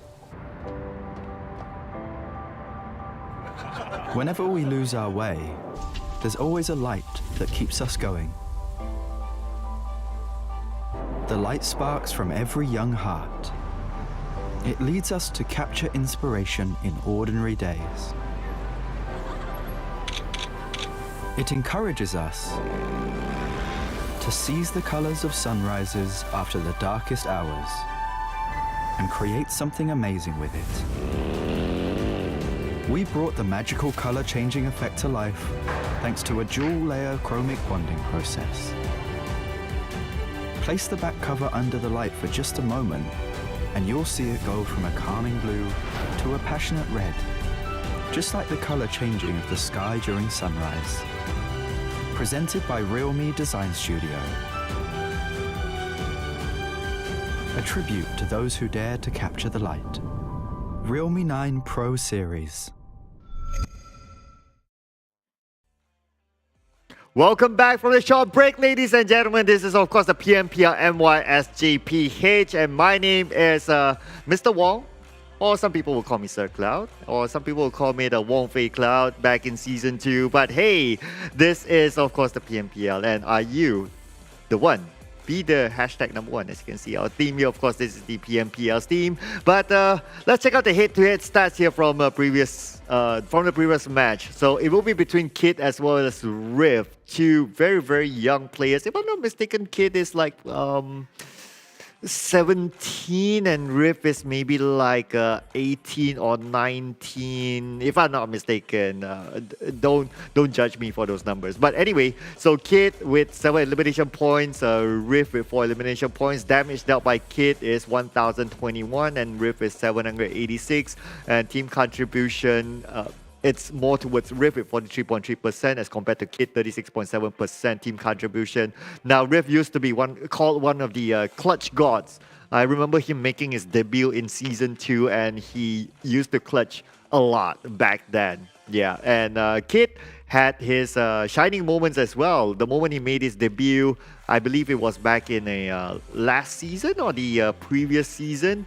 And it was a very, very good showing as well from Kid. And these two players, they have been phenomenal, very, very young players. It just makes someone like me feel like, you know, what am I doing with my life right now? Looking at these young players just performing well and living their dream, basically. Now, let's check out the stats as well from that previous round. So Team Secret, they got the chicken dinner with 14 elimination points, 2,728 damage dealt. And imagine this, Kid actually dealt almost half of that damage for Team Secret. I mean, that is amazing, just coming in from one person. And they are the only team to get 2 digits in terms of elimination points. So that's the Team Secret Tower, I call it. Besides that, it goes down straight to Yoodo Alliance 4 Rivals with 9 elimination points, 1,651 damage, followed by Dingoz Esports with 8 elimination points. We haven't seen much of Dingoz in this week. Last week they were super, super hard, but then again, it is the day of the second pages today, mind you. So who knows? Second pager day could go on, or maybe they will at least give one round to the first pager teams. But we'll talk about that in a bit. But here it is. So the groups that will be playing in this final round in Erangel. So it will be Group B, C, D, and E. Group A will be taking a break. So Group A will be watching, and then we will know who will top the charts or after this final round. So GENEXUS is still playing, and Axis redONE is still playing as well. So our top 2 very, very hot teams this week, on average at least, they are playing. Now, there's a reason why I picked this next team. This next team, they are in pursuit for the #1 spot. Axis redONE, they on their own, they're doing very well. But because GENEXUS somehow just tops them, and it isn't even their fault. I mean, we're talking about the entire this week. I'm sure they'll be like hungry for that top spot. They want to take advantage of this final round. Now, I don't have hard facts to back my prediction up, but it's just a gut feeling of like, okay, if they want to catch up to GENEXUS, they have to do it in this round, and they have to do it with a bang. That could be their motivation. Plus, they do have Jumper, which is a solid in-game leader, a one-to-one replacement to Voki, I'd say, and he's been leading the charge fairly well. GENEXUS, on the other hand, not too hot today, so it could be opportunity for Axis Red One to take them over to take over that top spot. But let's check out if that will happen, or if maybe, I don't know, KHI comes back, or maybe a Team Secret triple chicken dinner. Without further ado, let's get into our final game. Casters from Philippines, Malaysia, take it away. And of course, welcome back to the PMPL MYSGPH. This is going to be the final game of the evening. You're here with me, Contra, as well as Keith. We've already got 4 games that have passed. Now, this final game is definitely going to be spicy. We've got 2 teams that are vying for the top spot, trying to fight for that final position by the end of the day. And of course, we have to first and foremost thank Realme, as they are our official smartphone partners. Get the GT2 Pro, it's greater than you see, and you could basically edge off all the other competition in PUBG Mobile. And so far, Realme, as a tech trendsetter, they've been partnering with PUBG Mobile to support all the young talents in esports and providing them with the best in-class products. That's how Team Secret has been able to perhaps clutch most of these moments with those back-to-back chicken dinners. Yeah, and of course, if you're already getting yourself a brand new phone, might as well switch the network as well to fit you and your lifestyle. Let's be honest, if you're watching, you're a gamer yourself, okay? Yoodo is giving you free 5 gig high-speed mobile data internet for you to do everything you want to from A to Z online, and a dedicated quota of up to 20 gigabytes just to play PUBG Mobile. So if you think Yoodo does not know what you want, then let me tell you straight up, Yoodo does it better than what you think you want. Because at the end of the day, you do it better. Where if you really wonder how would you get that SIM card, just scan that QR code, key in all the details necessary. They'll send that SIM card to your doorstep, and that doesn't really come with too much hassle because you just want to get all these freebies, and it honestly doesn't cost you a bump. And if it does, you can adjust whatever data plans you want to be charged with every single month. Now, with all those plugs given, I think that the final plug here to charge up the rest of the teams racing for the top, though, Team Secret. Yeah, we've talked about today being the day where all the second pager teams, well, they're not always going to be consistently there, and Team Secret have definitely proved that with 2 chicken dinners. They're currently sitting on the first. Yeah. And you know who else does that very well? KHI Esports. My God, I would have never thought that after first week, you see them down at number 20. It seemed like it was deadbeat, right? However, comes in week number 2, a little iffy. They got their first chicken dinner. And today, though, if you take a look at all the games they've played so far, consistent. They had, for the first chicken dinner, they got 10 kills in the second one. They took a break, and now the previous match, they got top 2 finish. So that's a lot of points. And where they're standing right now, number 8. First pager boys. Yeah, first pager boys, indeed. And I really want to see KHI getting into the top 5. And that is going to send the shockwaves, you know, like all the way from the Philippines to those that are, you know, playing currently in MI. It's just like, man, they're going to tremble. It's like, oh, man, we kept getting shut off by these guys. KHI, they were on our tail. Like, we saw so many of all those instances. Like, Bosskur tried to take them down, couldn't remove them from that compound. Sure, it was only Demigod left upstairs, and he was out of resources, though. But in the end, it is Asfar who actually took out majority of KHI who was in that house. So, but did he get the win? Did he get top 2? And have you ever gone up against Team Secret and clutched a 1v3? As well. KHI did it. Yeah, and well, they got a lot that they could possibly brag to the rest, and everybody can remain silent for now because they are just putting all the work to back all the claims that was being put forward. And look who's laughing now. It's time for the final dive into Erangel on our Sunday run.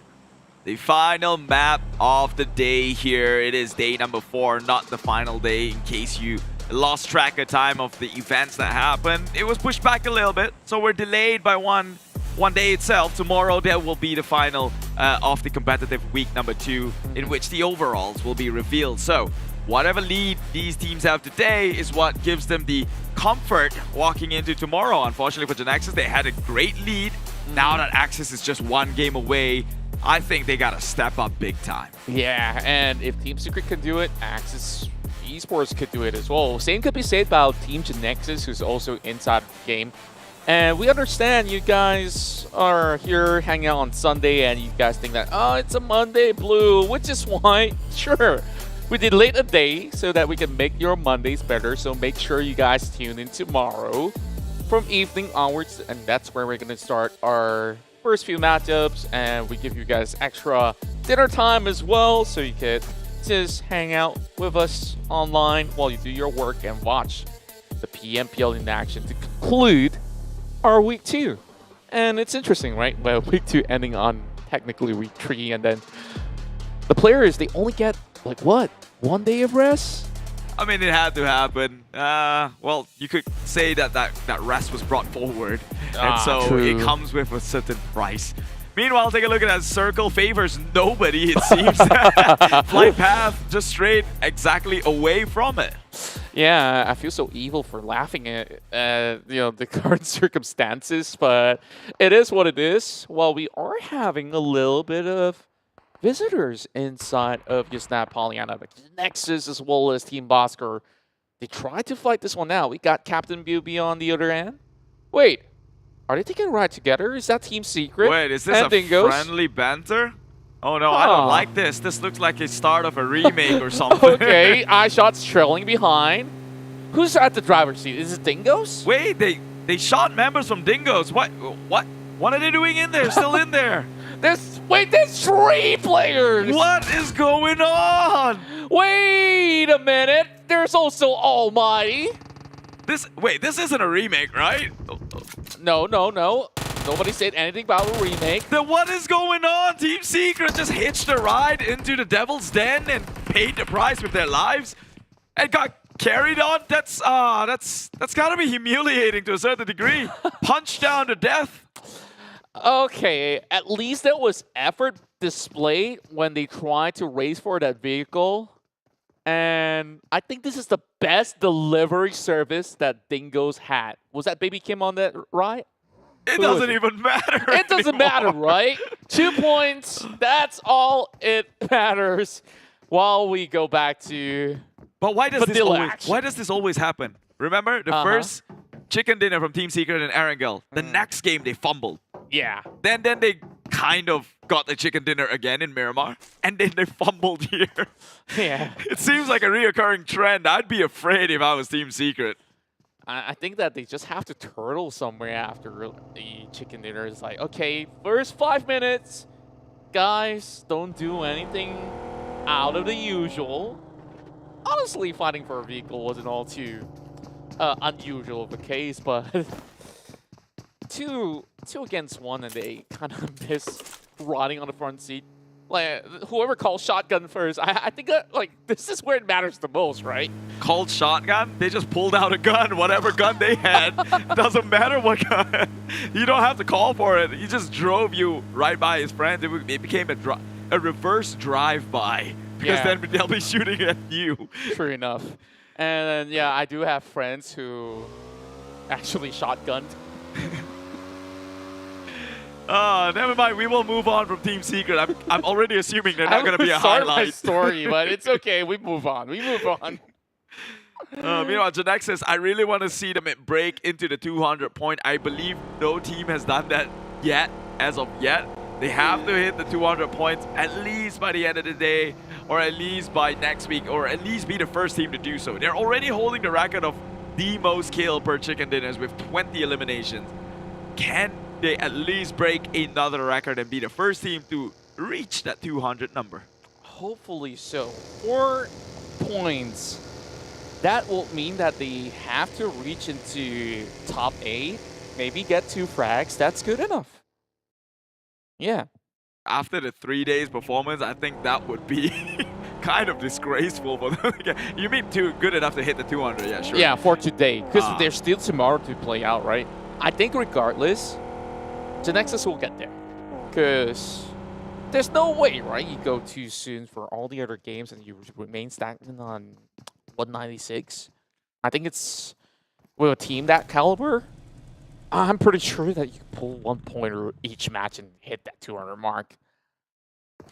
Well, it's a bit too soon to say because we do have their You're week a one. pessimist, huh? We do. I'm a realist. Pessimist is just it's a bad way to describe reality, right? We're a realist. If you get shot in the head, an optimist would think, hey, I could probably dodge that one. Surely I'm not gonna make the attempt to. You're good as you're good as dead. Yeah, like at least it wasn't really a scenario where you lose out members the same way that what happened 5 minutes ago. I don't think it's even 5 minutes, right? Like, yeah, sure, 6 minutes of play. I think we're just about there. Okay, MAB all alone having Maki here to take on Lex, but he didn't check the rest of the angles. Lex got his own DP. It's like, yeah, we're gonna be taking the artillery out there.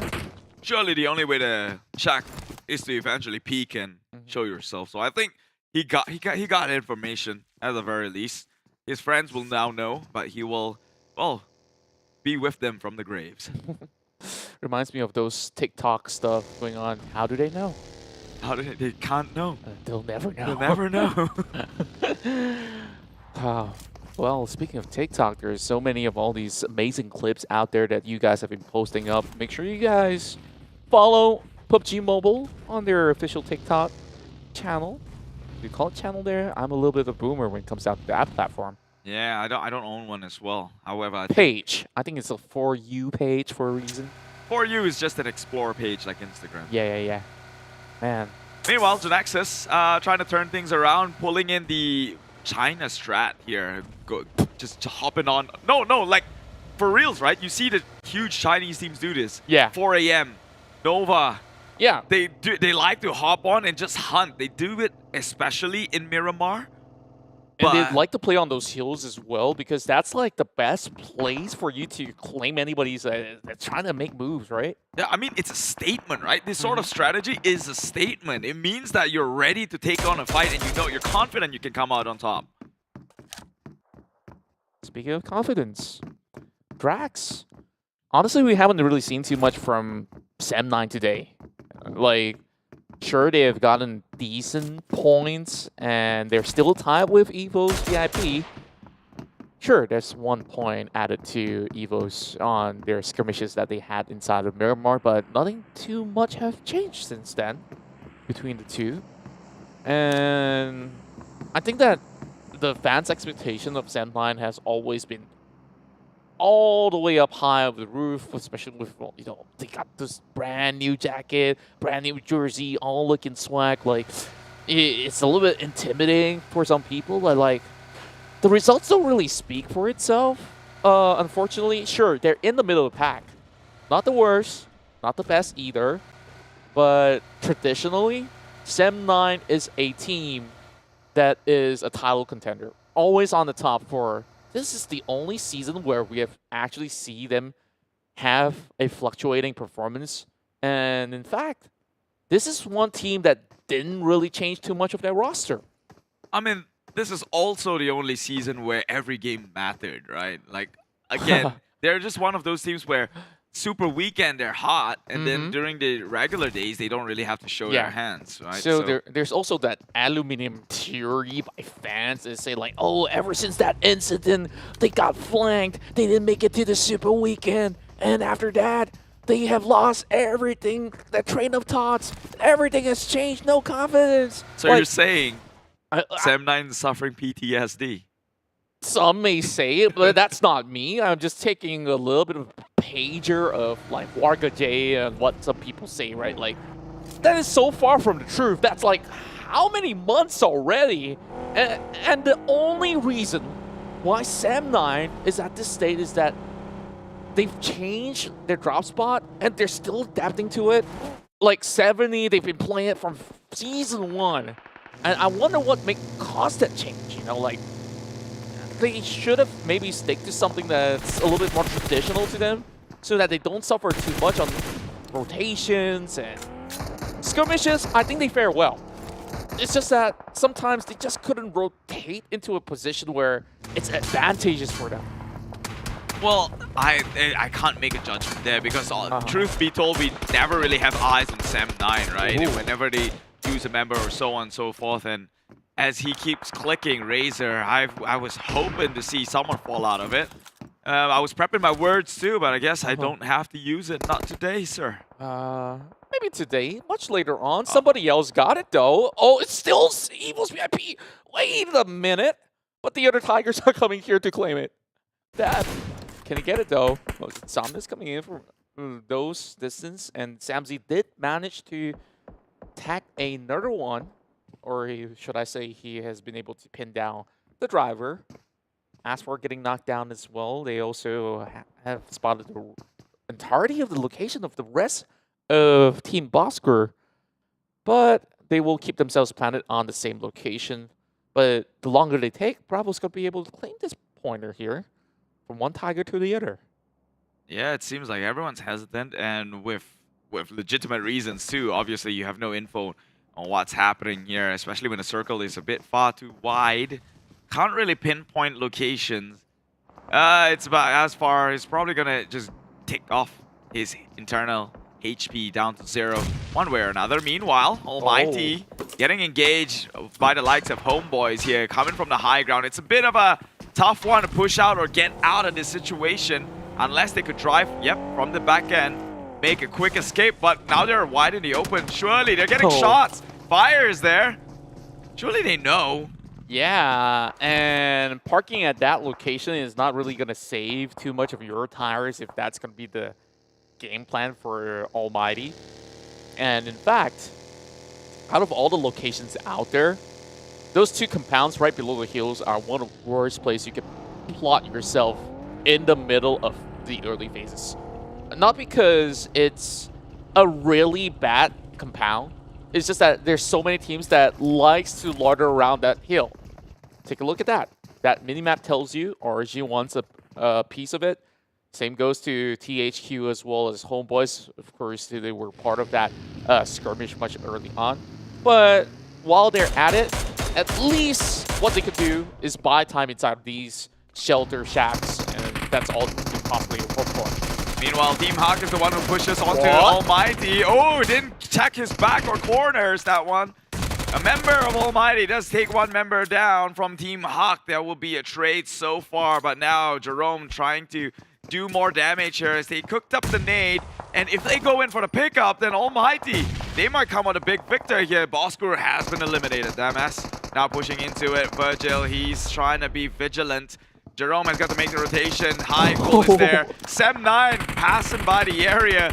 Just willy-nilly. Actually, no, parking right behind it now. Heiko coming into the storm into the parade. He does claim 2 more pointers back for the team. And Heiko, he still has his AR. He just needs to go in for some quick reload. And yeah, as much as ALMGHTY did decent damage, got 2 pointers out there, I feel eventually Team Hawk, if they stay here longer, they're going to suffer the same fate. And you know who's suffering the same fate?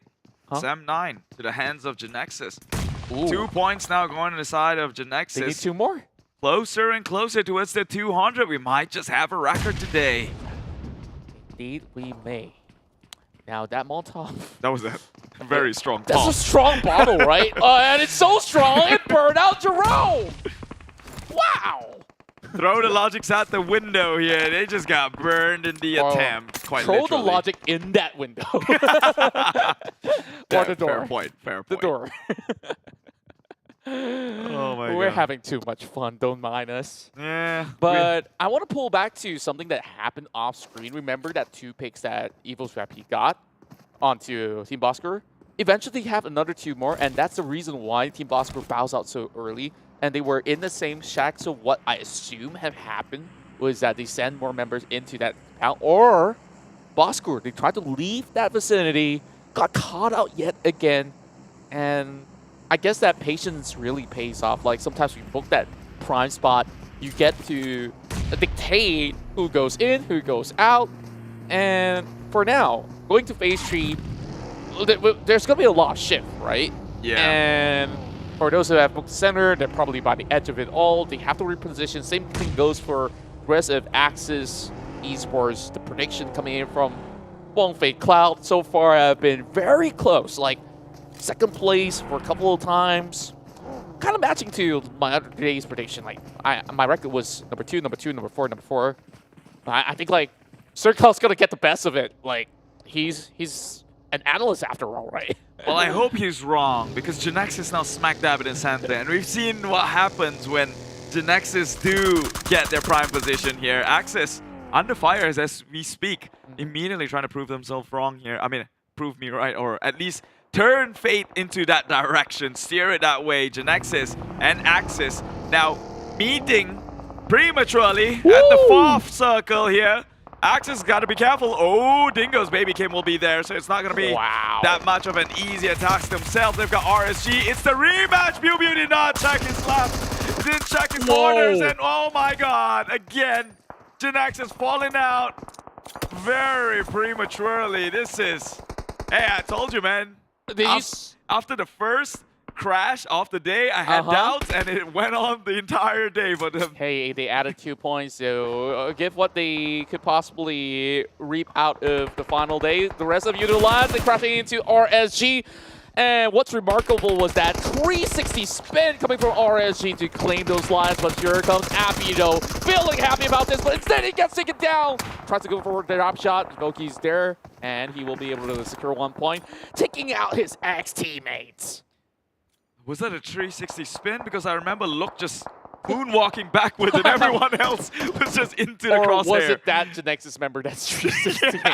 Right. He was missing the shot, couldn't get his bearings right, couldn't calibrate, and then Look just did the moonwalk and it readjusted itself. So, thought we could have had a record there. Meanwhile, Team Secret with the last 2 members not doing too hard as well. I mean, they had the worst of starts.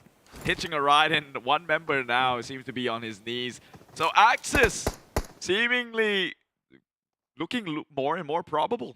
Yeah, like this is a really good spot for them to be at. Found themselves 2 Shaq to play with, and it's not too far from one another. But the problem is Yoodo Alliance on the other side. That's a whole lot more secure, a lot more room to wiggle with. EVOS VIP inside of the same Shaq, while we have Ricky hiding inside with Baby Kim on the other corner as well.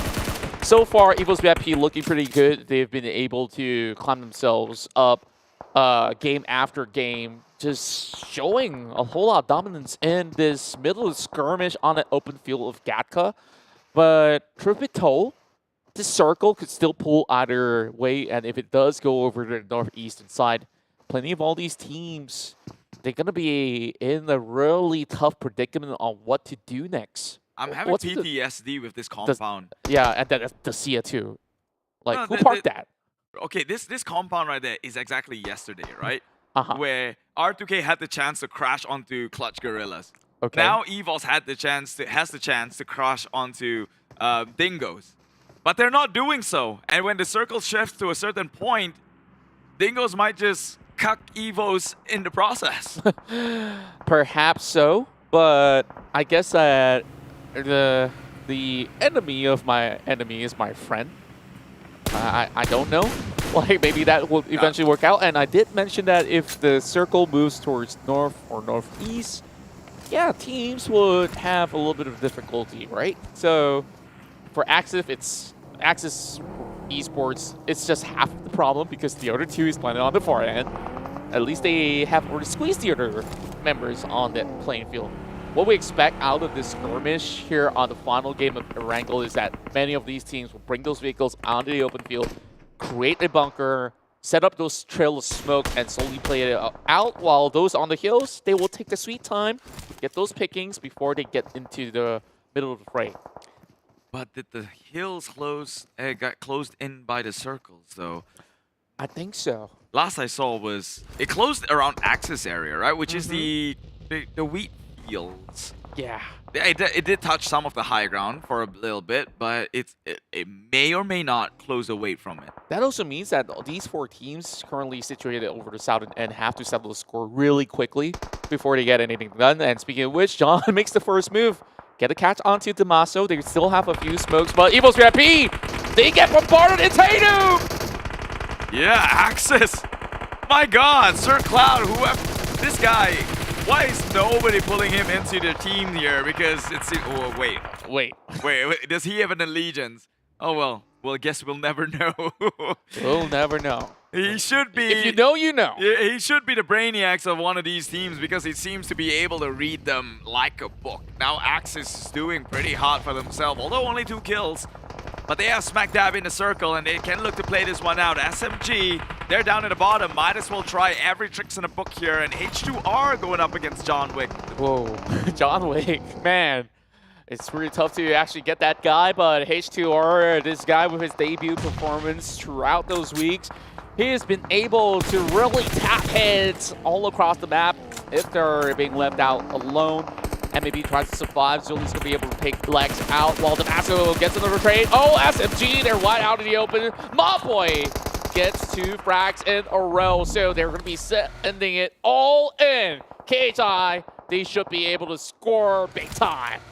Whatever KHI woke up to, it's working. They gotta wake up on the same side of the bed every day because this is actually a very formidable performance coming up from them. Now they have Yoodo Alliance 4 rivals to worry about here by the wheat fields in the open. Dingoz is by the side trying to make a drive-by through. That's Baby Kim who will survive, hides behind a haystack and maybe get his health back up before going in for more. Very close call between Yoodo Alliance as well as KHI. Those nades have popped right in. Homebois is going to get himself into safety. Now, I like that we plant themselves next to the tree, but the nades will fall in. Doesn't matter if you don't see them. All you have to do is just lob a big one, and we will be able to quad tier the rest of KHI. Pamburu, he has a little bit more of a dip that he could possibly work with, and here comes Demigod trading right back. NSEA getting picked off one after another. Big nades coming in as well from KHI. KHI 6 kills. They had 6 elimination. That bypassed me. I didn't catch that one as much. And now they're just adding the numbers on. Woo! One of their best performances today was a 10 kill on an Erangel. And right now, looking like they might just pull similar performance. They haven't had a bad game. They are looking like big bosses here, just rolling out teams after team. And, well, this is the top 1 team for the PH for a very good reason. While they have found themselves the groove. I want to see more of this happening tomorrow and also the upcoming week where Zuli and the rest of Team Hawk, they're chasing in for Fredo. They did get the drop, but Dams is going to be traded off as well, 1 for 1. So long as Zuli can get the revive, then those points do not count for Team Secret. Sem9, no pointers out there, so this time around they sit off the game like it never happened. Look at KHI, how they're spreading out. This tells me confidence, man. They're not huddling up together. They want to take control of the map. And I think they're positive they can do so. Demigod has eyes on Yoodo Alliance 4 rivals, Damaso with Axis, and H2R, he's got to look out for Ricky. Ricky could just very well upset the game plan at hand here. Indeed, they could possibly turn the tables over. Homebois. They're keeping their members healthy. They didn't really reach out for big engagements out there. Ice shots coming in with some break grenades, and Appy now will be the next one to fall. Axis right 1. How did they really survive through it all? They still have all of them wrapping from the edges. They're still in the circle, and this is going to be a tough fight for those over the north. Over the south side, they're just chilling. I'll chuck it up to Sir Cloud's blessing. It seems like everyone else who's set on the spotlight, including myself, we take home 100% lose rate or somewhat 99.9. Okay, I get one thing right at least once. Yeah. But this guy, he came in close with all his predictions. Whatever's in his head, man, whatever he's wearing on the top of his head, I don't know what the traditional It's the ponytail, dude. Like, yeah. It's the ponytail of predictions. He's being the Asian Rapunzel right now. Yeah. Let down your hair and let the teams rise. That's the magic word. Yeah, rise from the fire and ashes they will, because Axis literally in a position to maybe come in for the taking. It is pretty much open for the circle to be taken here on the north side, but they gotta fight each other out, and I think that works in a way for Axis because now they only have to worry about Yoodo Lions 4 rivals. Yeah, but Yoodo Lions, they're also not inside the circle though. They're trying to deal with the rest of Axis Esports, but while they're at it, take a look at the rest of the teams. They're also closing in as well. So if any of them are late movers, it's going to be pretty hard for Yoodo Lions to get things done later on. Yeah, and so I feel that Axis is waiting to wipe out the likes of Yoodo Lions 4 rivals before they can make that push in, right? Because now they're going to reveal themselves, and God knows how many people is waiting in a circle. They can't see what we see. So they're going on based on pure assumptions and probably adrenaline. It's all about the instincts here. If you turn it up to Ultra, sure, that's going to be something that they could possibly look after. Evoki does have a few first hits lying around, but he's trying to deteriorate the rest of his ex-teammates back from Axis Esports, holding them back. The Blue Zone's also coming in as well. Jumper is the first one to fall. 2 more members out there in the open. Voki gets 2! And then can he find Faris? And he says, hasta la vista. Papur's going to be able to close that one out against his ex-team. Yeah, that smile just turned straight into the frown for Sir Cloud. This one leaving only one member, Faris, to try and clutch things out and make things happen here for his prediction rate. Meanwhile, Voki straight in with the car. Already 10 kills. They're going straight. This is their element right here. Axis will bow out at 5th. This open field, open lanes battle is the classic Yoodo Alliance 4 rivals. Yeah, and what better way to close it off here with, of course, the C champions, Team Secret still remaining. Homebois who have been able to take on those fights against Yoodo Lions. They are 30% of the scores now. A little bit of flick coming in from 6 as he magically make magics disappear. 666, party with the devil. Ooh. The devil. There's going to be hell flames raining upon Trakes though. And if that doesn't work, there's going to be a big nade coming out of the king of grenades, Voki. Putting one more down is like, yeah, I'm just going to be melting down like butter. While Yoodo Lions already knows the position of the rest of Homebois. Now they're just crushing it. Happy going on a road rage, going out in style. It's going to be 6 there. That gets basically wiped off of planet Earth. Now it's only going to be iShots remaining to take on the rest of Yoodo Lions. Surely he can catch this one out. It's 4 members who still living and breathing, and they will claim one. It's the Hellraisers themselves, Yoodo Lions 4 rivals, one of the most aggressive teams in the league, and my God, look at the amount of kills they've been able to rake one up for themselves. Sure, Team Secret, they got 2nd place. Commendable, seeing as the 2 members got knocked out in the early, but man, Yoodo Alliance 4 rivals, this is why I keep saying, even to Choo-Choo, every one of these members are very, very lethal. Not one of them are more valuable than the other. It's like hard to choose. You need everyone. This is the star-studded lineup there. 16 elimination points with the chicken dinner. Sure, Yoodo Lions may not have started the game off with high-flying colors, but they know how to close it off in style. Like, they have all the engines roaring, guns blazing, hellfire being put out, like, everything was thrown in. Sure, kitchen sink or whatever, chickens that's going to be out there in the plain open field. But what's also interesting to me is that Team Secret, they only had 2 members, right? To survive till the very end there with iShots. So incredible work for them. So with that being said, I think that our job here is done from the caster's desk. We'll see you guys soon, but it's not over yet. You got to listen to what Mr. Wong has to say.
Panalo Mapurang. Okay, I butchered that. Yeah, I got it in my head, but then again, I forgot. Hapuna, there you go. Yeah, I got it. I still got it the other day.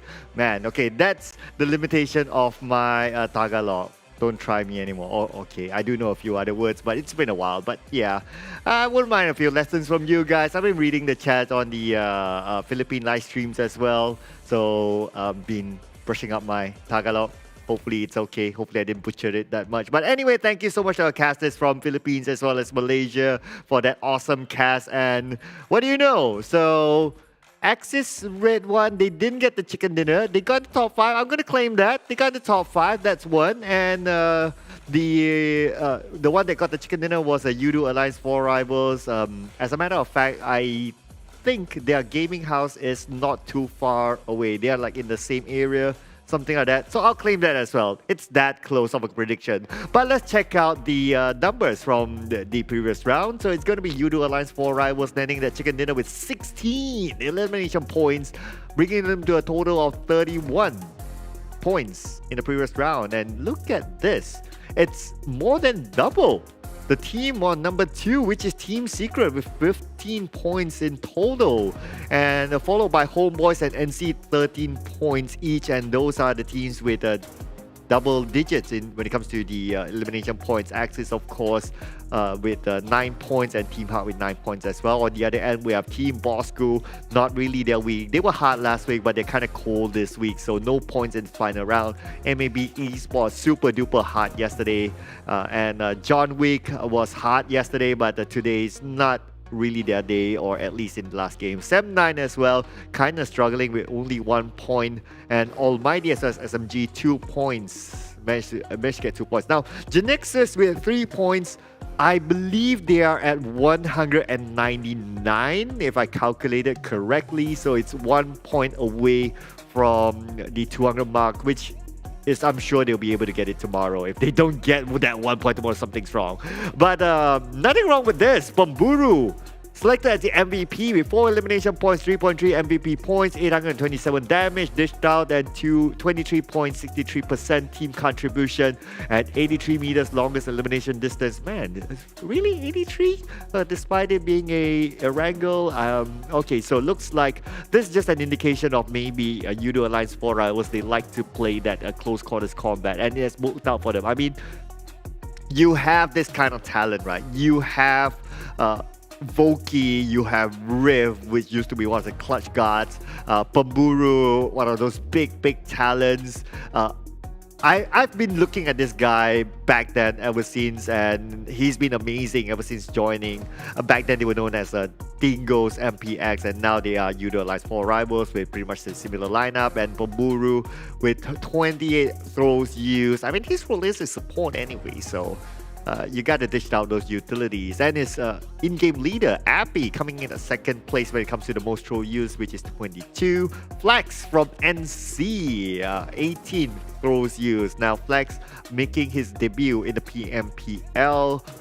In fact, for NSEA, only Rush was the original member from NSEA from previous season. So this season they had a major roster shift. Their previous player, Aduka, went to a coaching role with NSEA. So now he's coaching the team. He is a registered player, so he can play legally. But I'm not too sure if Aduka is going to play because, well, we have been seeing other players playing, and yeah, so far it's okay for NSEA. Now, for the overall numbers, as you can see here, the eliminations as well as damage, Yoodo Alliance 4 Rivals, the only team with a double digit, so they kind of stole away a lot of those elimination points with 16 elimination points, managing to net 2,601 damage at the same time, meaning that they have been working their socks off to get those 16 elimination points. Not much of a steal, but most of them seems to be from their own efforts. Other than that, it goes all the way down. Like, who's the next one? Look! Oh, it's KHI! Oh my goodness! KHI with 7 elimination points, 1,243. Wait, 1,243. Okay, that almost became 1,234, but okay. But anyway, GENEXUS, yes, so it's 199 points gathered by them, 1 point shy of that 200 mark, which is very, very, very likely they can get that by tomorrow. Axis redONE hot on their tails, 183 points, so it's only 16 points difference from GENEXUS. I mean, if Axis redONE by the end of tomorrow manage to catch up to GENEXUS, it is an amazing run by Axis redONE. Now, Yoodo Alliance 4 Rivals, as well as Team Secret, moving up the chart. It is, of course, the day of page number 2. But for some of the teams on page number 2, Farang Legends, unfortunately, still down there with 54 points. Team SMG as well. But of course, Farang Legends, they didn't play that last round, so I mean, they didn't have the opportunity to gain more points. But for the rest of them, like ALMGHTY at number 18, 65 points. RSG, 95 points, at least a 30-point gap with ALMGHTY. 5-point gap from a 100-point mark for RSG. Above them is MAB. And these are our top eliminators. So we have ALMGHTY at the forefront right now with 69 eliminations. What an interesting number. And look at the gap with Micah from Axis redONE. We have a couple of Micah, so gotta be specific which Micah we're talking about. So we have Micah here, 53 elimination points. That is like a 16 elimination difference. Wow, that's very, very significant. And we have a Damroot from Geek, 51 elimination points, 2 points difference from Micah. ALMGHTY, where did you get all those eliminations? My oh my, Yoodo Alliance for us. I mean, back in the day when it's almost a similar line. They had a minor change with only Voki coming into the team. Back in the day when they were used to known as Dingoz MPX, they were one of the top fragging teams, and nice to see them coming back onto the charts again. So ALMGHTY now at the forefront when it comes to the MVP race. This guy, he's low profile. He doesn't show himself that much. I mean, in his team he has Voki, has Pemuru, like these star players, but this guy is just at the forefront right now with the MVP race. MVP points 1.4, but hot on his tail is Damroot, another formidable foe, I would say. Followed by Izane 1.3. We have Micah from Axis redONE 1.3 as well, and Pemburu 1.3. So out of all these names, Micah and Izane are the younger players. I'm not too sure who's younger than the other, but we have some of the OGs as well. Like ALMGHTY is pretty OG as well. Pemburu is pretty OG. Damroot, of course, pretty OG. So glad to see a mixture between young, new talent as well as OG players in the race for the MVP charts. But let's check out whatever happened in the earlier round, whereby we saw Yoodo Alliance 4 Rivals got that chicken dinner. Now, they mentioned that 16 elimination points with 2,601 damage. They started their journey from Rozok. The flight path was on the right side, so it was a direct land into Rozok for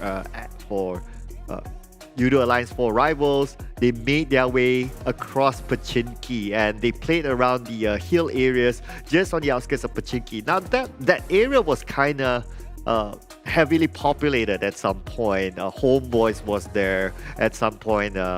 Even EVOS VIP was there as well. And here we go. We have a better view of who played that area. So you can see just right in front of them, they had Homebois, EVOS VIP on one side. They even had ALMGHTY. Even on the southern side, there's RSG. So even at this stage, for them to get into the next circle, it's a challenge for them. And the circle move towards the open area just on the outskirts of Gatka, in between Gatka as well as Quarry.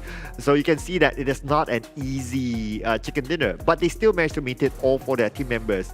And they don't have a free pass. Just look at this. If they were to cut straight into the circle, it will be cutting in between Homebois as well as RSG. And if you do that at the wrong timing, there's a possibility that you will be gunned down or your vehicle will be sprayed and exploded. So they played the slow game to go into the circle. So that's how you can see that they always play by the edge of the circle. They don't go straight in because they know that, okay, at this kind of circle, with this kind of information, with that kind of homework that they have done, they would predict that, okay, it's not the right timing to go in. They better take it slow. Don't take those risks. And as long as they maintain all for their team members towards the later stages of the game, then they are able to close up the fight, because we do know that they have a lot of firepower. I mean, just look at the MVP charts. Out of the top 5 MVP leaderboards, 2 of them are from Yoodo Alliance 4 Rivals. The stats don't lie, as they say.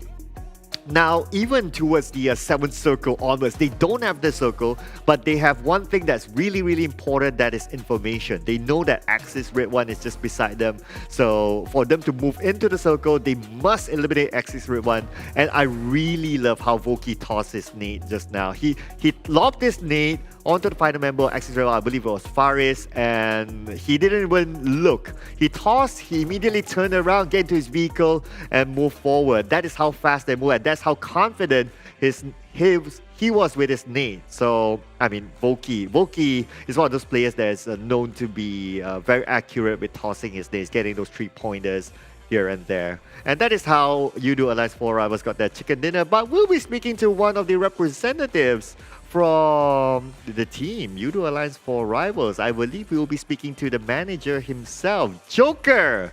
Will be on the line. Okay, so it's from Axis. Sorry, I thought it was from Yoodo Alliance 4 Rivals. But anyway, we have Axis Red 1 on the line. Hello.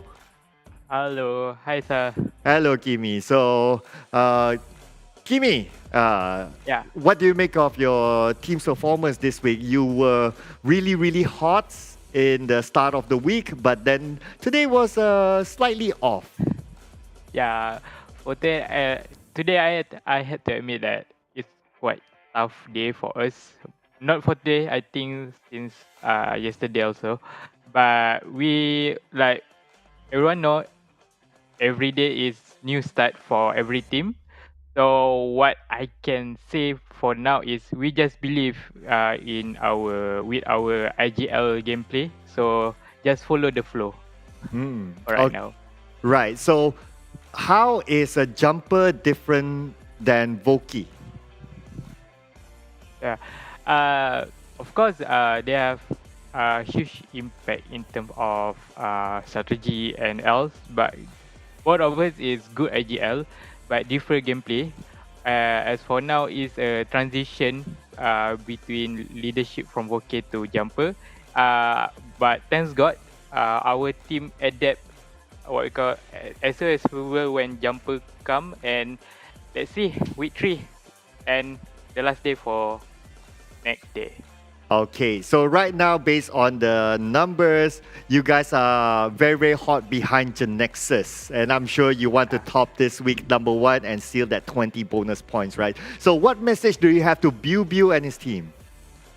To Biu, just watch out, especially because we have our Bocha here. So, and Biu doesn't know how our Mika play. So, just keep your eyes with Mika. That's it. Keep your eyes with Mika. And just for the benefit of our international audience, Bocha means a young kid. So keep your eyes on that young kid called Mika. More to Wonder Kid. Wonder Kid. Yeah, thank you. Thank you so much. Yeah, we gotta uplift it, right? So thank you so much to Kimi for this interview. All the best for Axis Red 1 in the final day for week #2. All right, and there you have it. You heard it from the manager himself, Kimi. So they're very confident to chase up to GENEXUS and keep your eyes onto Mika. I mean, he is one of the top talent around. Last season, he's shown to be a very strong player as well. I remember in Erangel as well, he had a very, very strong individual play that got them into a chicken dinner for a solo play. But anyway, all that in the past. Now looking forward to the future, which is tomorrow. So tomorrow, a reminder again, yes, we are having a Monday game. We are replacing Wednesday games with Monday. So it will be, of course, the same map sequence, but the group difference will follow the 5th day. So as you can see here on screen, we're going to start it off with A, B, C, and D. So Group E will be taking a break in Sanhok, and so on and so forth. And if you do notice the timing as well, we will have an extra break time between the first and second match for break fasting. So happy fasting to everyone as well, and don't forget to Sahur. So Sahur is, well, just for the benefit of our international audience, Sahur is where you have your, what do you call it? You call it a very early breakfast. Okay, it's a meal that you have before sunrise, basically. Yeah. it's a very, very early breakfast. But anyway, ladies and gentlemen, that will be all for today. I will be back tomorrow, but I will be back at the caster's desk, and I am missing Choo Choo, which we will be making our debut together for the first time this season, and I can't wait for that. I can't wait to see more action that's going to happen tomorrow as well. Make sure you tune in with us. I'll see you guys tomorrow. Thank you so much. My name is Mr. Wong, aka Sir Cloud, aka Wong Fei Cloud. I'll be seeing you guys tomorrow. Bye bye.